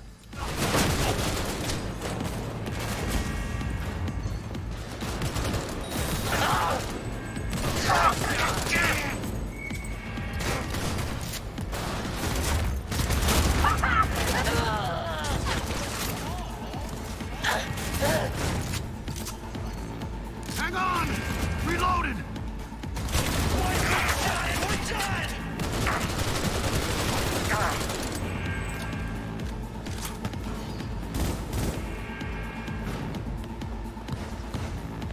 Playtime's over! Fall back!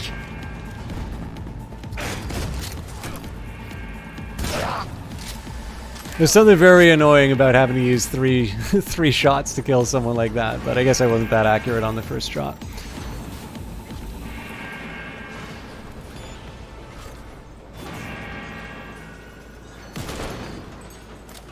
Anyway, back to penis enlargement.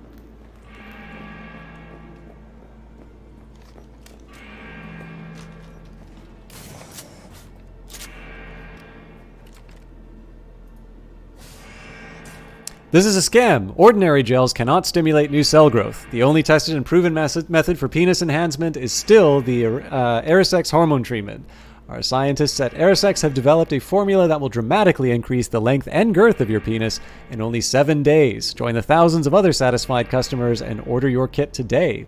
I didn't believe it would work, but I was desperate. I only had a week to get my penis big, and I knew that Mr. Stud wouldn't cut it. Fortunately, Arisex did the trick, and I've still got the nail marks on my back to prove it. Thanks, Arisex. Richard Towers, real customer, verified penis growth. Order now while supplies last. It's part of the lore, Brian on the Rocks. Okay, guys, this is somebody who I don't get a chance to... This is somebody I don't get a chance to shout out very often. Brian is a game developer at Respawn. This isn't my birthday, Brian. It's the 1-year anniversary of Cyberpunk. It's why I'm playing the game. Yeah, I was gonna say, if you just joined, I went into a room and killed a bunch of people so I could read that spam. But yeah, anyways, Brian on the Rocks is an incredible high-energy streamer, plays a lot of action games, does not take the time to read anything, and he's a ton of fun. Does it actually really bother you that I read stuff in the game? Because I'll totally read even more lore. Implants for cheap, cheap, cheap by Cyberware. Huge savings on discounted secondhand cyberware. Don't miss out. Today's deals. Plastic. Wait, we've read this one. Only you guys know. Royce, Tommy, Dum Dum, Bjorn, Bricksman demoted to cage duty. Code 9691. Keep it to your fucking selves. Notes after presentation. Settled on the name Orgiatic. Tested. Hey, thank you very much for thank you very much for gifting that sub to Glager Index. No. Apparently the glare tested very well in marketing, I think, and PR in favor. Have time till the end of the year to nail down the full product line. Flavor enhancement isn't enough. Marketing suggests adding substance that allows us to brand it as wholesome. Marketing decision is to focus on premium snack food, draw associations with movement, energy, modernity, artificial supplements, flavored based on mealworm larvae, have the fixed assets for it, low cost, but check with legal if we can list core nutrients without printing source. You've been drinking. This is the content you require. Oh, this is fantastic. I was actually debating on the messages, and then I remembered that you actually do finish codes. Or you do get mission objectives with it. So, were you streaming today, by the way, Brian? Again, for those of you who did I actually shout him out, or did I just talk about him? Yeah, I did. Please, guys, do follow him up if you like games like Cyberpunk. Brian is a much better broadcaster than me, and again, he makes games for a living. He also worked on Prototype and Battlefront 2. Orgiatic will be All Foods flagship wholesome vitamin booster with accelerated absorption, moving something. Unfortunately, we had to forego the mealworm-derived powder as the paste-based because production rhythm would not match with marketing assumptions. Even were that not true, we would prefer to avoid mutual cannibalization of both sales and public perception between Orgiatic and other food brands which already use mealworm larvae as the fundamental ingredient. Despite unforeseen obstacles, we continue to aim for at least 300% of daily vitamin needs, although exceeding this mark would most benefit the brand in terms of maintaining positive PR and increasing All Foods' market share in vitamin products. Does this count as a shooter? Because it definitely feels a lot more like a CRPG to me. Besides, aren't you working on the new Dune MMO? Or am I not allowed to talk about that Dune MMO yet? Orgiatic by All Foods is your gateway to better something. I think living. Try our savory nutrient pastes and vitamin something from the Orgiatic line now. Get 330% of your daily vitamin needs. I love the story in between here, right? If we get over 300%, it helps our goals. So here it's 330%. Of your daily vitamin needs in just one fashionable tube. Slurp down your favorite flavor pairings from around the world, as well as our special edition Omniflame, which has more flavors packed into it than ever before. Buy one today and let your tongue do the work. Okay, local network.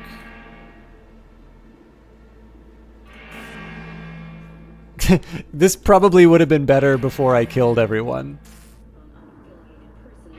Although I guess we can take a look. This, presumably me getting to this laptop stealth-wise would have allowed me to just hack the life out of everything. But because I am a very simple man who's incapable of sensible actions, I'm pretty sure we're done.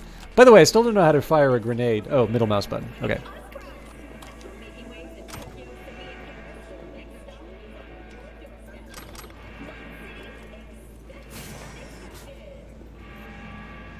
Oh, come on.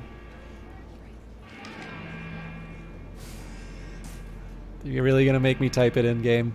Okay. God, felt like a fucking eternity there. Been in here a while? Few days. Kind of lost count. Some guys loyal enough to care, slipping stuff, tried to help out. Actually, Brian, how much of this have you played? Guess it's kind of your fault we're here. Came for some tech Dex bought. He tell you to free me? No, just to pick up the bot. Classic fucking Dex. Looking a little like we might have saved your skin. Think we're due a favor, hombre? Jesus, slow down, maybe. I'll get you, but kinda caught me at a bad time. We ever meet again, I'll have you covered. Well, he seems trustworthy. So I'm pretty sure there's a boss fight at the end of this. Manage all right? This is my home. Quit fucking sweating it.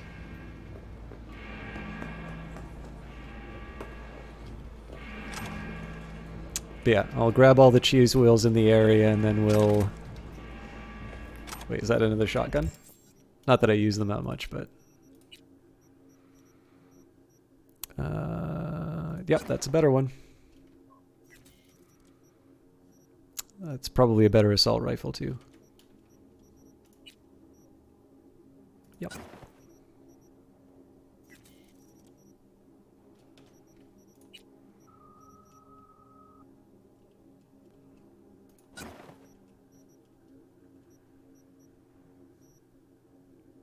So I'm going to hang on to that Unity because that's the first one that I got.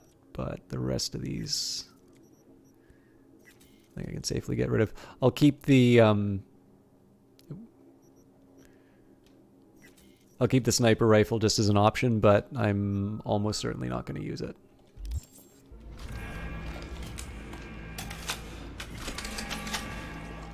Yeah, I'm definitely like that. I think if, for those of you that watched the Oblivion and like Morrowind, the psychos of MaxTac. If a psychotic killer is prowling in the streets, they're supposed to defend us. If your average Joe Blow goes ballistic in his cubicle, they're supposed to bag him and drop him off at the psych unit.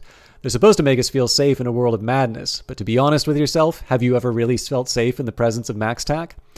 What the mainstream media won't tell you is that 90% of MaxTac interventions end in the killing of the cyber psycho, and if you confront anyone about it, the official word is that they only take life when absolutely necessary. But don't buy into their bullshit. For them, the kill is a must, to keep bystanders happy with a display of blood-stained justice. And if a few civilians die, tough. They'd say that it's just a necessary evil for the greater good. Only, whose good exactly? I witnessed one of these interventions firsthand. The cyber psycho stormed into a mall, armed to the teeth, and shot several people before slipping into a detached state of calm, mumbling God knows what to himself. MaxTac arrived after a few minutes and immediately opened fire. The gunfire jolted the psycho back into a frenzy. By the time MaxTac secured the area, 25 people had died. What a heroic success, huh? You waiting for the bottom line? Here it is. All MaxTac members used to be cyber psychos themselves. Every single one. The same people who butchered innocents on the streets just a month, a week, a day earlier are now our knights in shining armor. Is it any surprise that nearly each of their interventions ends in an unavoidable massacre? Just some funny coincidence? You tell me. Are the Elder Scrolls books, some of them have really good lore, and other ones are really a waste of time and way too long. And I mean, this is me saying that, right? So I've got some pretty good tolerance. I'm trying to remember the name of this concept.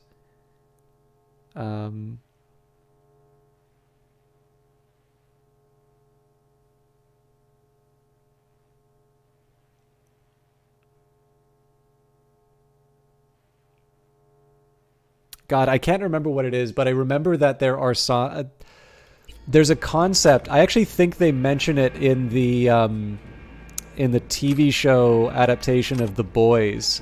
But there's like a casualty allowance for certain operations, and it's kind of the recognition that certain military or police actions are it's very unlikely that they are going to end with everyone surviving. And so there is sort of this not publicly listed number, but sort of this number for which it's kind of considered acceptable. Like as long as the number of people who die in this operation comes in under that number, like nobody's going to get fired, even if there's going to be an inquiry. Is that something no, that can't be something I care about.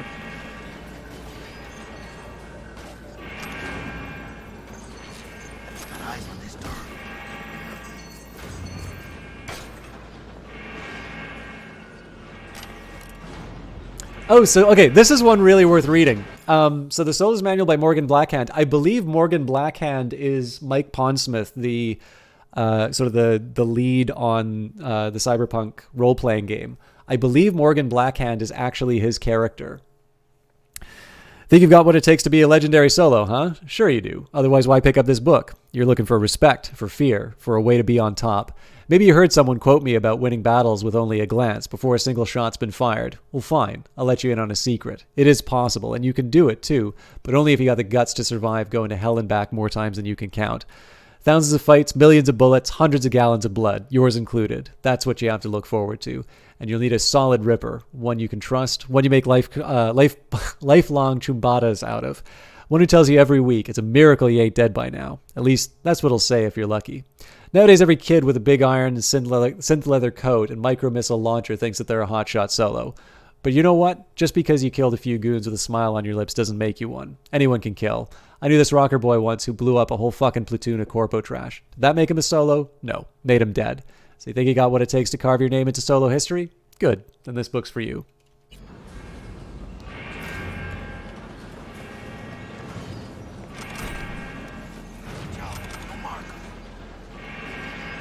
I mean, he says watch out, they'll mark us, but why should I care? I'm really just looking to loot the stuff and get out of here.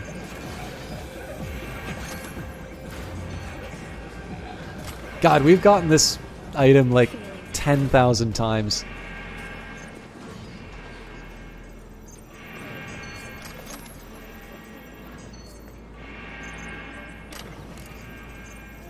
Buddhism and cyberware, a perspective. Interviewer. For most of us, the precepts of Buddhism seem baffling, to say the least. How would you explain to the average night citizen why bhikkhus such as yourself... I have no idea how to pronounce that. You came in just in time for... so I was talking about Mike Pondsmith's character, but now we're going to talk about Buddhism. Such as yourself against implanting cybernetic technology into their bodies. Monk. It's not that we're against them, per se. Each person has the right to make choices with their body, so long as those choices don't harm another. Although, bhikkhu, somebody might be able to say it. Brian, thank you so much for the sub. I definitely know my stuff is not your... I definitely know I'm a very different kind of stream from what you like watching, but that really means a lot that you sub. Thank you very much. I'll do more Cyberpunk in the future just for you. Make sure that... Oh God, did I ever tell you what happened with GOG? That's a story I got to tell you on Discord. Because I am actually playing. What on earth are you doing? Oh, good God. Okay, well, everybody, I hope you like... I really hope you like Raiders of the Lost Ark, because this is going to be running for a while. Brian just donated 10 gifts. Joshy Man, MJ Stevens, Senior Q 2020, Night Valiant 28, Avian 99, Erasmus, Despair Embodied, Kurzov 22nd, Bonzdar 93, Knight 97M.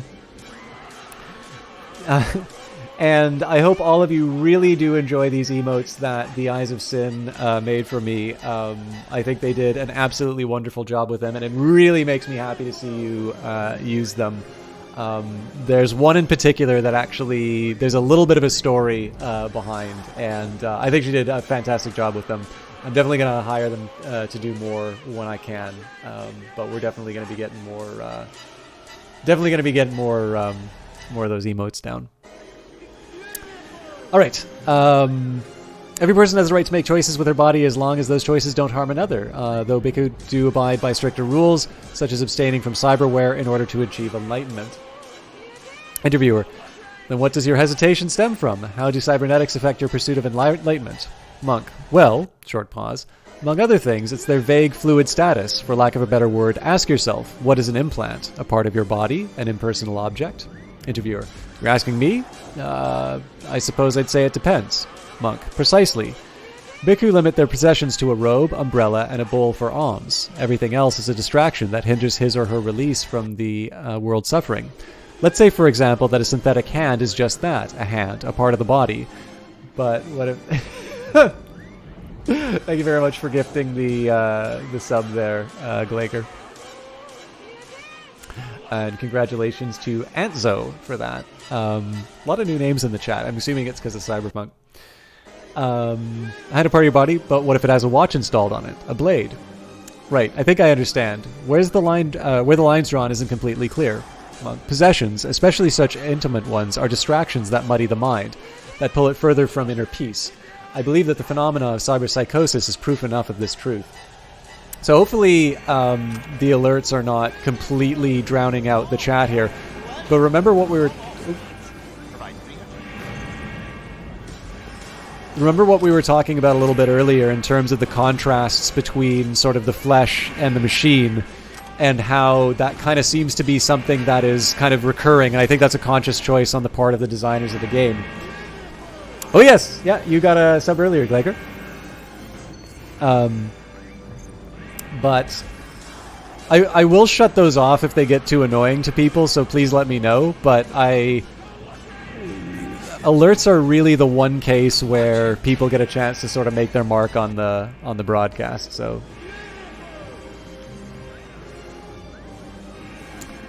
but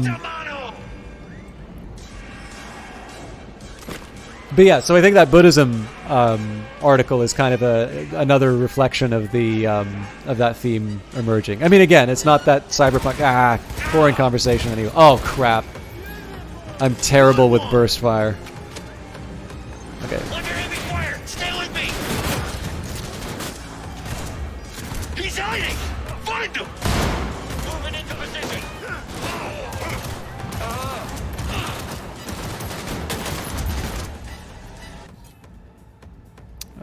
Let's reboot the optics.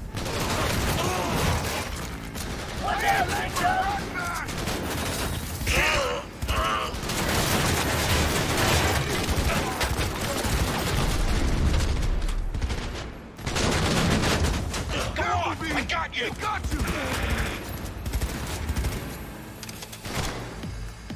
I don't know what I'm getting caught on, but there we go. Point for you!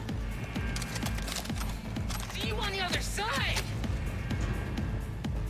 So yeah, it's occurred to me I really don't have a lot of really good combat hacks, so as much as I'd love to use those more often, let me reload everything.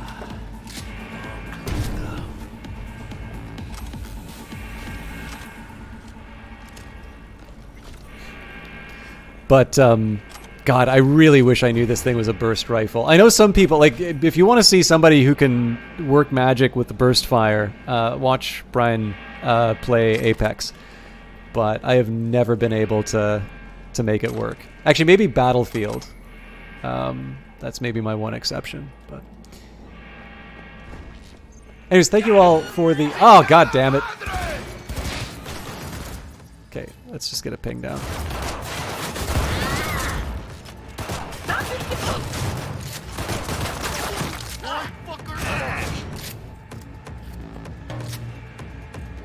As you can see, we're not doing the stealth approach this time. God. I can't. He can hack me through the door, but I can't hack him.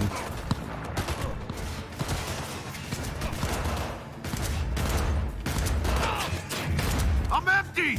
Need to reload! bleeding. Now's our chance.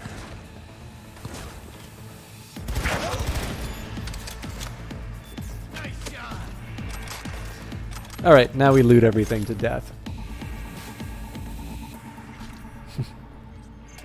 Apex, Halo, not that. Yeah, well, that's just it. Like the one thing I really love is that you're able to give the attention to the stream while still playing those games at a really high level. Like I finally kind of got back into a few more competitive games. So I did a couple of Dota rounds the other day.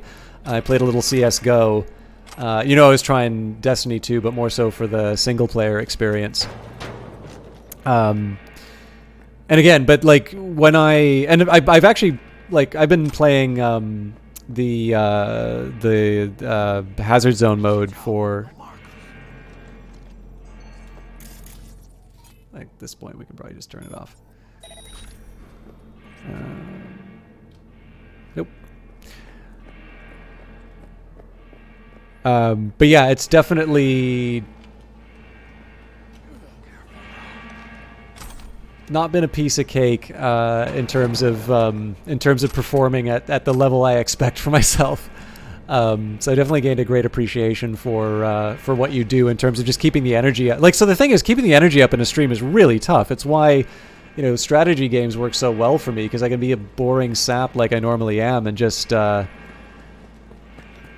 still, it's kind of appropriate to the genre. And I mean, at least in the case of Cyberpunk, it's based on an RPG, so you can kind of talk about this sort of stuff in the context of its larger world. There's a flamethrower in this? No Life 3 review. After 50 long years, the wait is finally over. The third and final installment of the No Life series will be available for purchase tomorrow. As has been reported already, gamers should not expect any major shakeups in regard to the protagonist. We'll still play as a strong and silent type scientist, Baron Freimensch. We follow the Baron as he ventures to the Arctic Circle to, well, why spoil it when you'll have your hands on it in less than 24 hours. The gist, with Alice at Baron's side and a trusty crowbar in hand, those nasty aliens are in for a rude awakening. This is definitely the reference to the famous shooter series Quake, right?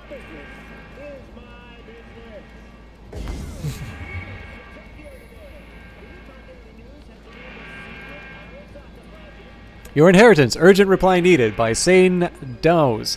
Dear Sir or Madam, my name is Sandows. I work for Wet and that's got to be a South African name. Rectvagardheid. I found your address on a client list for Zetatech's Dutch off. Okay, Dutch. Your name happens to be identical to that of my former client, who died tragically in the recent floods ravaging the north of Europe. Please excuse the rather informal nature of this email, but the matter is truly urgent. My client has left behind 10.7 billion euro dollars in cash. In accordance with local law, the government will assume the entire sum if an heir is not found within a week. I also have it from unofficial sources that the funds will be earmarked for the local branch of Euro Business Machines, which plans to take over Amsterdam. But we can stop them. I know you are not related to my client by blood, but by advantage of a few legal loopholes, we could inherit his fortune and split it 3 ways. 40% for you, 40% for me, and the remaining 20% for the flood victims, of course.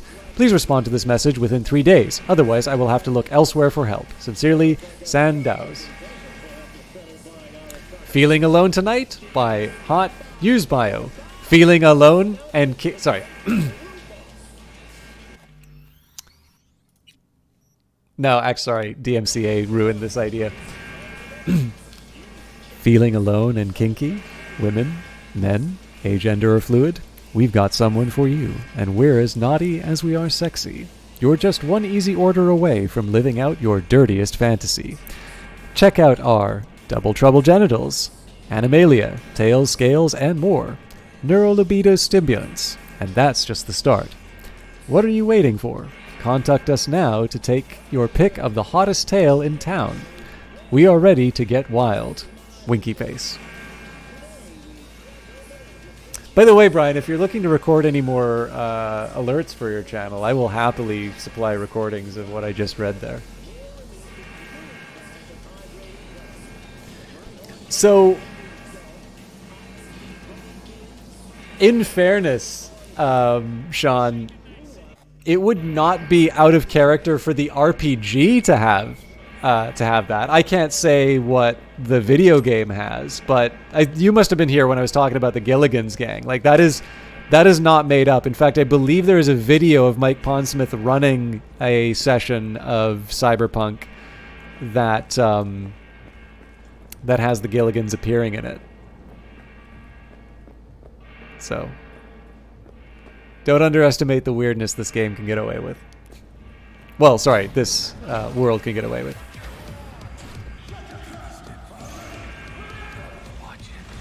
Sit tight, coming for ya. Okay, well, we could sneak past him, but why would we?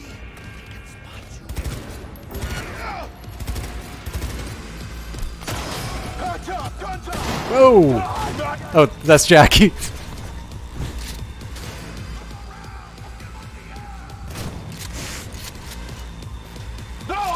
You know who you're...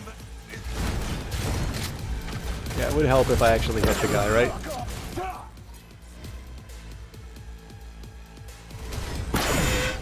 Come on, again! Jesus.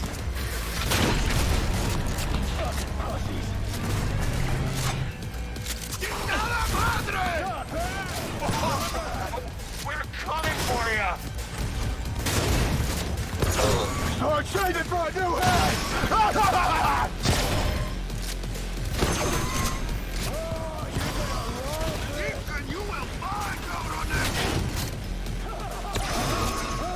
Come on, again! Again!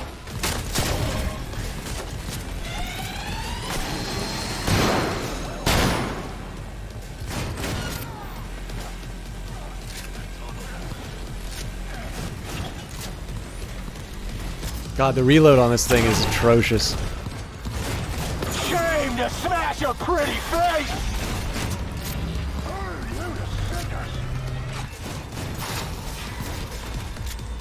No, I'm blown short! Shame to smash a pretty face! This fight is considerably easier than the last time I fought it. Oh, god damn it. Except when I trip on stuff. Start saving for a new head! Yeah, I don't know what I keep getting stuck on the ground, but it's, Come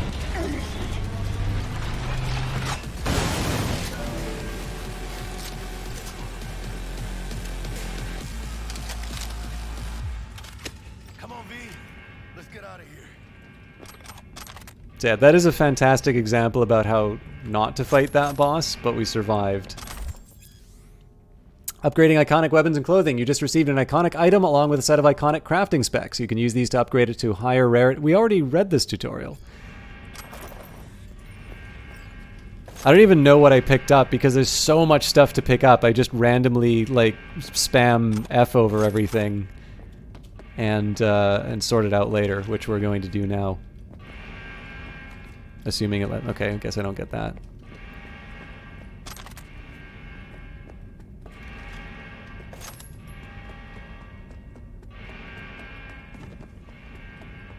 Anybody sick of that alarm sound yet? Oh, hang on. The corp's probably going to want their money back. I think we should get ready for another fight. I guess we didn't find any information about who the mole is.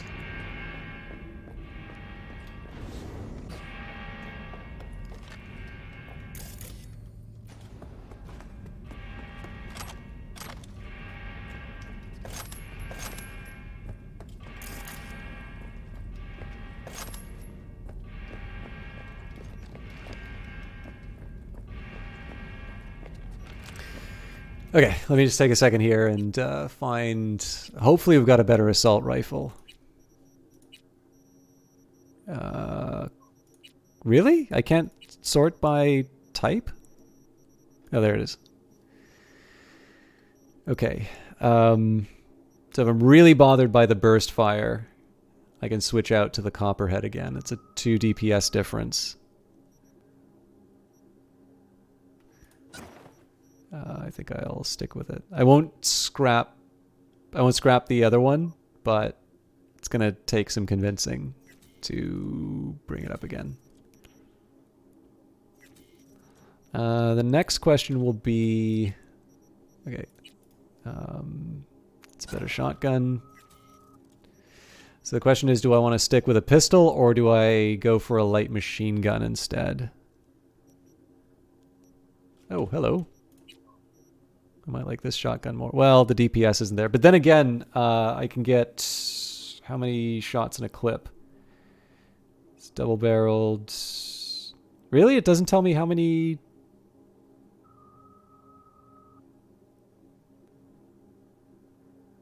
Yeah. I'll stick with it for now. And yeah, I'll hang on to my pistol. I probably shouldn't, but...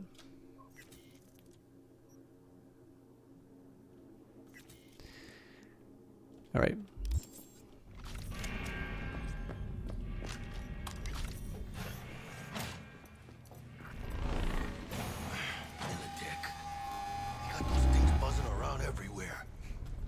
Past the gate. We can talk there. Like a militant bitch.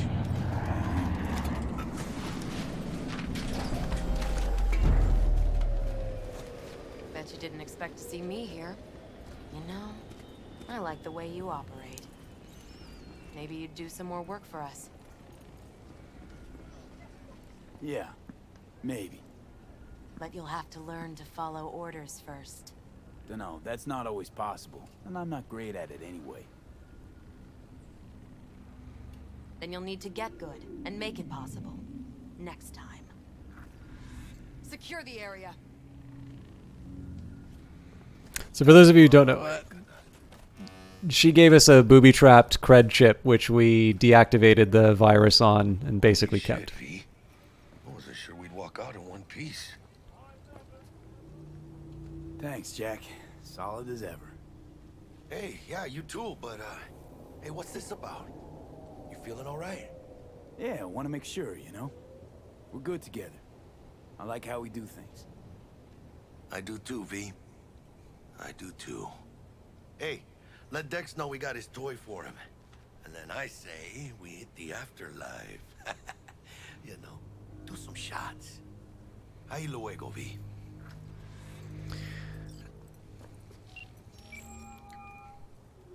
How things looking, Mr. V? Got the bot. And how'd it go? Run into any trouble? And what about the Militech angle? Met with Stout, managed to strike a deal. Well, well. Gave me the chip with the scratch from Maelstrom. So you paid for the flathead with corp cash? No. Decided I could use the eddies myself. And I just grabbed the bot. Just like that? Not just. Had to use violence. You got some balls, Mr. V. What about the meet with Evelyn Parker? Still on the to-do list. That meet's the only thing that'll get you a chance at grabbing that chip. Parker will be waiting for you at Lizzie's bar. Good luck.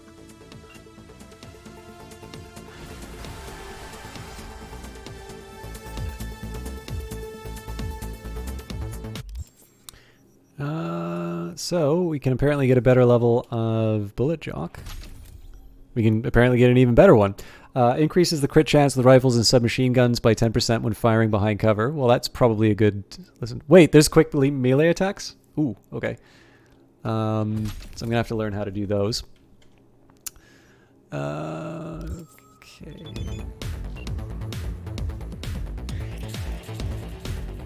Oh, there's a couple jobs for us to do. First will come the Great Reality Check, which ushers in the future of the world. Bart Moss is the same name as the person who ruined the internet. Or set it free, possibly. And...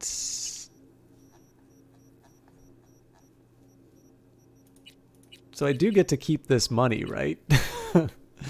Okay, where's my quest? What time is it? It's between 6 and 6. Yeah, it's...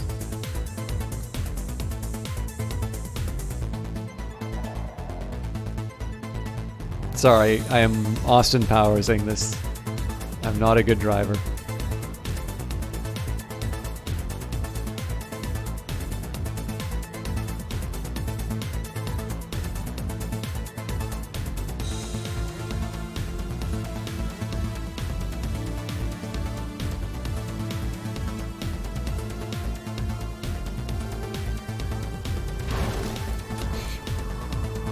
Maniacs!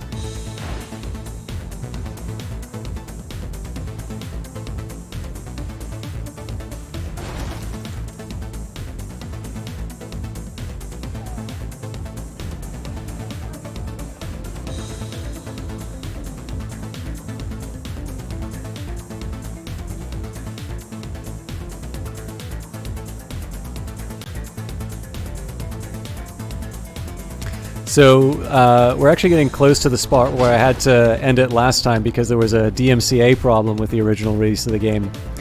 But there's also a really, really well sort of lit and animated moment coming up. So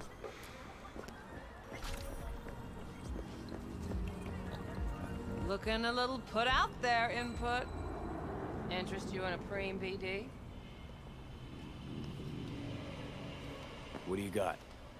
What don't we got? Women and men of your dreams. Synaptic acting A-listers, no washed-up virtue porn boy toys or blow-up dolls here. Auteur stuff. It'll grip your heart and blow your nerves right out of your body. Pure bit-based ecstasy. That's why people come here. Clearly know how to sell it. Not a sales pitch, it's a warning. I'll give you one word. Bespoke. Not for everyone's synapses. Think you can handle it? Bespoke? Damn, that sounds promising. I get it, I'm in. Couple of things you need to know first. Severe penalties for any unauthorized recording. No drugs, no groping. Someone catch your eye? You do not grab them. You find them in the catalog, ask for a BD, and get yourself a box. I really look that green to you. Like I don't know. Door's open. Have fun, input. My, what a sweet little face you have.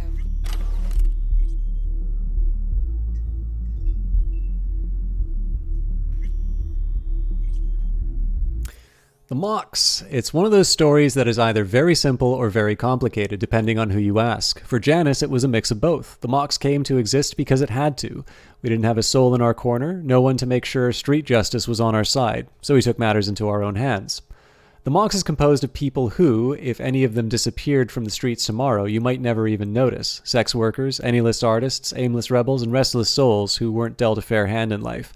Today, the Mox is thriving, as demonstrated by the booming biz of Lizzie's Bar.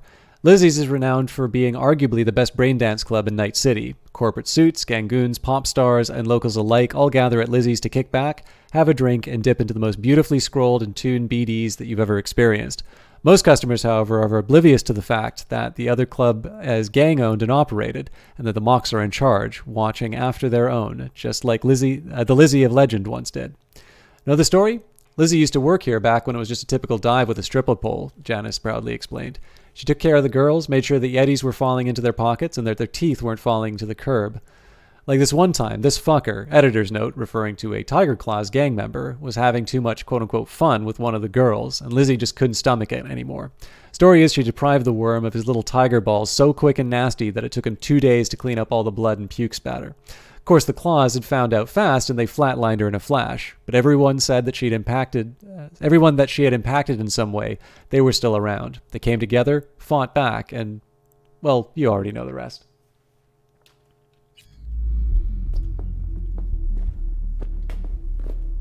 Oh yeah, actually, so one fun bug that I ran into on this one. So I walked in, and she's like, oh, hello to welcome to Lizzie's and all of that. And like the second I moved like 1 second closer, she like lets out this really angry like, kiss my tits! And I'm like, okay, maybe this still needs a little bit of polish. So she has not yet insulted me, and I don't think she will. Let's see. We dumped her already. Yeah, no surprise there. I warning you. I have connections. NC Nightlife, drinks, dancing, debauchery. If you're a dance head like us, don't miss out on Lizzie's. You'll find no better brain dance club in the city, no matter how deep you dig. Modern boxes, solid tech, but most important, the catalog.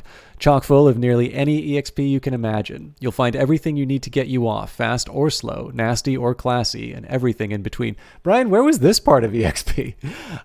Don't let the girls at the front door scare you off or kill your buzz. They're wary of newcomers, but once you get in, they'll treat you like one of their own. Trust us, give Lizzie's a try and you'll never go anywhere else.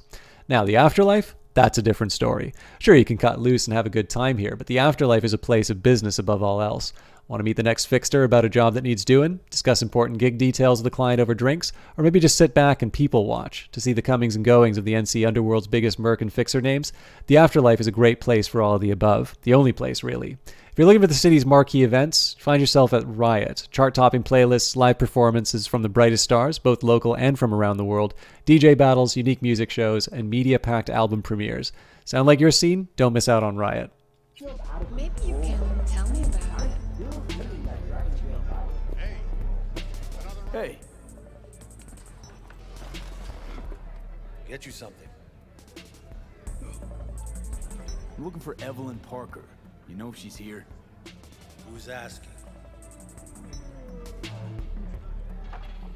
Big tipper. Generous when I get the answers I'm looking for. Appreciate the gesture, truly. But afraid I don't get paid to talk. Opposite, actually. It's all right, Mateo. Wait, this one.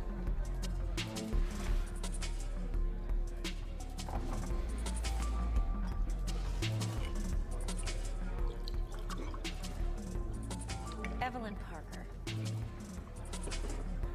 I knew it was you as soon as you walked in. Why not say hello sooner? I wanted to get a good look at you first. Why are we meeting here? Any particular reason?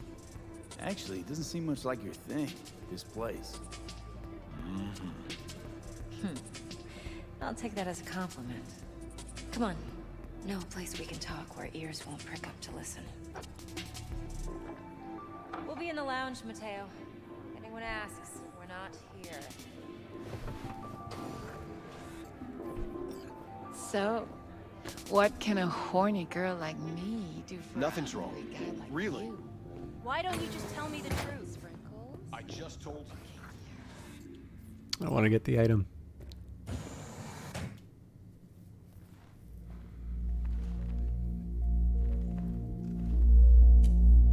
It's like, I think this looks great. Obviously I'm stuck in place, so they get a chance to like light it.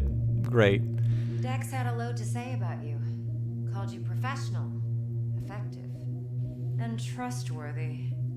I hope he wasn't overselling. I'm good at what I do. Got a solid crew on my back, too. Never once botched a job.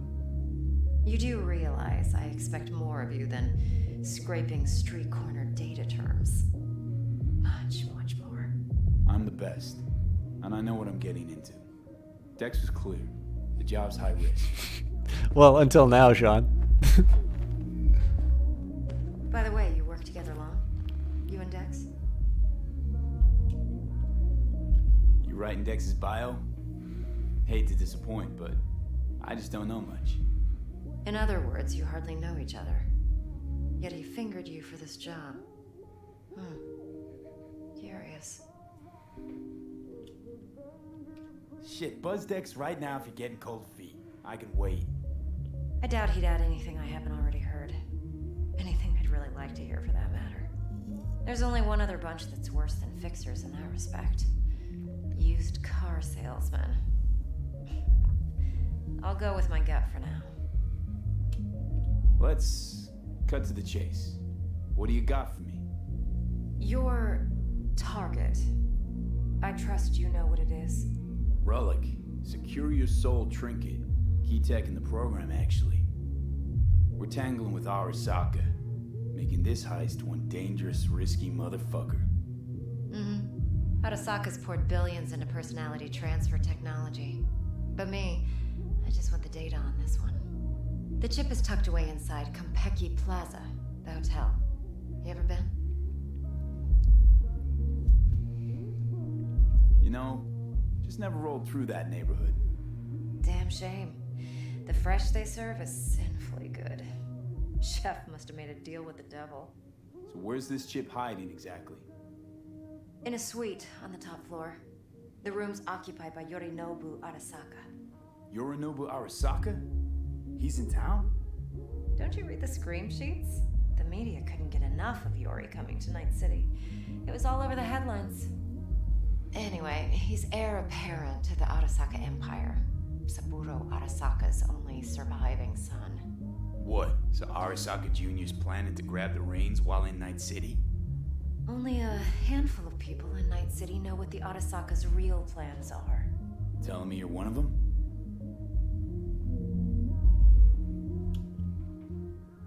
Look, if you've got any spare aces up your sleeve, now's the time to show them. Now, this should make your prick perk up. Yorinobu recently swiped the chip from an Arasaka laboratory. He's made a deal with Netwatch. Aims to sell it to them. Have you spotted my ace yet, or do I need to spell things out? So what's Yorinobu due to walk away with? Unimportant. You focus on the biochip. What could cyberspace's watchers and protectors offer him? Intelligence on his enemies? That doesn't matter in the least. Because you'll make sure the transaction never happens, and I get the chip. Fine. So no Arasaka security on the device, because Yorinobu whisked it away in secret. Now, where's he hiding it? Likely in a specialized container. One that mimics an organic neural environment. On the outside, it looks like an ordinary briefcase. And the case is... You'll see for yourself soon enough. Provided we're done gossiping about the Arasakas. What else you know about Yorinobu? Quite a bit, actually. He studied finance and biotech in Tokyo. Probably didn't have a choice in the matter, come to think of it. Saburo was grooming him to be his successor. But then Yorinobu vanished to chase his own dreams. Cut himself off from the Corp for years. Long story short, though the black sheep returned, the bitter taste remained. But that's only one side of him. There's another. An intelligent man who has always walked his own path, and so has his own designs on the Corp. Seems to be risking everything with this relic scam.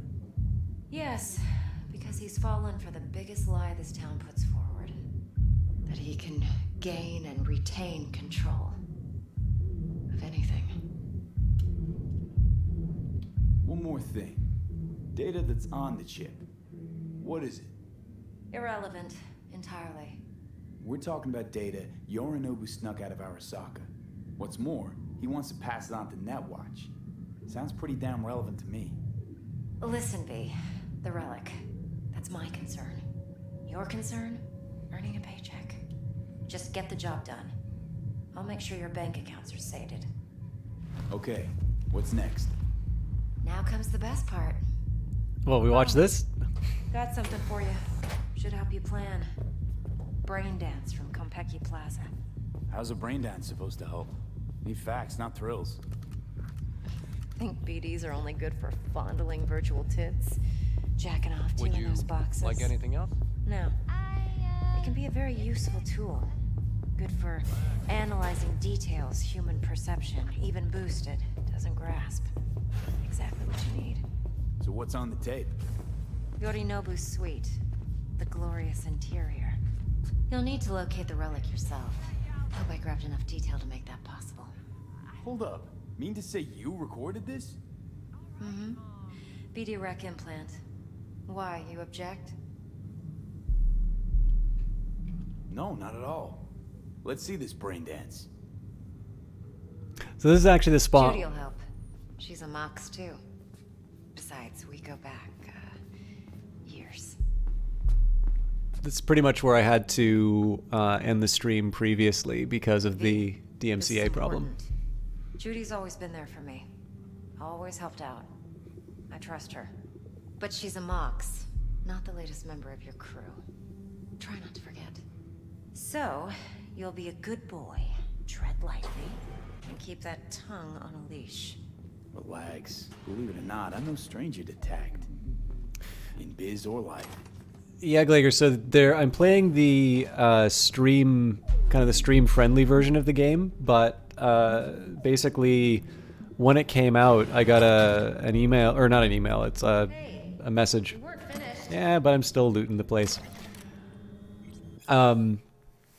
Basically, I got a warning that there was a copyrighted song that had still made it through. In this, so I knew that basically the first braindance sequence, even though it said that it was streamer safe mode, it was actually something that would potentially result in a DMCA strike. So it's since been done. So what's going to happen in this braindance sequence is there's going to be a song that Evelyn turns on, but we're not going to hear anything because it's a copywritten song.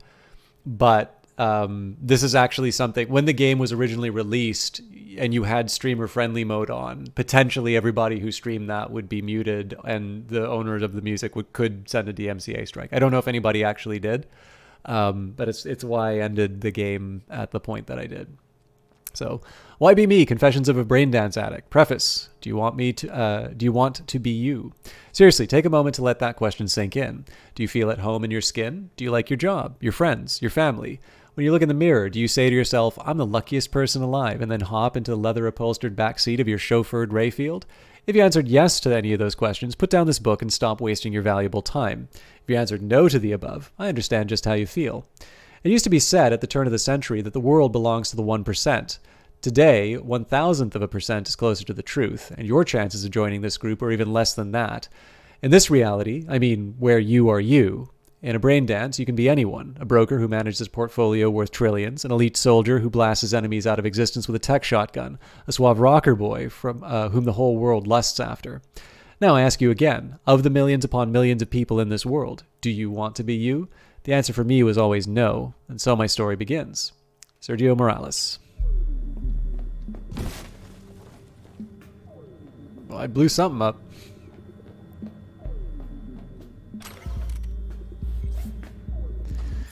Relive It, Braindance Quarterly. Guest editorial. Braindance editors have long strived to strike a balance between real, lived experience and technological experiential purity.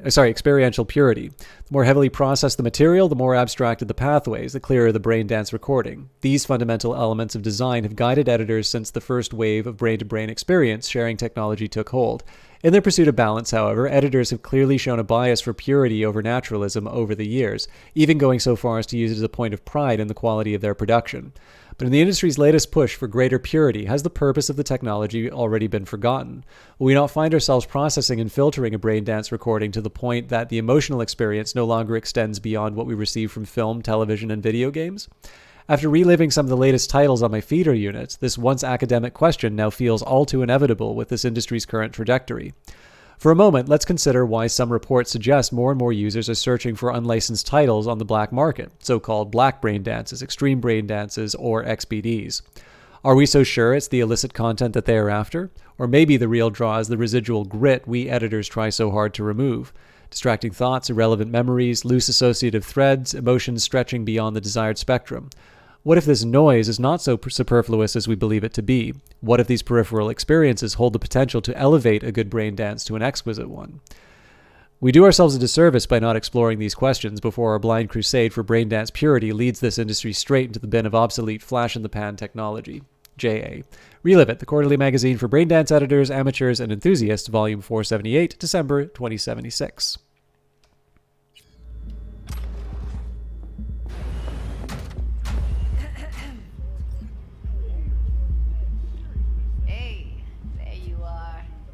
This is V. He's here for that BD role. And V, this is Judy. Best braindance editor I know. Enough already. Gonna make me barf. Impressive looking setup. Need all this to process brain dances. Analyzers, sensor sig amps, acoustic and emotive wave monitors, facial expression translators. Judy. All right. Compiled your BDF. What do you think? Will it do? Still pretty raw, but yeah, ought to do. V needs to get deep inside. That's most important. So, let's calibrate. Tune it to him. Oh, do you see her beyond the seats huge, or is it just a character that you're interested in? Should see the jig street porn we gotta contend with.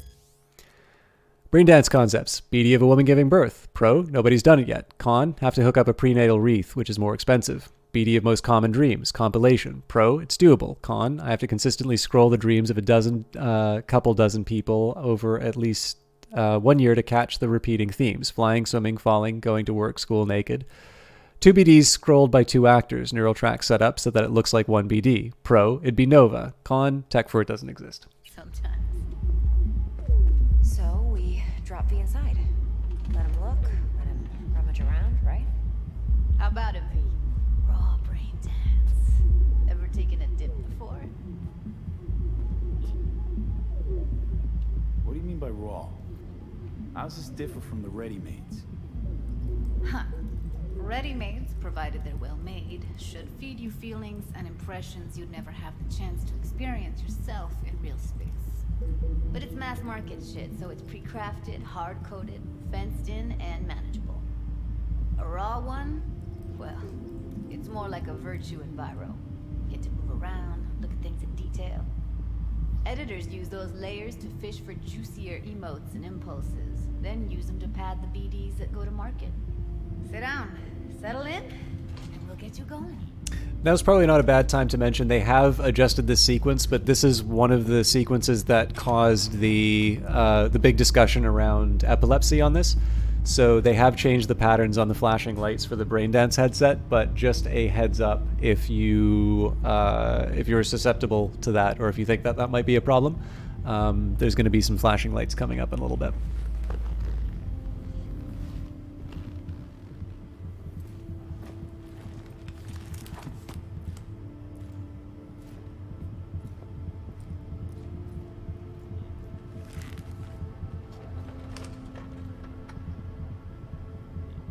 Gotta create your sensory profile first.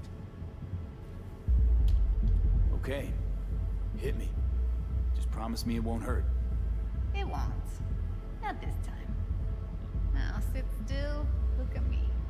Gonna run the analysis soft. Should feel a slight tingling. Mm-hmm.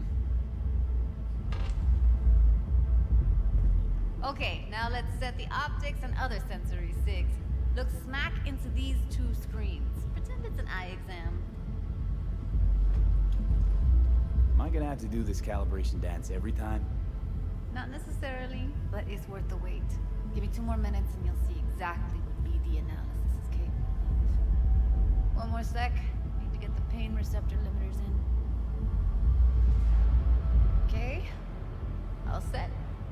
You need to test your profile first. Tossing in a sample BD. You can use it to get to know the editor. Now let me see. Where could we... Can't he just use my recording? Why are we wasting time? So we don't risk our necks. Besides, won't take a sec. Got something here. Should be perfect. Boot it up. Mm-hmm. Let me give you the tailored version first. Let you get your bearings. Then we'll jump into editing mode. Be diving in 3, 2, 1. Plan simple. Do nothing odd. Don't get creative. You go in, snatch the cash, get out. And we sell the BD to those psycho freaks from the studio. Got it. And remember, everything on full blast. They'll spot us extra for a wicked adrenaline high. Okay, on you go.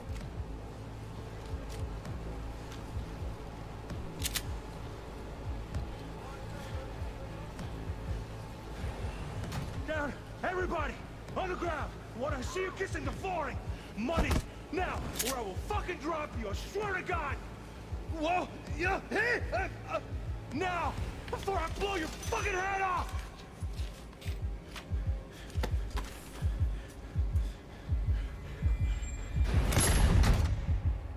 Ah! Slow, deep breaths. Your cortisol and adrenaline spiked, but the soft activated your hormone blockers. Nothing happened. You're alive and well. That flash of intense shock. I can still feel it, I remember. Fuck, that last second. Could have warned me how much it hurts to die. Trust me, real death hurts much, much more. Not so sure about that. You'll be fine. Got everything set up? Let's switch over to editing mode. So, if you find this concept interesting, they really changed the lights on this, I noticed. I might have to shut up for a bit. I'll sever the link to the BD Roller's sensory array. You'll be able to look around freely. Full scene's yours. Full cam control in analysis mode, so move around, zoom in and out, whatever else you come up with. Think of it as your own little sandbox. So, analysis mode, you control playback. Can even pause when you feel the need. Then you use the editor console to unpause. Try it. So I definitely think this is one of the more interesting sequences in the game, but I was going to say, for those of you who are interested in this concept of brain dance, that movie we were talking about before, Strange Days, definitely that movie is full of that. That is very much kind of the big concept behind it. So if you find this stuff kind of interesting, that's definitely one to check out. Okay. Plan simple. Do nothing odd. Don't get creative. You go in, snatch the cash, get out. And we sell the BD to those psycho freaks from the studio. Got it. Dream as hell, right? Well, that's not all. You can speed things up or rewind, whatever you like. So Give it a try. Rewind. Roll it back to the top. All good. Neat. Now try fast forwarding a bit. Plan simple. Do nothing odd. Don't get creative. You go in, snatch the cash, get out. Okay. You can also reset the recording. That'll take you right back to the beginning. Try it. Now for some fun. This here's why you came in the first place. In analysis mode, you get to view and even scan details of the enviro recorded by the BD roller. Focus on the heat, the gun this gonk gets from his buddy at the beginning. Now scan it. You can only scan a clue during moments when it's perceivable by the person recording the brain dance. By the person... Okay, so this guy's got to see it. Plan simple. Do nothing odd. Don't get creative. You go in, snatch the cash, get out. And we sell the BD to those psycho freaks from the studio. Got it. I would have guessed I could see that. Remember, everything on full blast. They'll spot us extra for a wicked adrenaline high. Okay, on you go. Okay, right here. Bold sections of this track will indicate a scannable clue. The clue will be highlighted for the duration of the sequence if the editor is set to the correct layer. Clues may overlap each other. The spot where they overlap on the recording track will be especially bright. After being successfully scanned, clues will disappear from the track. Excellent. Let's move on. Now heads up. In analysis mode, you can ferret out background noise and conversations if the roller got close enough. This tech records everything, every little detail, even the sights and sounds the roller was never aware of. To see the sources of the recorded sensory signals, switch to the audio layer in the editor. Go ahead and try that now. Okay, good. Now you should see several sound signatures in the store. Choose one and hone in on it. Okay, fuck! On you go! Little shitheads! Go restock. I'll take the register. How about you suck a bag of dicks, eh? So, any thoughts? Unbelievable. Seriously, like what's happening right next to me. Yeah, it's how BD recording implants work. They pick up everything, all the elements in the background. Then an editor tweaks them, makes them pop. Keep playing with the sound, explore it a bit. We'll move on when you get bored. Sometimes you can analyze extra layers in the raw, stuff the roller's cyberware picked up. Like what? Ev's got Kiroshi optics that grab infrared, meaning you should be able to grab heat signatures from her recording. Huh. Hella nice. Now let's wait till the guy punches out the gonk at the counter.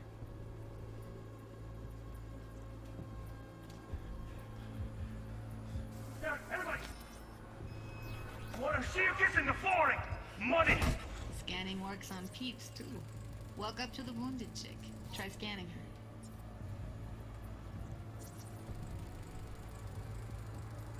Alright, next thing. Scroll forward to the part where our artist gets a lead injection. Now, or I will fucking drop you! Straight on! Now!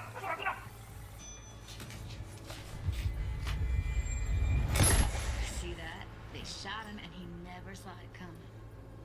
But you will. Here it comes. My favorite part of the game. See the blinking thing over the entrance? Surveillance cam. Must have caught our shooter. You'll see in a sec. Cam feeds to the screen behind the clerk. Roll back to where the screen's in the kid's field of vision, then scan it.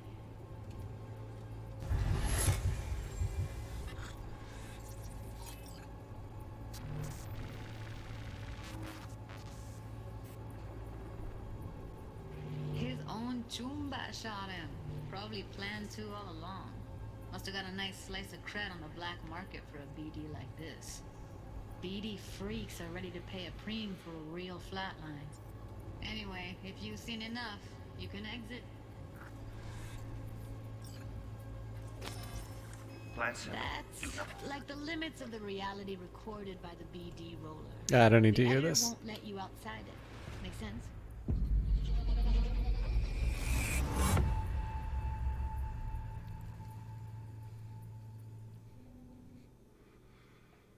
Yeah, it's impressive, right? It's too bad most of the BDs we do here are only good for flogging the log. Anyway, you ready to do this? Look at your rec? Dunno, Let's take a break. Still feel like that kid when... Oh, yeah. Think I'm done. V, there's no time. Get it together, please. Okay. Okay. Go ahead. Just need T-Bug to link in. Whoa, whoa, whoa, who? Running for my crew, security specialist. She'll tell me what to look for while we analyze. No problem, I hope. Actually, it is a problem. Not what we agreed, Ev. Evelyn, I won't get a damn thing out of this without T-Bug. Judy, please. Ev, he wants to bring a runner in? What part of that don't you understand? How do I know she'll only perch in this footage? Observe, not fuck with anything. Me. I'm your guarantee. Yeah, right. Help me. This one last time. I promise everything will work out. Just like we planned. Okay, V. Call T-Bug and we'll dive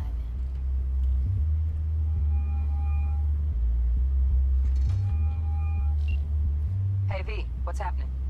Bug, listen. I got some useful footage from Konpeki Plaza. It's a brain dance. Konpeki? Oh, thought as much. Someone there with you? Judy and Evelyn, they're chill. They're helping me work through this BD. Uh-huh. All right. You gonna tell me what this is about? Listen, need your help. Got no clue what to look for once I'm in. All right, see if I can walk you through it. Jacking into your tech now. You've got to give me access. Opening port 1779. Secure protocol? Good, I'm going in. Should be getting my request now. Got it. You ready? A millisec. Okay, connection confirmed. Now some quick tip ice and we're clear. Ready to dance. Fire up, Judy.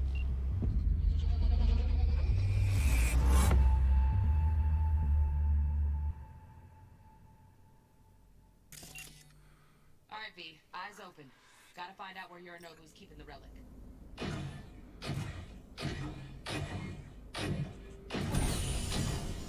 You look like a cut of fuckable meat.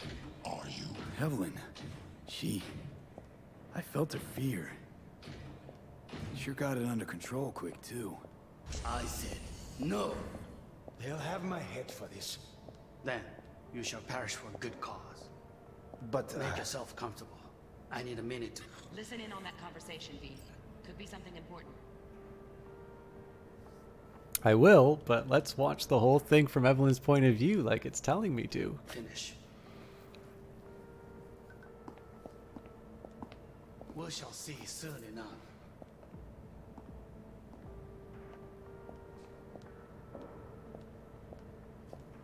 My father's a tired, visionless old graybeard who thinks nothing will change, and he'll live forever in his tiny, frozen bubble.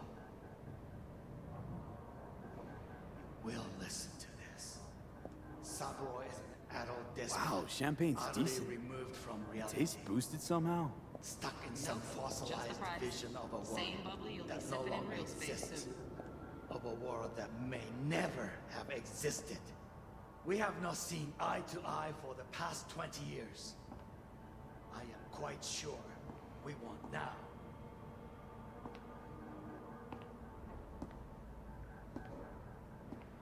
Noted. Hung up. Go back to when they first start talking. Need to hear the whole thing.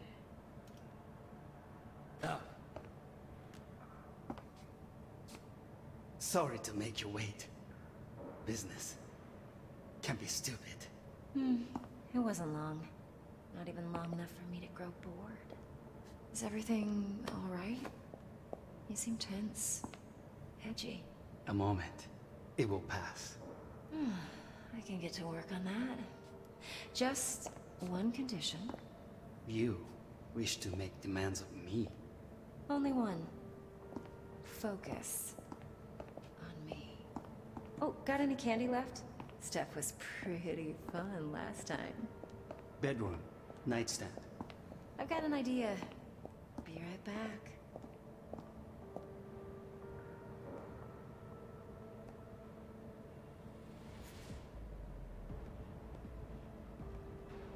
Very nice. But come here already. Just a sec. Looking for the perfect thing.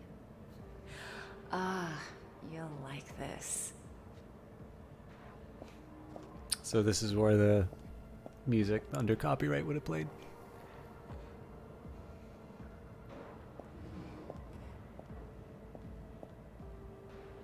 Oh, fuck. It's like I'm really... V, eye on the prize, focus. Warui kome. I miss this. You. I know. Okay. So I'll admit, this is one feature that I actually kind of like. Sort of the detective story out of this. So we'll go to editing mode.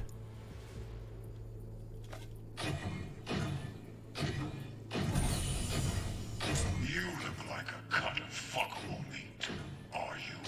I haven't played Tacoma yet, but it sounds good. Alarm firmware's fresh, but saw excited birds chirping on a BBS. Something about lots of seeds falling to this sieve. Let me generate keys. I can forge their SIGs.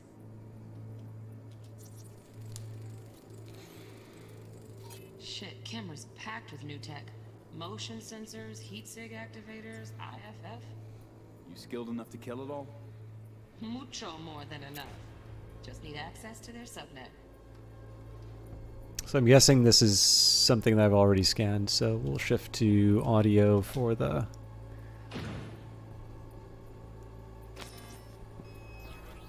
I said no. They'll have my head for this. Then you shall perish for a good cause. Here in a drone, ventilation and cooling, servers, gotta be. Fancy doodads in here need to be controlled. But make yourself comfortable. I need a minute to finish.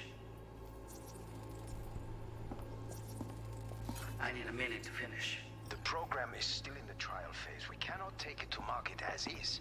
We shall see soon enough. Please speak with your father.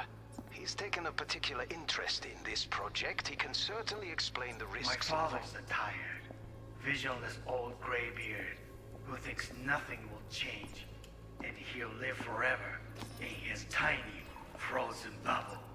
I should not even be listening to such things. You will listen to this. Saburo is an adult despot, utterly removed from reality. Stuck in some fossilized vision of a world that no longer exists. Of a world that may never have existed. We have not seen eye to eye for the past 20 years. I am quite sure we want now. Read the documentation carefully. The relic requires specific storage conditions. You must provide them. Heard that? Relic docs gotta be around here somewhere. Look for them. Sorry,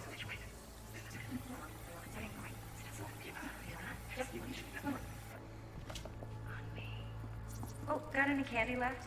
Stuff was pretty fun last time. Bedroom, nightstand. Scan. Hold it. Oh, Automated turrets. Latest scanner model. Systems all connected to the server. Can you shut them off? Externally, no way. Gotta get in, check out how they link into the system first. Looks like all their security systems are linked to the hotel subnet. We need the flathead. No other way to shut down these systems. Can't get around them ourselves? Nope. At least I'm fresh out of ideas. got any candy left? Stuff was pretty fun last time.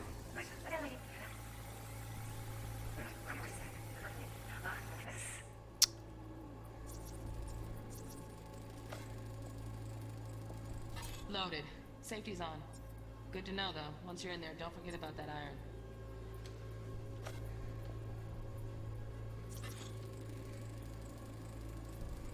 Manual details a special tip-controlled container. Relic needs to be kept real cool. So, chips gotta stay in the freezer. Yep, could damage it otherwise. Okay, switch on thermal layer detection in the editor. Should be easier to spot where you or know who's keeping the chip. In the champagne!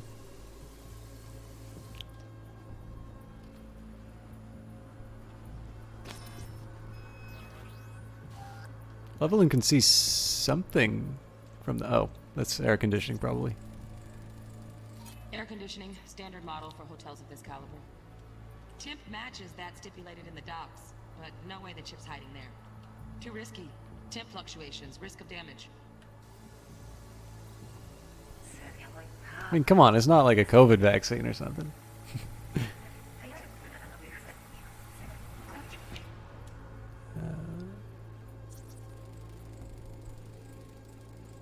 Oh, Donaghy's. Looks like Mr. Arasaka had something to celebrate. Really think you'll find the chip in there? No way. Temp's too low. Could fluctuate. Nice try, though. Such...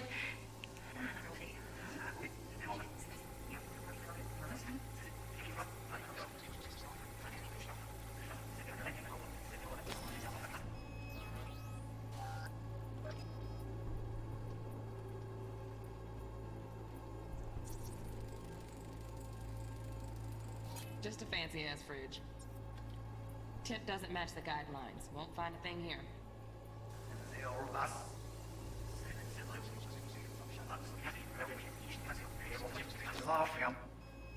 There's more than one.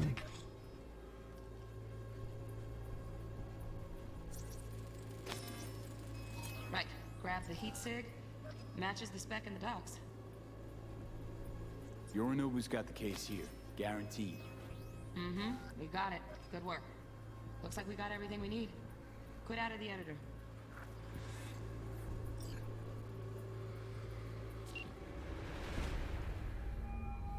Get everything you need?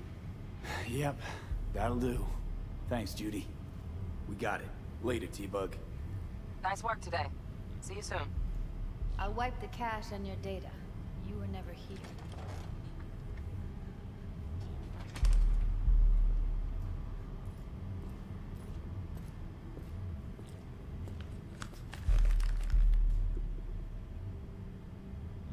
Keep it.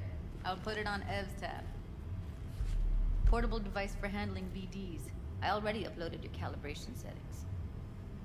Not as sophisticated as what we got here, but should do the trick. And it keeps you out of harm's way. Clever. Speaking of harm's way, know what I see looking at you? Walking, talking corpses. Relax. I got it all under control. If you fuck up and they come knocking on my door, Judy, relax. That's not gonna happen. Evelyn, please, no shortcuts. You go that route, City'll always win, so be careful. Of course I will be. Besides, we'll talk in a bit.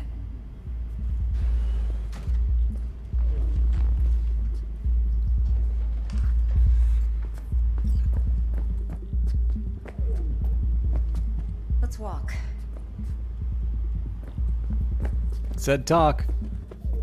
Nope, can't walk. talk first. Well, what do you think?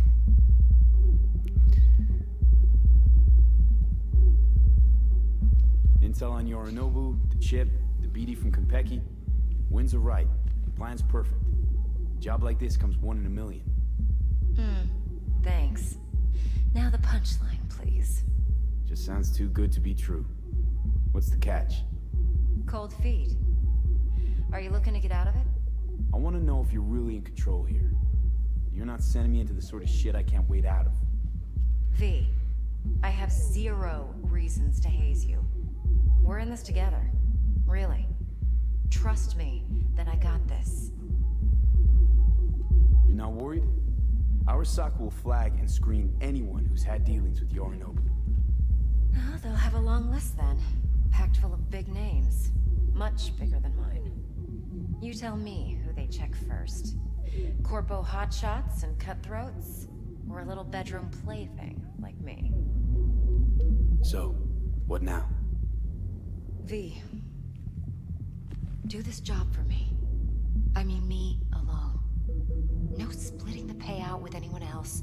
No middlemen. No Dex. You want to fuck over our fixer? I knew something was up. Dex is a middleman. And a useless one at this point. Evelyn, you don't mess with fixers. That's the one rule every merc in this city knows. And actually follows. But if we're smart... Doesn't matter. Mistake like that'll cost you your rep. Without a rep, you're nobody. You sure you want to do this? Better ask yourself that question. Do you want to spend the rest of your days blasting scabs? Or become a legend overnight? Your choice. No fucking way. Dex took a leap with me. He trusts me.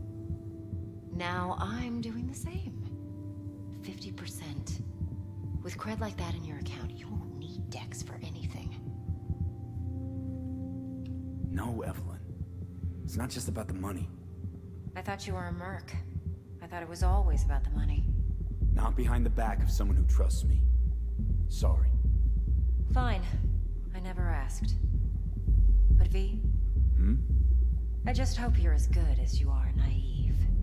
If you need me, call. I'll send you my number. Okay. Good luck. Now go. I need a few words with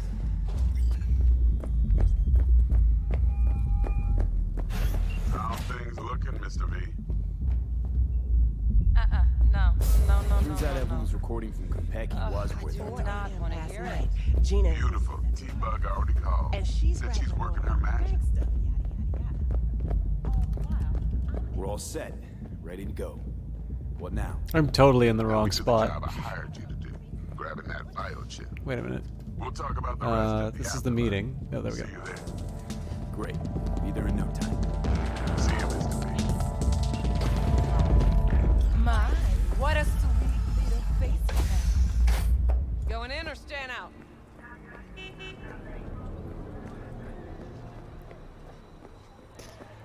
Thanks, it's huge. Have a good one. I'll probably go to the end of.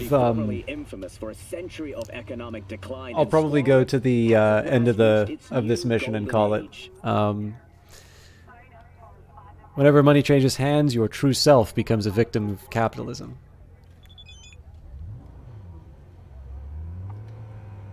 Hola V, how's it going? What's the status? The client paid me, play me a visit of the place we're supposed to, a VD of the place we're supposed to visit. BD, huh? Alright, just keep me posted. As good fortune would have it, the city's numerous landfills, abandoned buildings, and industrial zones are rich in rare resources, now highly valued in today's economy.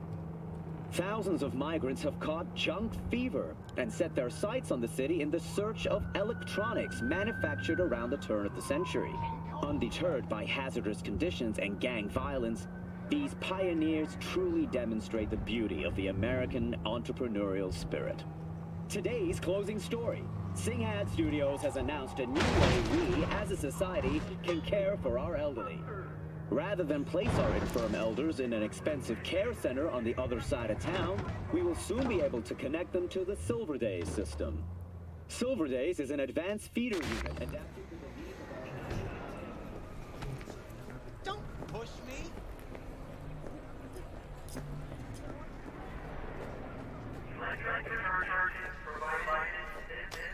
Que ya tengo planes para esta noche.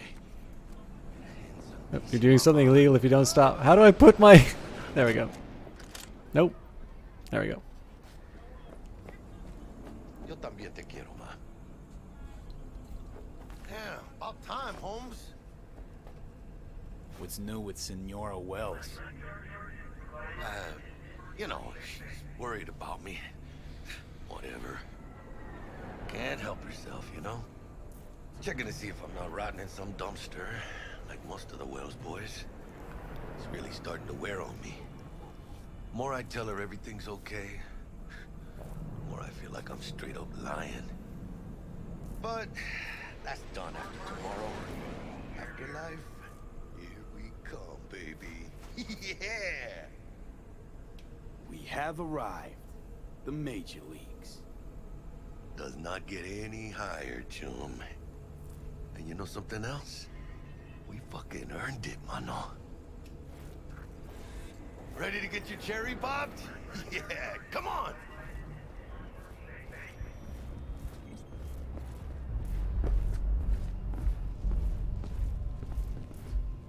Place used to be a morgue.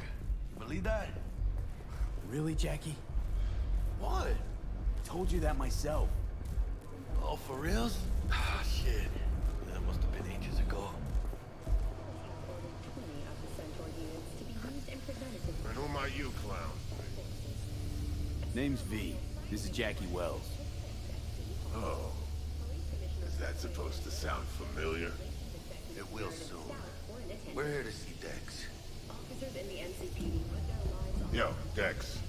Got 2 live ones saying they're here to see you. Yeah? Alright then. Says he needs a second or 2. Go get yourselves drinks or something. Way ahead of you, viejo. Rockets and can cows. Best leave ever. Joy toys from every corner of the planet. Never ending. Watch where you're going. Can you imagine? Sounds wild. Hey. I just want the shard.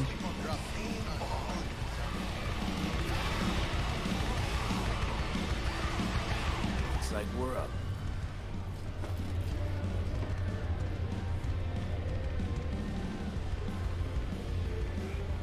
You see that old lady there?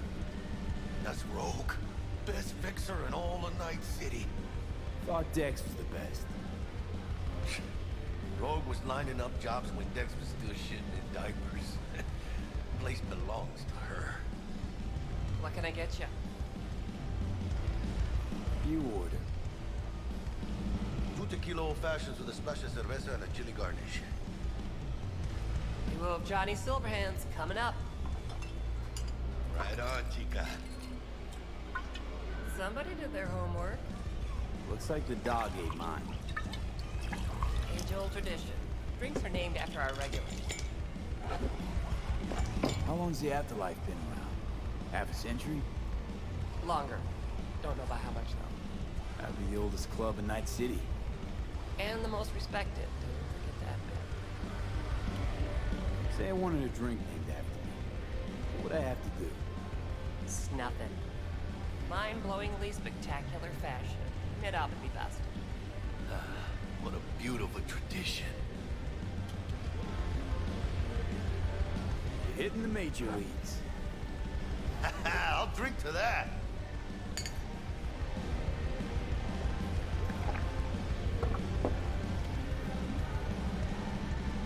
Who else can I drink you? All on the menu. Except there's a spot. Morgan Blackhand, right? It's true. Morgan's yet to make up his mind if he's dead or still kicking.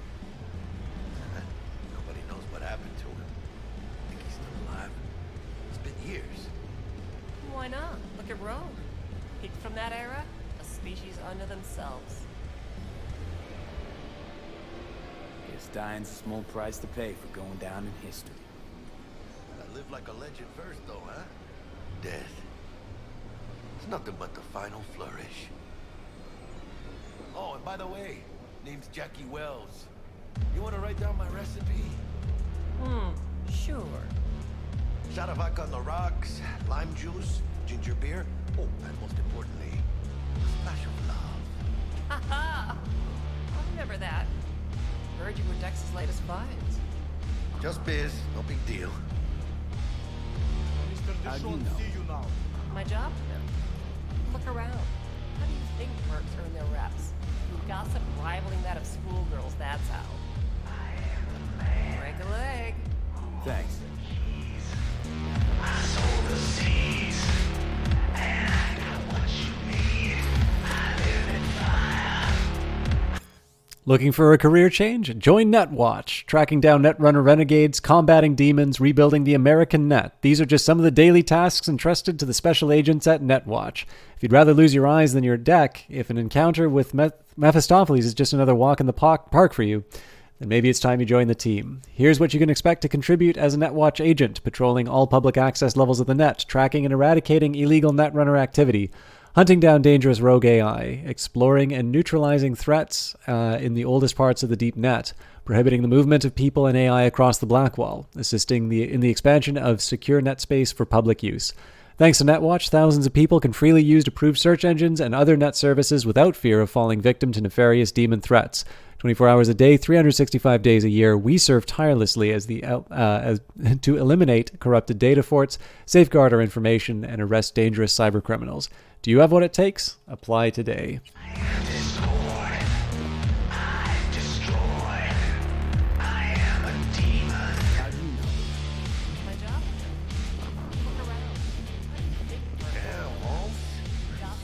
Some of the bugs are still in, apparently. Same here. No, in the ring. Do some kind of exotic shit. Kempo, ninjutsu. Think you could take me? Drop me? Sure. In here. In the shadows of mega buildings, one could say we're living in stable times. The Fourth Corporate War is ancient history. The Unification War is over and done with. Night City is a free city, a jewel embedded between two Californias. Living here, you might have the impression that everything is okay in the world, but look around. The world is not okay. Despite technological recession between 2020 and 2040 reducing global pollution levels, humanity is still facing monumental existential threats. Climate change has turned into climate disaster. Its effects are irreversible and dangerously unpredictable. Hurricanes, tornadoes, droughts, floods, natural catastrophes are growing in strength and frequency across the continent, leveling entire regions. Access to clean water is becoming increasingly more scarce, as well as fertile land. Hunger and starvation still reaps a bloody human harvest in Asia and Africa, where corporations had no interest in building vertical hydroponic farms. Meanwhile, advances in cybermodification have given rise to a new problem, cyberpsychosis.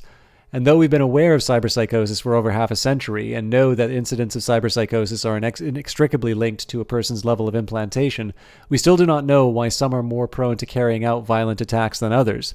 Let's not forget the most serious issue of mass inequality, record-high crime rates, including in places like Night City, and social unrest linked to immigration in almost every corner of the world. So I ask you again, look around. You see all these problems in Night City already. Maybe you're standing in the shadow of a mega building and think, Night City is Night City. The rest of the world's problems don't affect me, right? Right?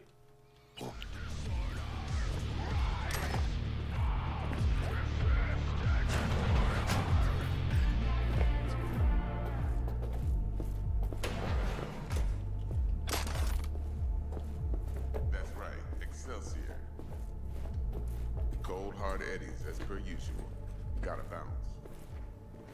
Well, if it ain't Mr. V. Whole family in one place. Ah, finally. First time in real space. And the flathead. Delamain Transport Services. Need to be on time for an important meeting? Don't want your valuable tech to fall into the wrong hands? Or maybe you just don't like crowds? With Delamain, you leave your problems at the door. Our corporate transport service has a fleet of over 20 armored cars ready and waiting to bring you to your destination in comfort and security. We guarantee secure transport for individuals and packages in the Night City area. Quality that goes hand in hand with speed. Professional customer service. Specifications to suit even the most demanding clients. Discounts for loyal customers. They say that most accidents happen in the home. They're wrong. Did you know that over 82% of crimes and accidents happen on the streets? Thanks to Delamain, you'll never have to worry about statistics again. Our clients' comfort and security is our #1 priority. We hold all safety requirement certificates. We don't ask questions. There's no sound more beautiful than the symphony of hostile bullets bouncing off of our armored windows. Try the Excelsior package and enjoy our maximum security option. Safety is the one luxury you can afford. So what are you waiting for? Order a Delamain today. Delamain. Leave your problems at the door. Let's see this bad boy.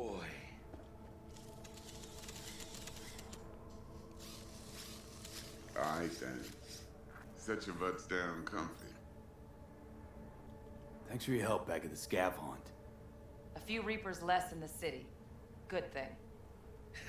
City Hall should be fucking thanking us. Sweet booth. It's soundproof? Jackie. Now, Mr. Wells is right. We're gonna be going over some sensitive material. But if it's all right with y'all, I'd like to start with a question for Mr. V. Evelyn Parker, how'd you fare? Well, as I could have, I guess. Walked around Konpeki Plaza inside from that raw BD she scrolled. Mm-hmm. Bug already filled me in. So you know the target. Yorinobu Arasaka, the Emperor's son and heir apparent. Mm-hmm. Man with the millionaire name and no talent to back it up. Evelyn Parker's special friend? So she just want to see what's good, or was there something else?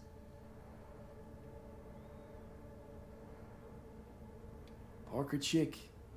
I don't know. Sent out mixed signals, so I got mixed feelings. One night sipping Champ Paradise with Yorinobu. Next night chatting it up with regulars at Lizzie's. Worlds don't match up. Struck me too. You saying we putting 2 and 2 together and getting 5? Some part of the equation's missing then, clearly. That's why y'all gotta fix her. Anyone try to fuck you, they first gotta fuck their way through Dex Deshawn's 300-pound ass. Anything else? There was something else. Parker made me another offer. Another offer? Mm-hmm. Kind where we ditch the middleman and split the pot in even 50-50. What? Ditch the middleman? Shit, now that's rich. Clients never learn, do they? I do appreciate you sharing this info, though, Mr. V. You see, trust is essential in any partnership that's to be long-lasting and fruitful. So, like, just one quick word about this. Like, there was a conversation a little bit earlier about pushing the graphical fidelity for games and things like that. Like, obviously, Jackie's really forced laugh in that uncomfortable moment does not work nearly as well if the animation in this isn't so good. Thought you'd be pissed that you'd lose it. Lived in NC too long to blow my top every time some amateur thinks they can take me for a ride. Parker ain't the first, and sure as hell won't be the last. How about we go over the plan? What you got for us, Dex? This.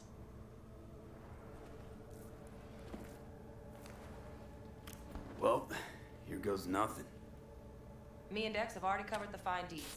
Ops-wise, should be a stroll on the beach. Elaborate.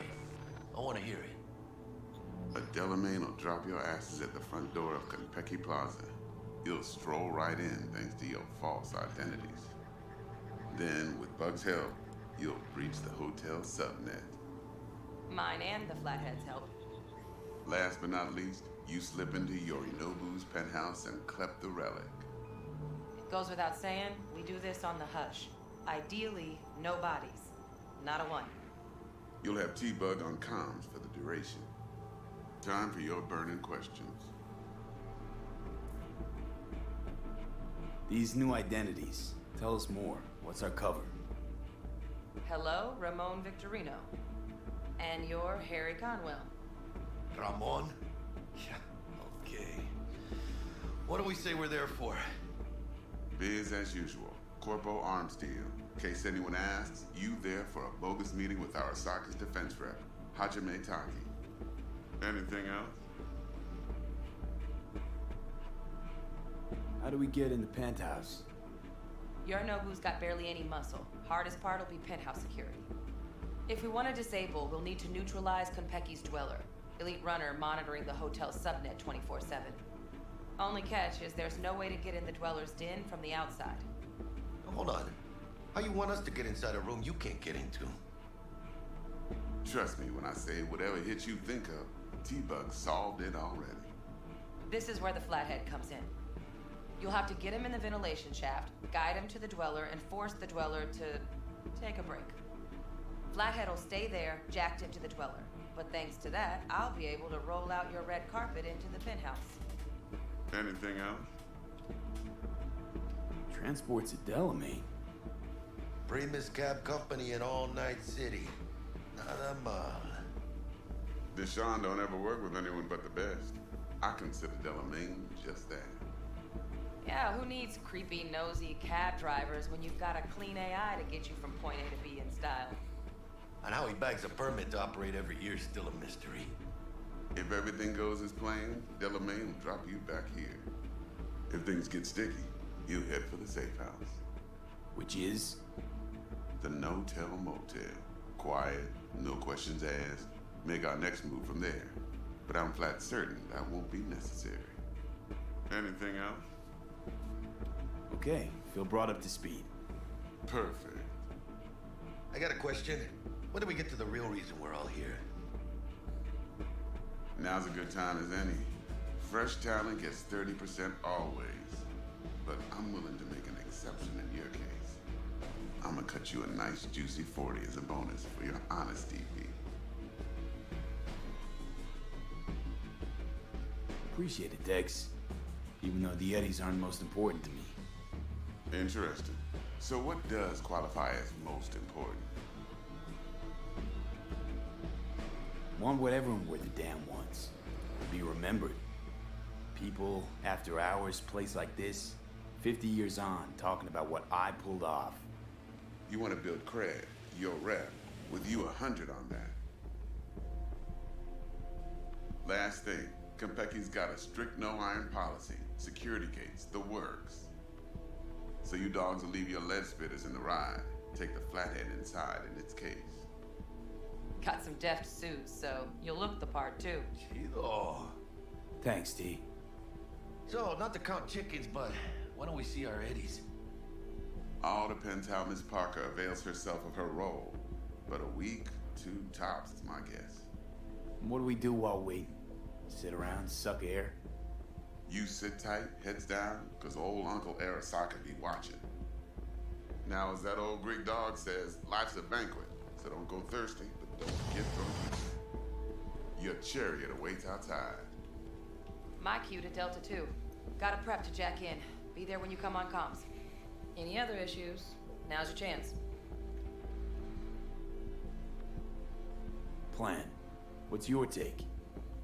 Enough, I hope, to put me in a luxury Cretan villa from which I'll never set foot in cyberspace again. Promise to send me a postcard? No offense, but I'm gonna burn any and all bridges. Need a clean break.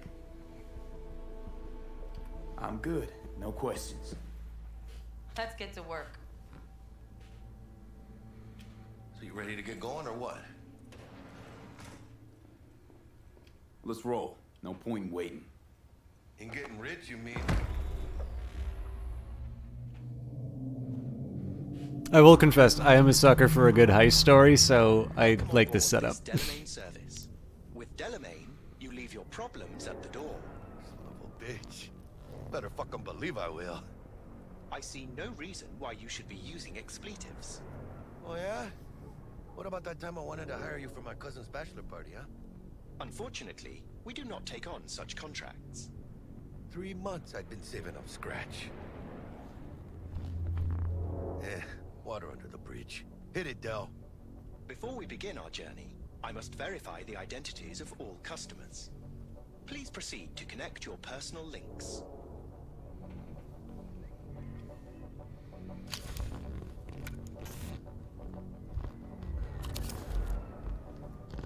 Thank you. Excelsior package activated. Excelsior? Oh, this just keeps getting better. What's got you so antsy? Hang on. Watch this. Delamain, initiate combat mode. My apologies, but you do not appear to be in any sort of imminent danger. Huh. Oh well. Trust me, we'll mow down an army of Saka ninjas if it comes down to it.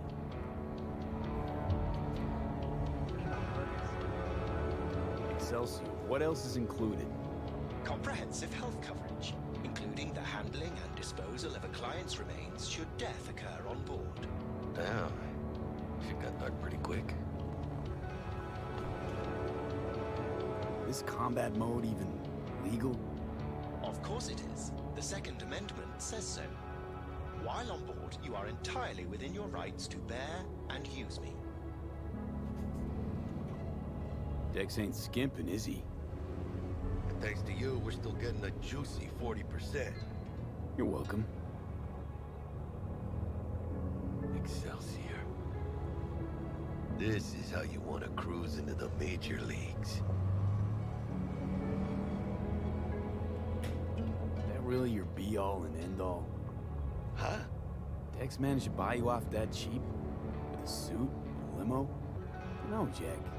Kinda feels like you're losing that steel grip of yours. Huh. Seems to me like it's you who's got some kind of problem.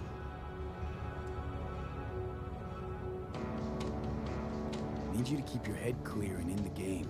We got a job to do. It's never, ever been clearer in my whole fucking life. Let me explain something to you, V. My whole life I've spent in our this shit destination. around us. And I ain't going back.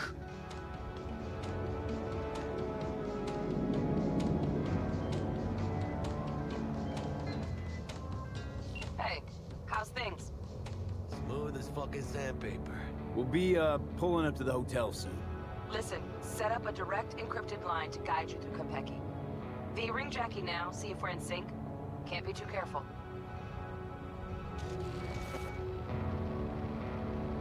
And? Got static.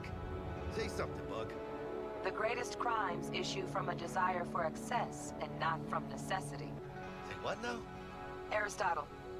Guess you read me then. Yeah, I read you. Not so much your Greek friend, though it was kind of exciting.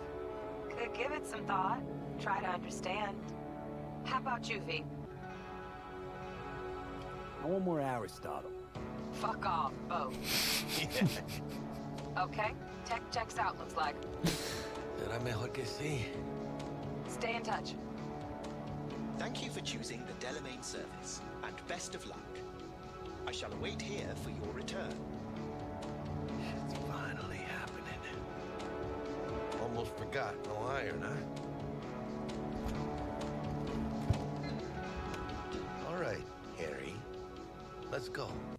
Hello, I'm Jillian Jordan. Welcome to the World Report on... Hold on. Let me grab the flathead.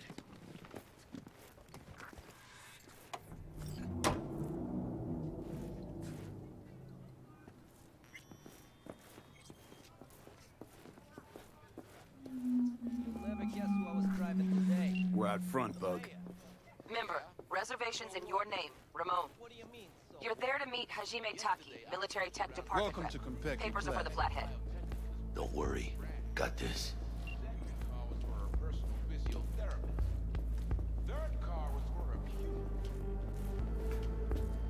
Welcome to Konpeki Plaza. Please come through single file. You got it, home. Sir?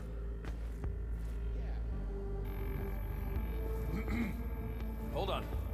Got something. Care to explain why you're bringing military equipment onto the premises into Konpeki Plaza? We're arms dealers. Excuse me? Ah, you are here to see Taki-san, am I right? Please, accept my apologies for the confusion. This should only take a moment, sir. Go ahead. Yokoso. Greetings and welcome to Konpeki Plaza. Konpeki Plaza. Konpeki Plaza, luxury, beauty, discretion. What holds more power than a place, an idea.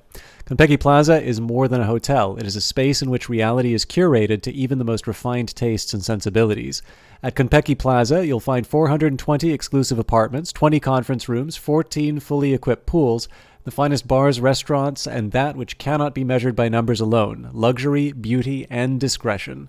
Our world-class customer care will fulfill even the deepest needs and desires of our guests, turning your stay in Konpeki Plaza into an unforgettable experience. When it comes to the comfort of our clients, there is no such thing as the impossible. Discover new dimensions of comfort. Enjoy the best Night City has to offer. I mean, I wouldn't stay in a hotel without gold faces after visiting one. We'd like to check in. Of course. Just a moment, please. The name on the reservation is? Victorino. Double room, 2 adults, 1 night, correct? That's the one. Perfect. I'll go ahead and notify Taki-san of your arrival. Shit, no good. Not part of the plan. Talk her up, V. Stall. That won't be necessary. We'll go freshen up first. Notify him ourselves. But Taki-san is expecting you, no? Senorita, do you know how long we've been traveling? 18 hours from New Barcelona. With the delay on Medikey because some cyberpsycho blew himself into bits inside the terminal. Oh, a nightmare. Of course, I understand. You'll be in the Lapis Lazuli suite on level 42. Oh, one more little formality. Please validate your SID chip. Honor's all yours, Harry.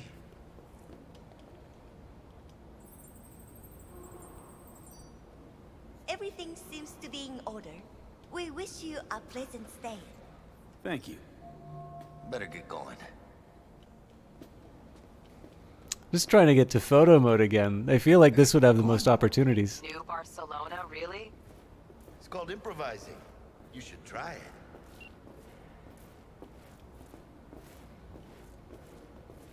What do you think, Harry? Nope, sorry. Harry? Quaint, cozy.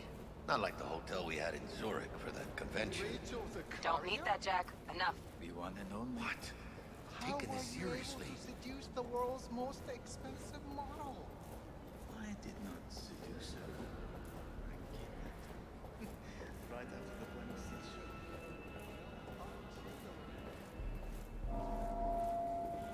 Those girls. I don't know, man. That guitar don't look too shabby. The top of the line dolls. Welcome to Konpeki Plaza. We don't do reservations weekdays, so feel free to grab any available table. Or a couple of stools at the bar if you prefer. Could bring Misty here one day when we close this deal. We will, I'm sure. Now let's go check out our digs.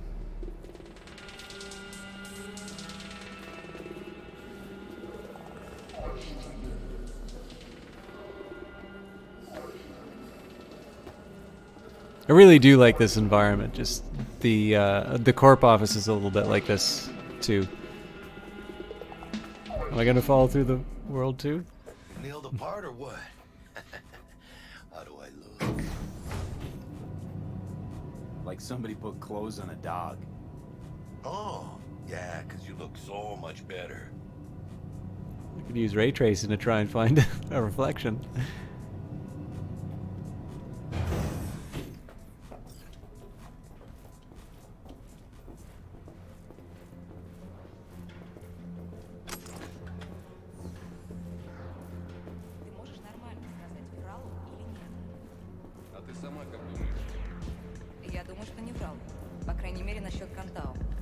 Зая, ты же помнишь, как мы тестировали эту технику на наших? Well, here we are. Lapis Lazuli. We're in our room. Pretty snazzy. Too bad we ain't staying the night. Nice choice, Bug. Didn't pick it for snaz. Offers quickest access to the dweller and servers. Easy, me acuerdo. Now you fire up the flathead and find the shaft entrance. Sounds simple enough. Simplicity, sometimes toughest to master. Aurelius? Aristotle? Who's it this time? Yours truly. That one's mine. Where's the shaft? Boot up your scanner. Look around.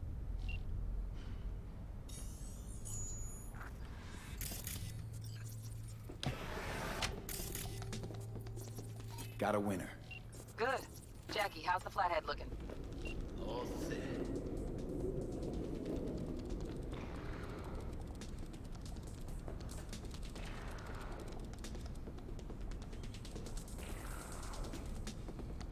Systems are operational. Charge it 100.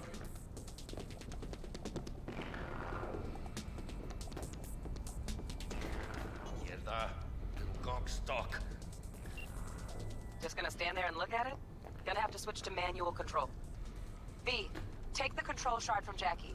Gonna link your Kiroshis to surveillance so you can guide the bot.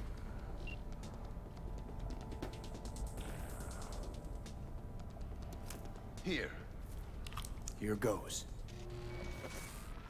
Patching you through to in-cam view. Might get a little disoriented, but don't freak.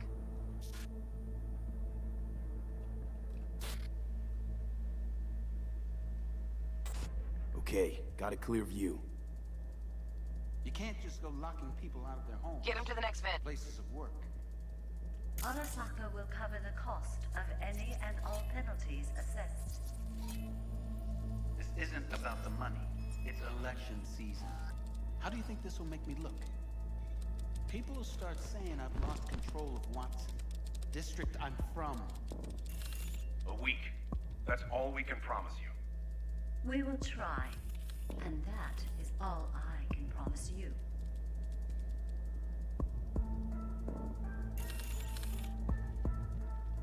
Okay, Flathead's in. Patching you into next cam now. What makes you think it was for you?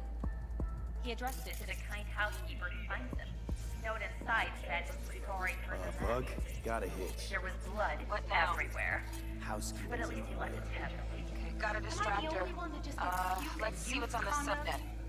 All right. Where's the damn justice in it? Got a small room panel. Useful? No, not in the least. Think he's single? Terrarium's got a temp and air quality controller. Good looking. Cream, yeah. Stick the flathead on it. Naughty look in his eye. He's staying in the penthouse. Mean Yorinobu Arasaka. Men like him are always single. Might wear expensive suits, but he's a biker at heart, always itching for a ride. I'd give him a ride and wipe him out. Honey, stick to wiping that glass, huh? You're leaving street. Cat, something's up with the tank. Hey, Bug, it worked. Ain't seen nothing yet. You got any idea how much those things cost? Keep moving. No time for backpatting.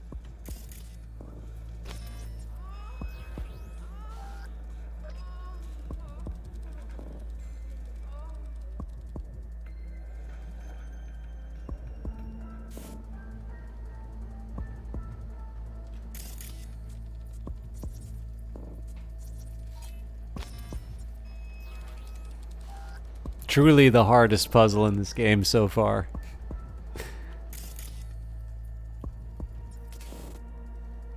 Okay. Dweller's just beyond the door. Flathead can jimmy the lock.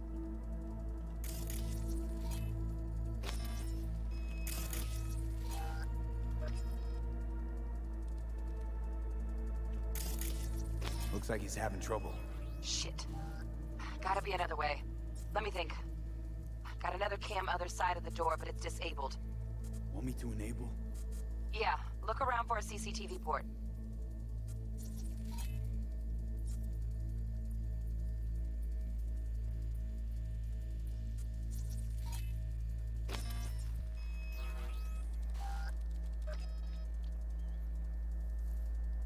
Okay, he's at it. Now toggle over to the other cam. Dweller's inside. Just as planned. Still weird the hotel's only got one runner. Decent Dweller's as good as a dozen rank and file. Flathead ought to be able to neutralize him. Good thinking. Let me graft a demonoid onto your link. And you know you gotta jack the Flathead directly into his chair, right? Make it sound like I'm new at this. Okay, sent. He's all yours. You'll have to get the Flathead in there first, though.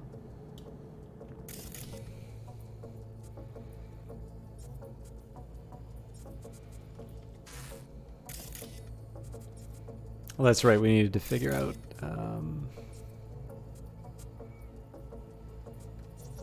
Shaft may link both rooms, looks like. Let's figure it out. Now toggle over to the other cam.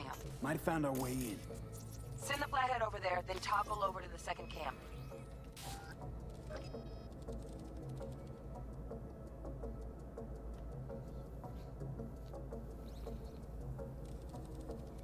Flathead into the chair, V. Jack in. I don't know. I might be missing something on here, but I'm just taking a look at the settings on this camera.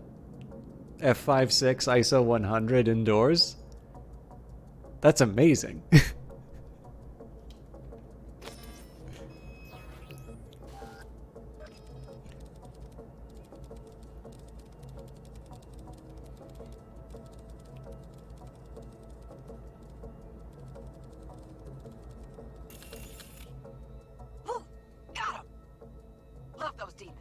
Flathead stays, right? To keep an eye on the Dweller, yeah. Punching into Kompeki's main net. You go ahead and log out.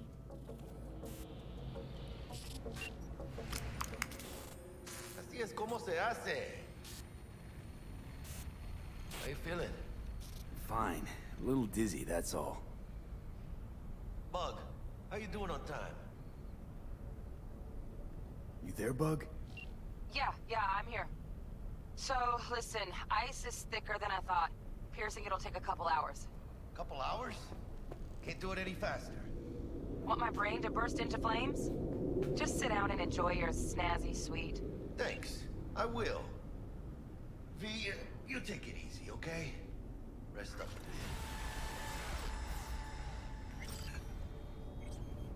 I should probably take care of some of these improvements. So we've got attribute points. Maybe we'll put a attribute point. Oh no, it's probably gonna make me. I don't know. I can hit F2. Yeah.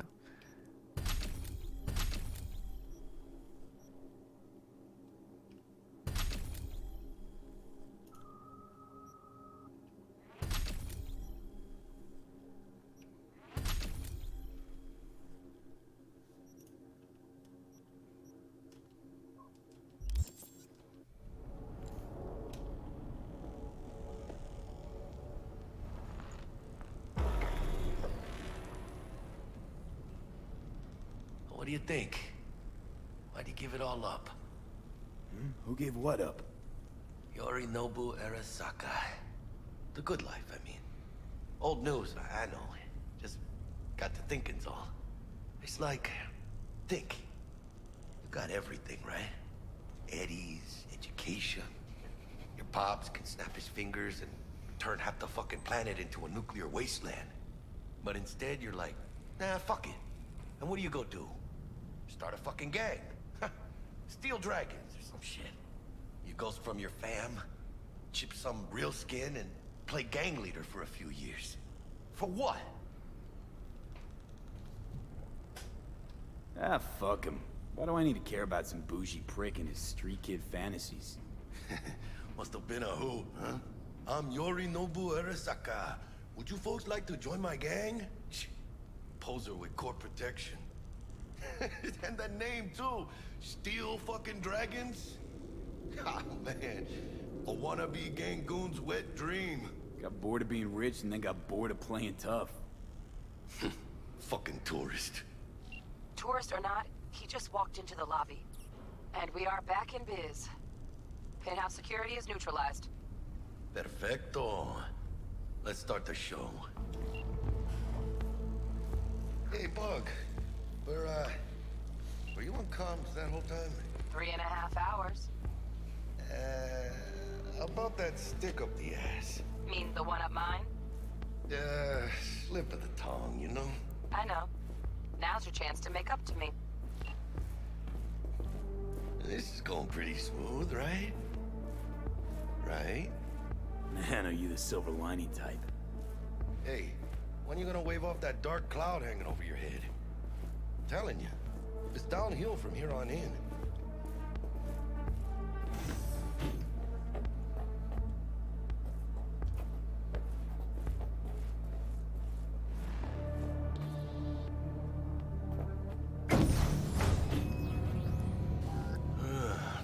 awkward silence. You, wanna hear a joke? Now? Seriously? Okay, so why'd the Rocker Boy's output kick him out of the apartment? Because he wasn't chipping in. Jesus Christ. That is the appropriate response. Not bad being heir to the Arasaka Empire. Sure as shit better than being a son of Raoul Wells. Guys, focus. The safe. And make it quick. Why? What's the rush? Sigon Yorinobu's gone dark. What is he? Some kind of dead zone's my guess. Have him back in a sec. And you do your damn job. So one thing I do find kind of interesting is the fact that the toggle for crouch and skip are the same. I've definitely wound up skipping over stuff that I didn't want to before. But let's get the...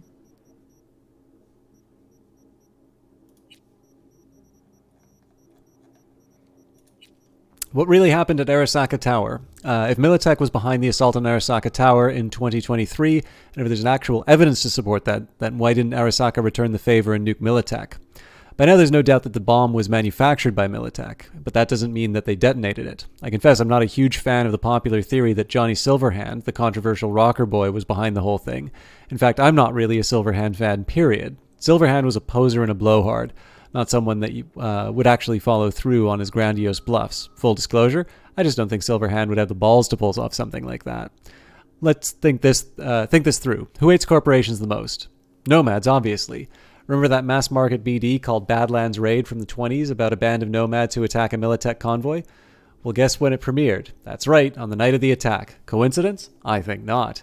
Yes, there's a Silverhand cameo in there somewhere, but that's just a marketing ploy. A BD scrolled by a bunch of cactus huggers and wouldn't sell for an any without a recognizable face. But I'm more intrigued by the main actress. How is it that she didn't star in any other production despite Badland Raid's huge sales? Where was she during the attack?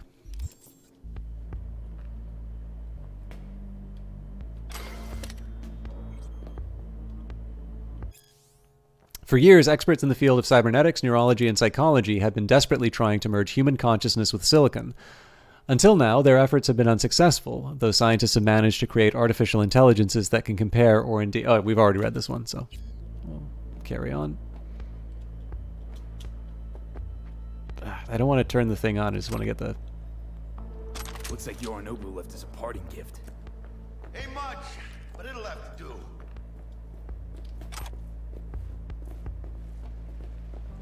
Oh, I really like that rain.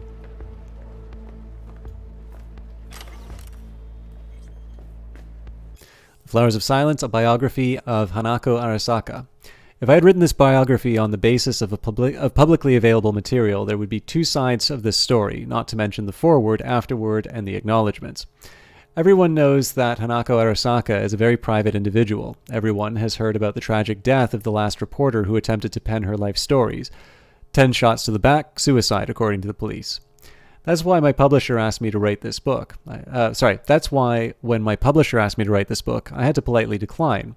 Then, when I saw the advance that they were offering me, I started to reconsider. And finally, when I discovered that Arasaka's PR department had given its stamp of approval to interview numerous members of Hanako's entourage, I was on the next flight to Tokyo. Soon enough, however, I lost my original enthusiasm. The people Arasaka sent me to be interviewed repeated the same answers to all questions. Clearly memorized by heart, after a month's worth of research, all I had was, Hanako Arasaka is the daughter of Saburo Arasaka from his third wife, Michiko. She was born in 1999 in Tokyo and has only left the city 5 times in her life. Living a cloistered lifestyle, she never fulfilled any important role in the family business. She's very close to Yorinobu Arasaka, the black sheep of the family. I was ready to give up when in the archives of a local TV station I found a recording of the opening of an Arasaka branch in Fukuoka, graced by the presence of none other than Hanako herself. She played the piano, Debussy's Reverie. Why that piece? Why play a dreamy, introspective song while surrounded by a stoic Japanese businessman? Her golden fingers caressed the keys. I was mesmerized. Tears rolled down my cheeks as I listened. That's when I knew I had to finish this book. I had to meet this enigmatic woman and find out who Hanako Arasaka really was. If you guys don't mind, I have been streaming for a really long time. I actually need to refill my water, so I'm going to take a quick minute just to kind of get up and do a bit of a stretch and all that. I do encourage you to do that yourself. I'm not going to run ads or anything like that. But I actually do just need a second to refresh my water. We're getting kind of close to where I'm going to wrap up, but I do want to get to the end of this mission. So I will see you all in just a minute.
All right, sorry about that.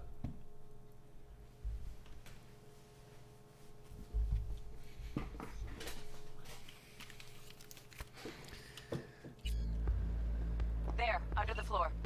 Look around for a switch.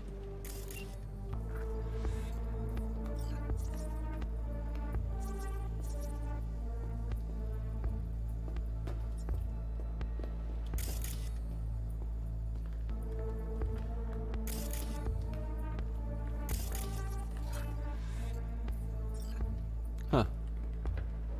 Hurry up, V. Thanks, game. Oh.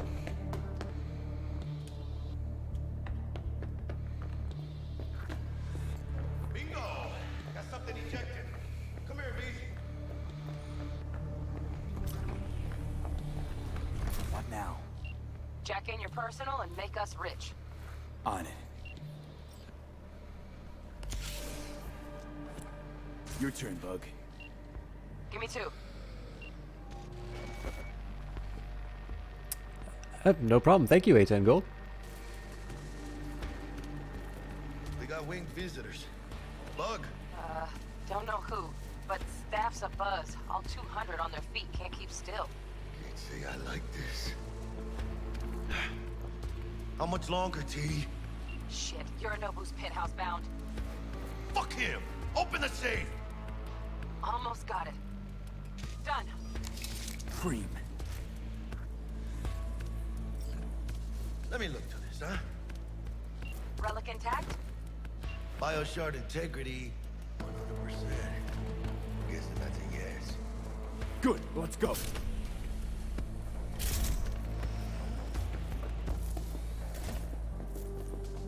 Fuck, too late. Yorinobu's about to walk in. Find cover. Where? That pillar, try that. You fucking kidding? No! Inside it, now!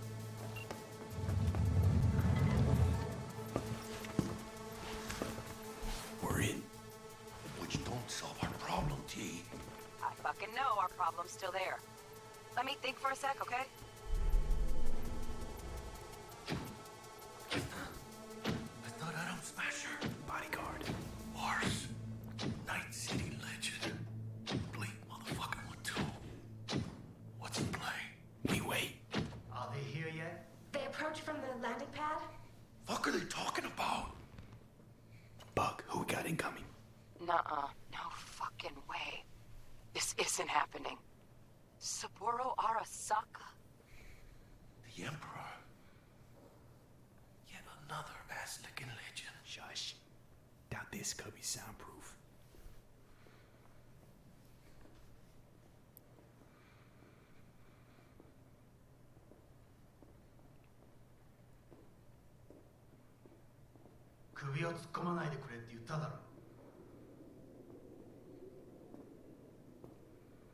Oh, fuck. 外してくれ。荒坂様、まだボディチェックが終わっていません。私の息子だ。例のものを回収しましょうか。私がやる。言ってくれ。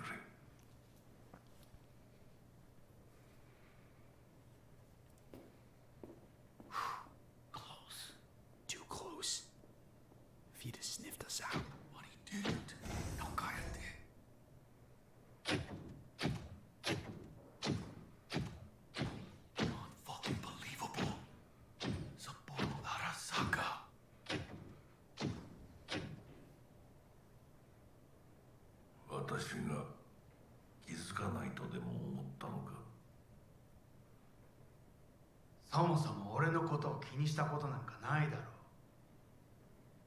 あんたの問題点はそこだ。世界は自分中心に回ってると思ってる。傲慢だよ。頼信。どうしてここへ？直々に俺に屈辱を合わせ、立場を思い知らせるためにか。出る杭は打たれるとよく言うだろう。自分の言葉じゃ何も言えないのか。貴様こそ自分が何をしようとしたか分かっているのか。私たちの功績を野蛮人に渡すなど、私たちの未来を。俺たちの未来。俺たちなんかの間違いだろ。あんたは自分のことしか考えてない。そしてこの会社のことしか。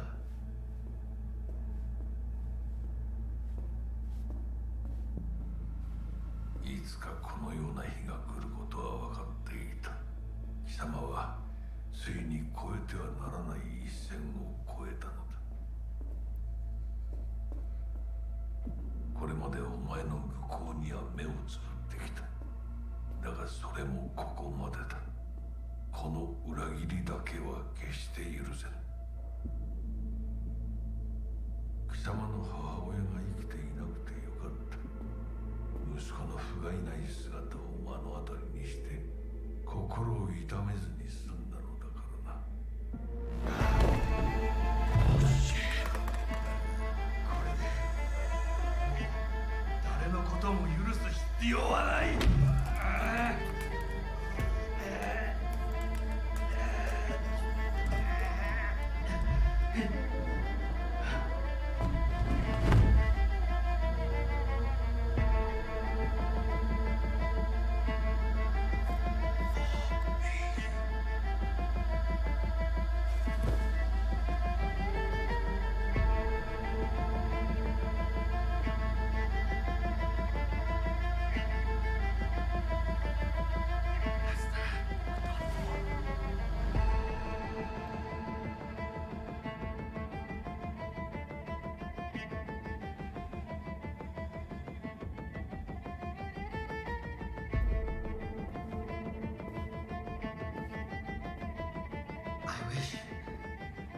I wish to put the hotel on lockdown.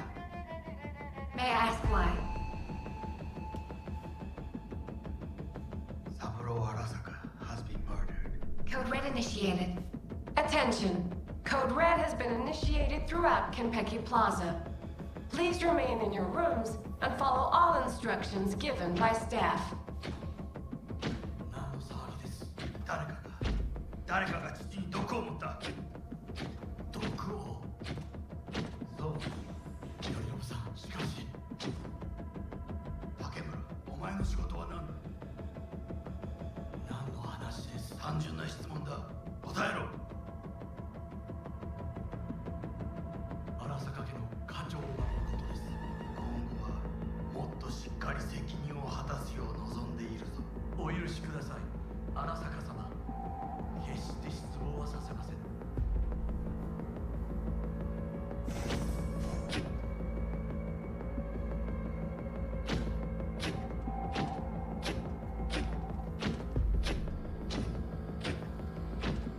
What the fuck just happened in there? Yorinobu just offed Saburo. What? Know what this means? Security's gonna swarm the place any second. Oh my god, we're so fucked. Bug, need you to get us out of here, now. Give me a sec. We don't have a sec. Fuck! Okay, got Saburo something. fucking Arasaka's now. dead. It's weird to even say it. Releasing the lock. Should see a ladder. Ladder... Oh, fuck. Oh, no, not now! I've been made! Bug! Pinche Dios santo bendito. Just lost T. Fuck! Fucking Major Leagues. Happy now, Jackie? So one thing I'm a little curious about is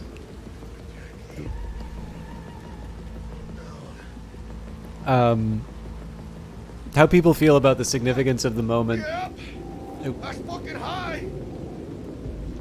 Of the son killing the father. That trauma? If they're here for Saburo, they're a little late. Just hope they didn't see us.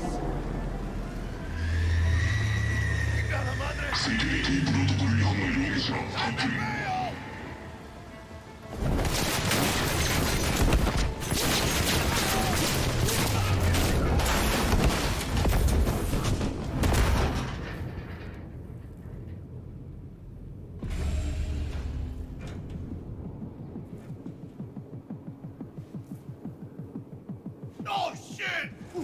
Close one. The relic! Madres! Oh, this ain't good. How's the biochip? I don't know.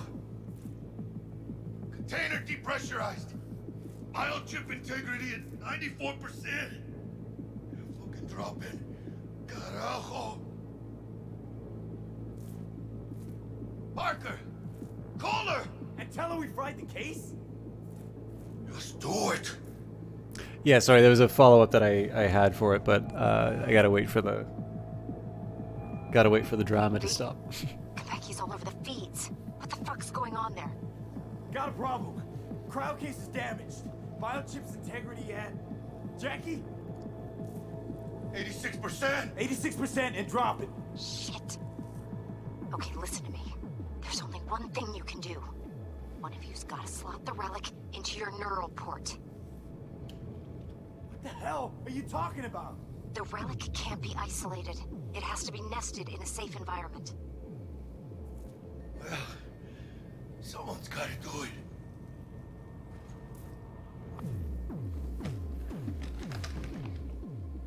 En el nombre del Padre, del Hijo y del Espíritu Santo.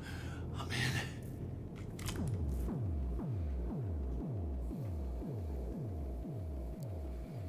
Jackie, you okay? No. I guess. Don't feel any Once different. you're back, we'll take out the relic and run a full brain scan and sweep. But you two need to get the fuck out of there first. We're working on it.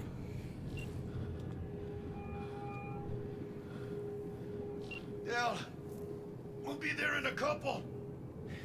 Be ready. Got it? Certainly, Mr. Wells. Better be fucking certain. We gotta somehow reach the lobby. Only chance to hit the garage. That would best be quick. Ahora sí. Great. Now let's get out of here. Yeah, so the one thing I wanted to say about it is, so I did a little, before I first played this, I did a little bit of reading on sort of the world of Cyberpunk and the different characters. And, you know,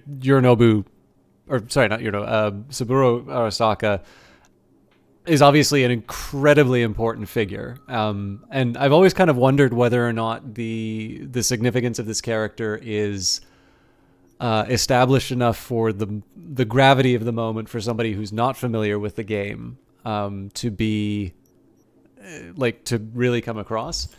But the problem with this is that I've only ever been able to watch it as someone who sort of read some of the source material beforehand. And I mean, again, for people who are fans of Cyberpunk, I'm sure for that moment it's like, oh God, what just happened? But I don't know if it has the same gravity for somebody just sort of watching on the... Yeah, it didn't land.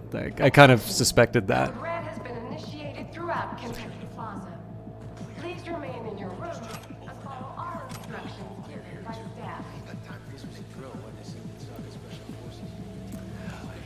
But of course, the alternative is that you've got... Well, actually, given the way that this game was set, I was going to say, the alternative might be, you have an hour and a half of exposition. It's in a world where the corporations run everything. But then again, we did spend probably an hour and a half of getting the game started up, so maybe instead of the... the advertisement for the game we already bought, we could have had an explanation of that. Yeah, so maybe, actually, you know what? Maybe there's an online research. I don't want to spend too much time on this, but like so far as I can tell, Saburo Arasaka would effectively be the most powerful man in the world. I think Arasaka is the most significant and the most important mega corporation in the world. And on top of that, I believe his history might actually go as far back as the Second World War. That I'm a little less certain on, but let me just take a second here.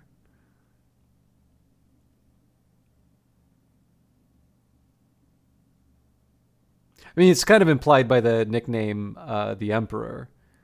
Yeah, date of birth 1919. He's 158 years old at the time. At the time that he's like as of the time that this game takes place. And as is always the case with a fandom wiki, it's like 600 pages long, and there's no possible way I'm going to be able to read that to you. But yeah, no, it is fair. It is fair to say that this is. Yeah. So like I'd say like think of someone of the magnitude of Logan Roy in the HBO series Succession, and then acknowledge the fact that that the Arasaka company is quite possibly the most powerful megacorp in the setting. So the nickname of the Emperor is not just sort of a cute little Japanese kind of reference. It is very much a reflection of this individual's power.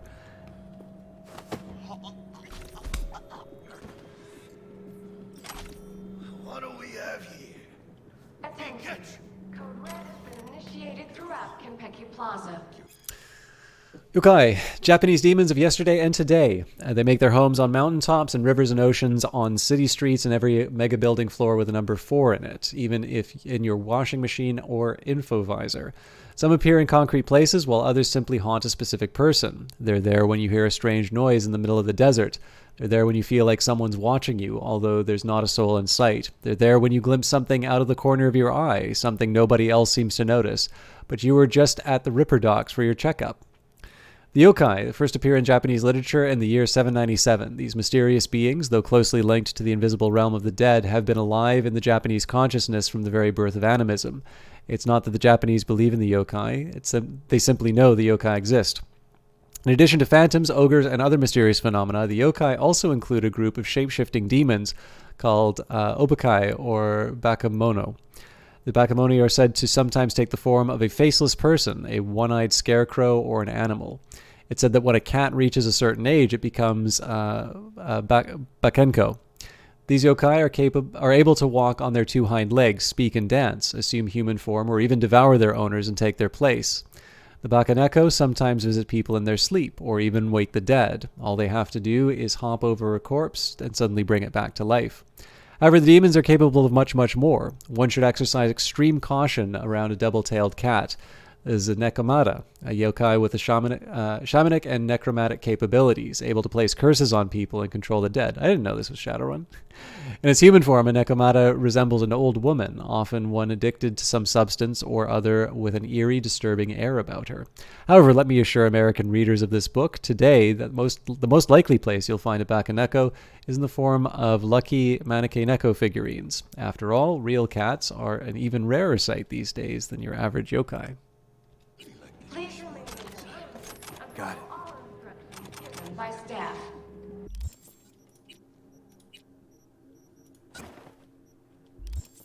Enemies watching.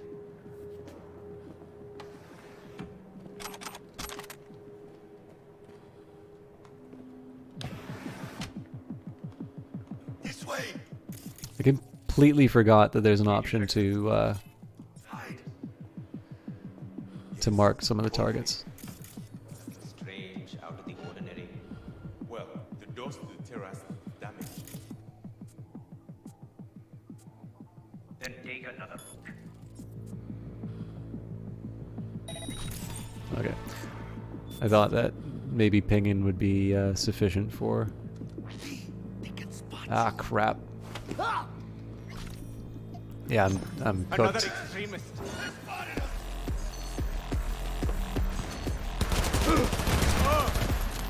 Oh, really? Shoot! Shoot!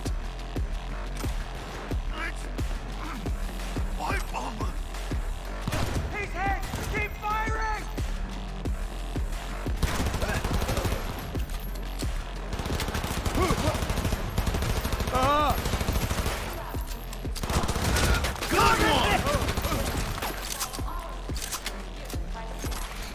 See, what's really funny here is when I did this the first time for myself, I got through it completely stealthy.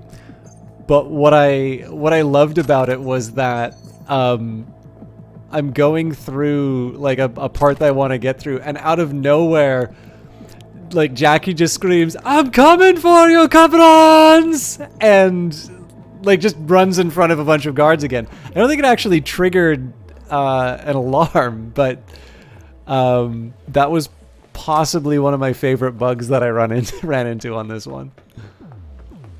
Anyways, I don't think it's alerted for the whole environment, so I get to try and take it a little more seriously next time.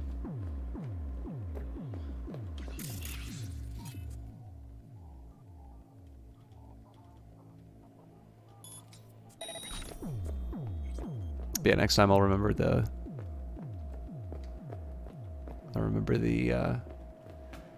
alarm.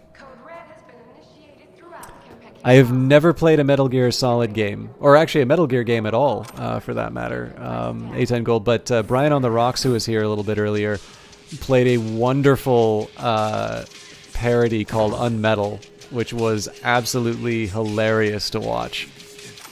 It made me want to both play Metal Gear as well as to play the parody. I do have Metal Gear Solid 5, though. I don't know if I have to play the other ones to really appreciate it, and I'm not really looking forward to the extended cutscenes, but I'd definitely be willing to give it a shot. Water, Chrome, and Blood, the Fourth Corporate War. It's truly remarkable that the large-scale bloodshed of the Fourth Corporate War began as a simple rivalry between two ocean exploration corporations, Sino and OTEC. Both companies vied for a controlling stake of the failing IHA Corporation. OTEC commissioned Militech to secure its business interests and perform certain special operations. Sino, in turn, signed a cooperation agreement with the Arasaka Corporation in a similar aim. When circumstances at last called for both colossal and prideful security corporations to clash in open combat, the Fourth Corporate War had officially begun. Yet, as is usually the case with corporate conflicts, the onset proved subtle. Arasaka disables a Militech transport. Militech, allegedly, eliminates a high-ranking official of an Arasaka client. Both sides engage in frequent sabotage and data theft operations. Netrunners from both sides infiltrate data forts to sow confusion, gather intel, and cause chaos in the stock markets. Though none would have thought it possible in those early months, the Arasaka-Militech conflict truly jeopardized the stability of the world economy, making the threat of complete economic collapse all too real.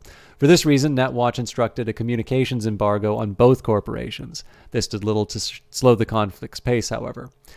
Sino and OTEC unilaterally reached a settlement and reached an understanding through peace talks. Tensions between Arasaka and Militech continued to rise.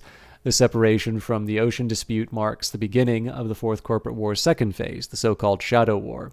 Military clashes between Militech and Arasaka were notoriously bloody, brutal, and without mercy.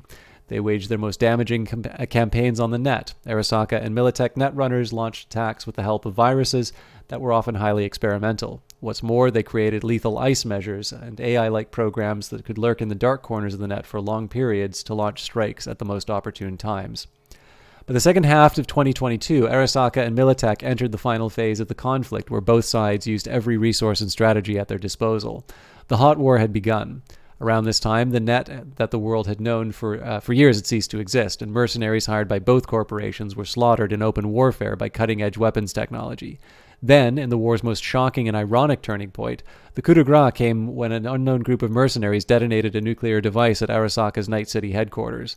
Shortly after the blasts, bowing under increased pressure from the Japanese government, Arasaka laid down its arms and withdrew from many of its strategic positions, but most notably Night City. Victory belonged to Militech, but it came at a heavy cost.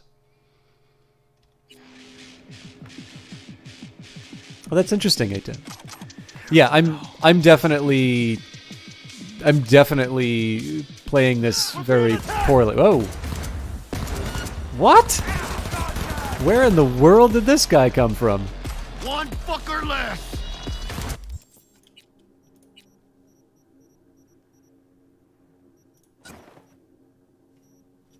While I'm at it, I don't know if that was a bug or by design.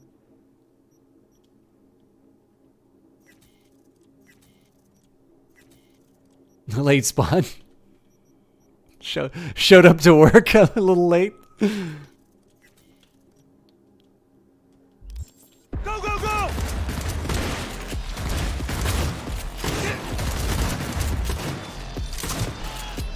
And stay down.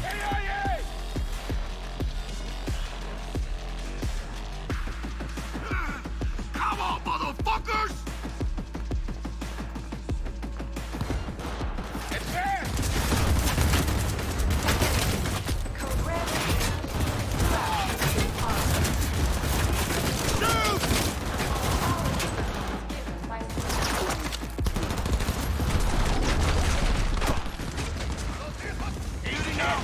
We got this, B. Bulletproof glass.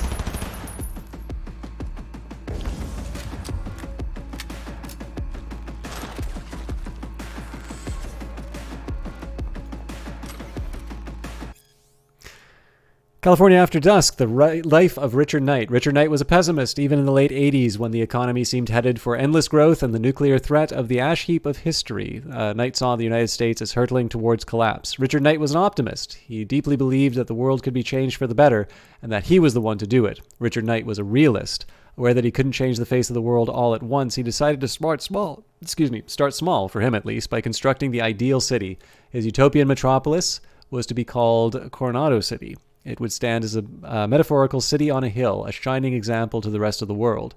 Richard Knight was doomed to fail, not because his vision was inherently impossible to realize, but because many important, powerful people wished to make it so. Richard Knight was murdered. The city whose foundations he laid was finished after his death, but his utopian dream soon became a dystopian nightmare. Even the original name was lost. In honor of the city's tragically deceased founder, Coronado City was rechristened Night City. Ironically, the name fits. If anything, the city is a cat, sleepy during the day. It comes frantically alive at night, and it loves to toy with its prey. What is it with you people? Out of my way, coño!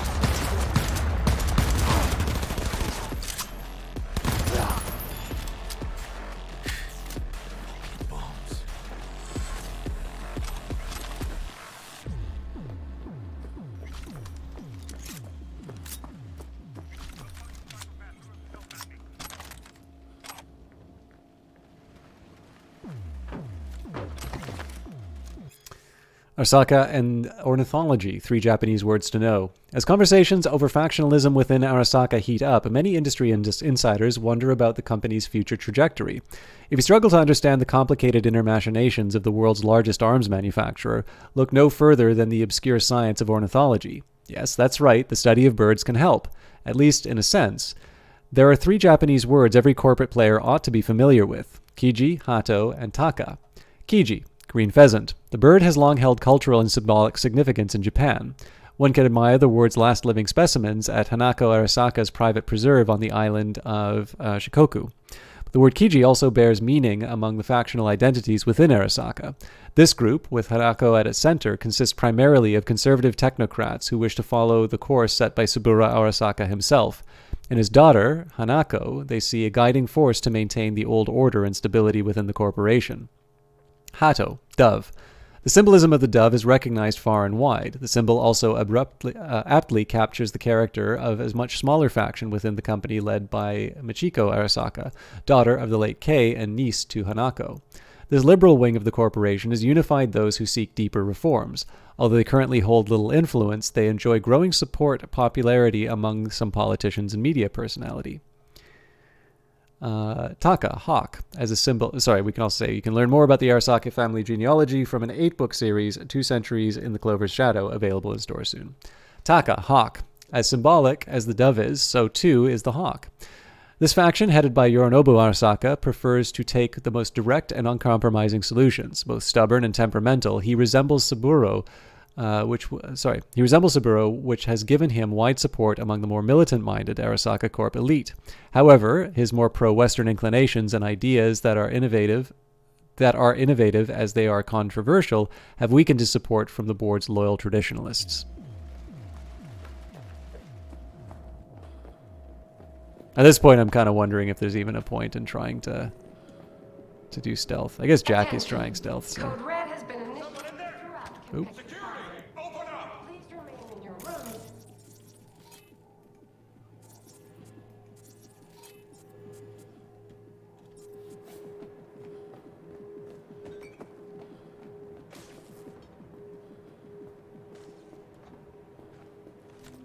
Might be able to get away with it.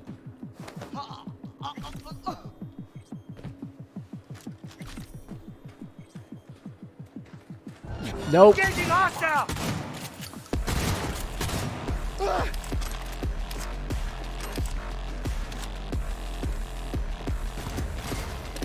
It's fine. It's more fun to shoot people anyway. Let's finish this! Gonna take more than that!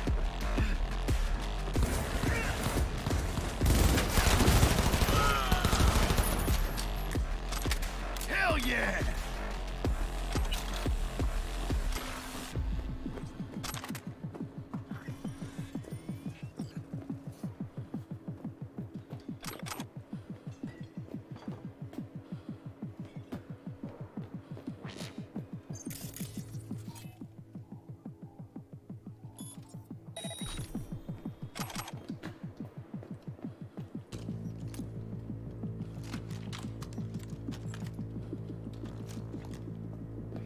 Padre, shut down! What about the other one?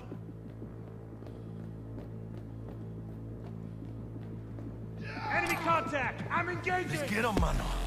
I didn't even have a chance to stealth that one.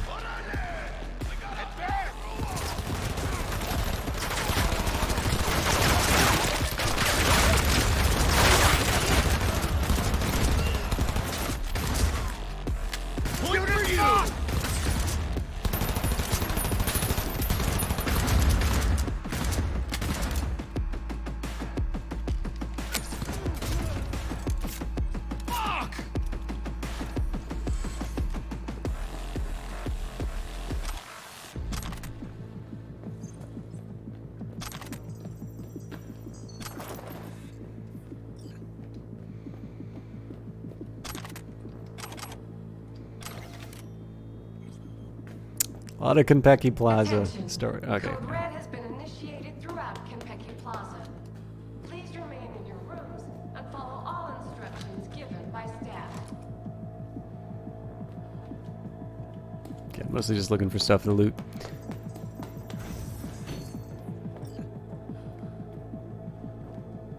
There's no rush, Jackie. Don't worry.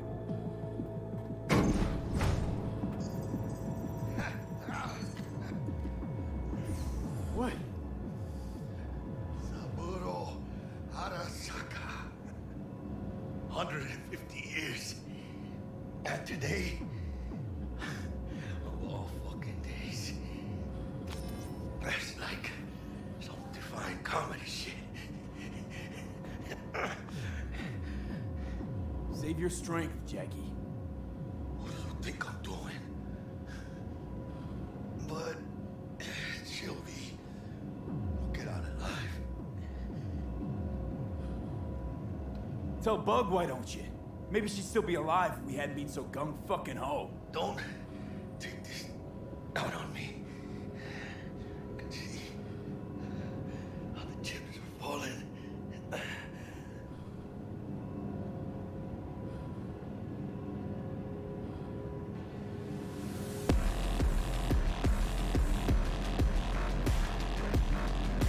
Target's in hiding!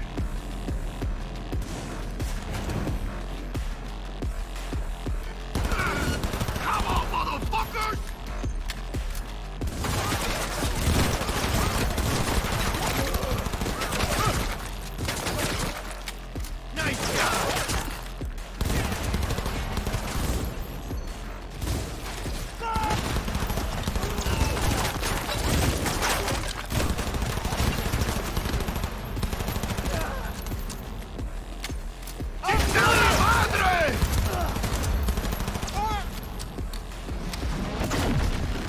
Holy crap.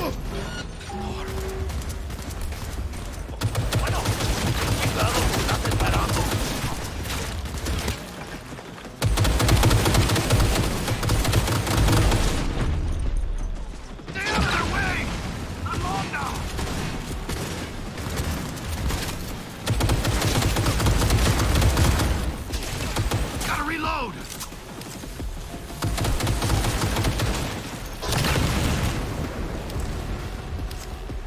I don't remember that. I will admit, this is actually a little more fun when you're murdering everything.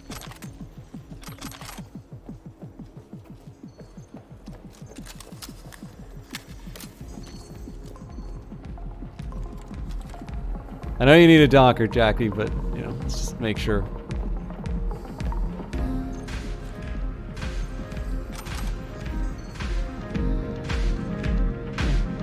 Something for the ride home.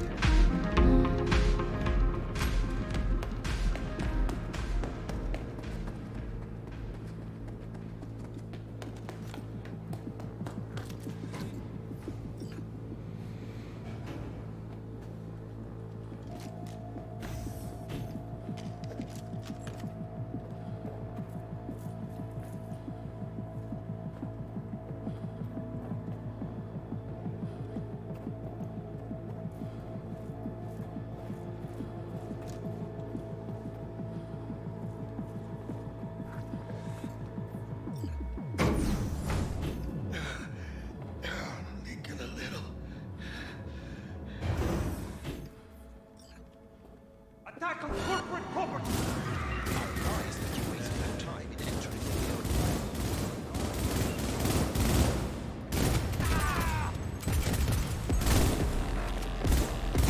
He's hit! Delamain, Johnny! Wild problems, we don't fucking drive! Not bad. Client feedback noted. How's our ride looking? Tip-top. Though alas, we are being pursued. Please remain calm. Calm! Roadblock ahead. I can't brace for impact.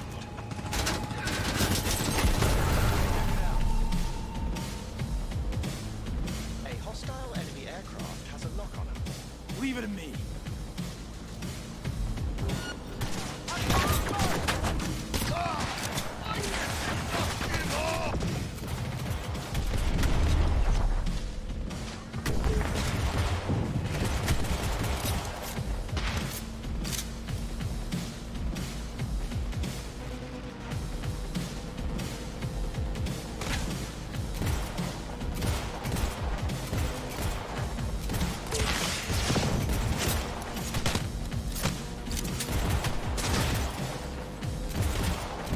Hostile aircraft eliminated. Phew.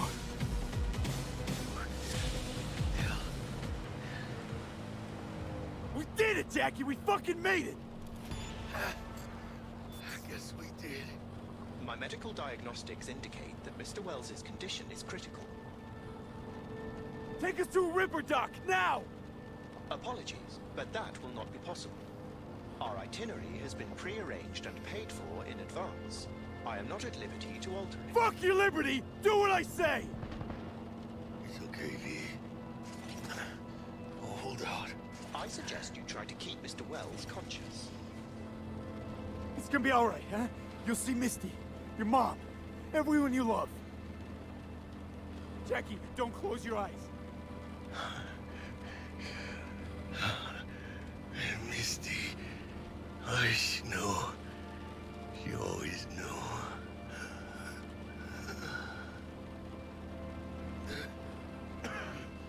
Biochip. Hold on to it. For me.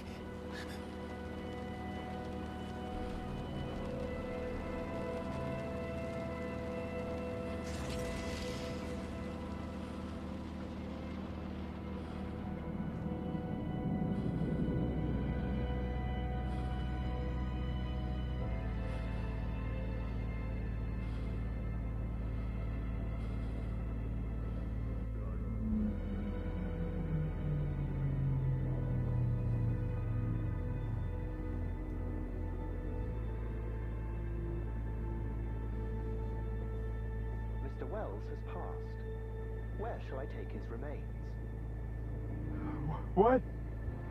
The Excelsior package provides for the disposal of passenger remains free of charge. I merely require a destination. I genuinely don't know if that was a bug or an artistic choice. I want to be with his family. Mr. Wells's closest blood relative is Guadalupe Alejandra Wells, proprietress of the El Coyote Coho Bar. I will make sure to deliver him safely. Mr. Deshawn awaits you in room number 204.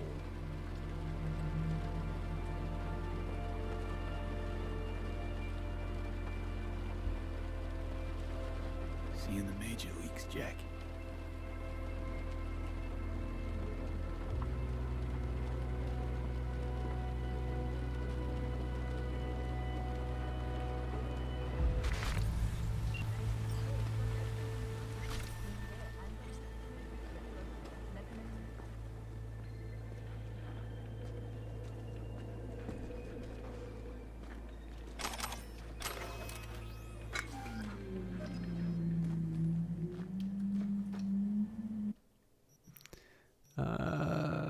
There should be just a junk option.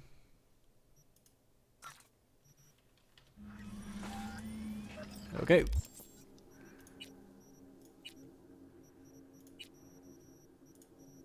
I just need a minute to dismantle anything that's not powerful enough. I have the Unity still, do I?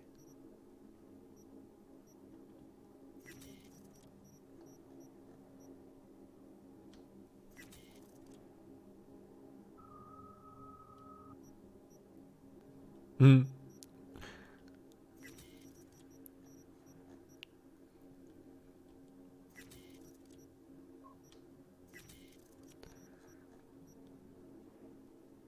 Kind of feel if it's an iconic. Oh yeah, actually, so yeah, the Unity doesn't mean anything. I just want to make sure I don't get rid of any iconic items. Okay. So here I'm just taking a second to go through my weapon options. Get rid of anything that's not up to scratch. Should probably replace that submachine gun with a proper assault rifle. Actually, you know what? Let's replace the shotgun with... Okay, no, hang on. So, submachine gun with an assault rifle.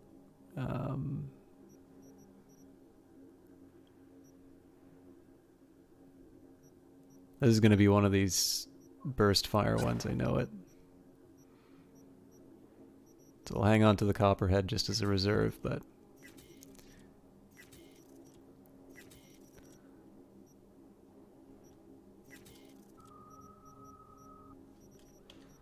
And then I'll hang on to the shotgun as a reserve, but I'll replace it with a submachine gun.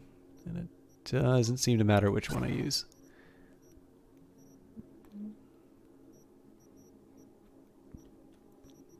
Although, which one did I equip?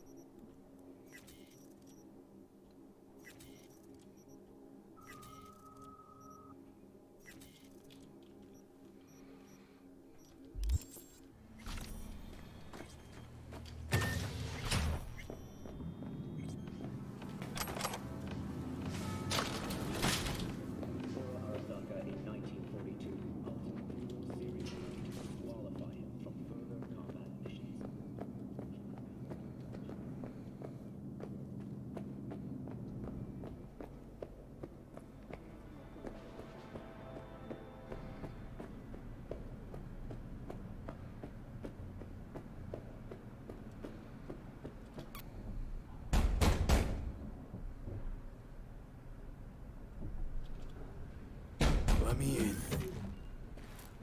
He waiting. WNS, N54, even the pirate networks. You blowing up everywhere.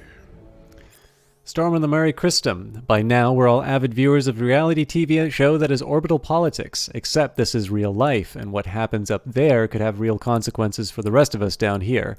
Recently, everyone's been talking about the attack on Ursula Correa, resulting in the complete loss of control in the lower half of her body. The media has been endlessly replaying remarks made by Korea's younger brother, Wagner, who has also been discussing the latest outfit worn by Yara Aode to the official press conference, where she denied rumors that Carrera's family had any hand in her accident. I don't know about all of you, but with each passing day, the saying, "what happens in orbit stays in orbit," is starting to sound like dangerously wishful thinking. And the Jackster, he out in the car? We return to this week's biggest story. Yeah, he's there. The murder of Arasaka Dead. Corporation CEO Saburo Arasaka. The longtime head of the Japanese Condolences, friend. was reported slain And the on the relic. premises of the Konpeki Plaza corporate hotel. Got it right here. I was afraid of that. What? Saburo Arasaka. Dead. You got any notion of the shit you pulled me into? You off the fucking Emperor! His Majesty! Anyone with so much as a pinky toe dipped in this mess is as good as dead! After the break, we ask Gotta leave Night City. You don't say. Ring Evelyn. We close the deal, collect our cut, and drop off the radar. Alright, settle down. Gotta be tactical about this. Parker, Eddie's. Then we leave the city limits behind. But first, your face got blood all over it. Bathroom's there. Go get yourself cleaned up. You're not gonna try to murder me, are you?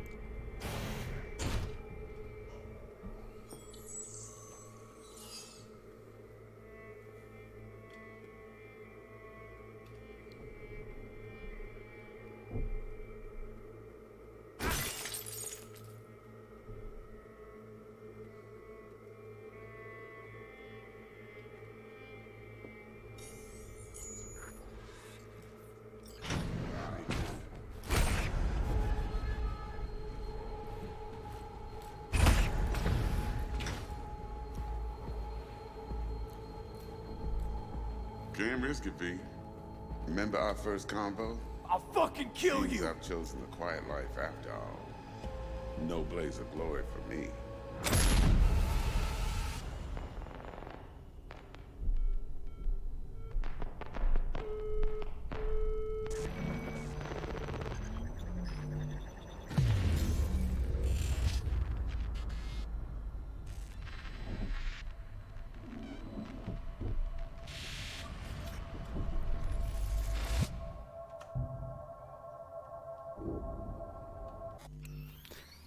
And I think that's where I can wrap it up for tonight. Apologies for those of you who want to see more, but I have been streaming for about 7 hours. It's almost 4 o'clock in the morning. And I really appreciate all of you who stuck through all of this. I mean, this was a little bit of a lark to just mark the fact that it's been a year since this game came out. And it went from the most anticipated thing ever to like sort of an object of derision. And I'm not entirely sure like my feelings on this have entirely changed. I think so. The thing is like as an RPG, I enjoyed it enough to spend the time, and I definitely did not find it a hardship. I do find especially the street start is very slow. But like the thing is that I'm not entirely sure this game deserves to be the object of the thing is that like Cyberpunk 2077 has kind of become this byword for failure, and it really isn't. I think if I were to look at this game and see the number of people playing it, I'd say yeah, that's about right? Big studio, big numbers. I definitely thought, like, I thought it was worthwhile. I am curious if any of you are interested in seeing me continue on with the game. I think probably a few other people who were here earlier would maybe be a little bit more interested in that. But I'll put it to you this way: I would not actually be opposed to continuing this story on stream at some point. It's not going to become a regular game, but I don't know. Is it all that different from 1 year ago? They got worse, like they got rid of the most egregious bugs, but there are definitely quite a few little just a few little imperfections that keep running through. Is the game worth buying? I mean, again, I was given a key for promotional purposes, so maybe I'm not the best person to answer, but the game is on sale. Obviously, you know, I know GOG would prefer it if you bought it from them, but you know, buy it where you want. You know, if the price is right, you kind of gotta take care of yourself. But yeah, I don't know. Like, I sometimes feel a little disappointed about some of the stuff they could have done and didn't follow through on. But I'm at the point here where I don't know. I'm interested enough to, you know, if nothing else, I could play this on my own time, and I would be I'd be okay with that. However, before I take too much more of your time, I am noticing that Night Valian is still playing Breath of Fire 4. So I think on that note, I'm going to leave you all in his capable hands. As far as me, I'm going to be back to Stellaris on Monday. I believe next Wednesday is the local game dev collective, so if I stream, it might be a bit earlier than what I normally do. I'll try and do probably Phantom Brigade. It'll be Industries of Titan if Phantom Brigade doesn't have an update, but I think Phantom Brigade may get an update next week. But anyways, Monday's going to be Stellaris. Wednesday is going to be another Brace Yourself game, and I think I will be back to Darkest Dungeon next Friday. But if you are interested in seeing more Cyberpunk, please let me know, because it seems like there are a few more people who actually wanted to see me play this. You know, than I was expecting. But on that note, please stick around for Night Valian. He is a soft-voiced Brazilian streamer, tends to stream quite a bit later than me, and I think, you know, not a bad person to wrap out the evening with. So thank you, everybody. We'll see you in the next one.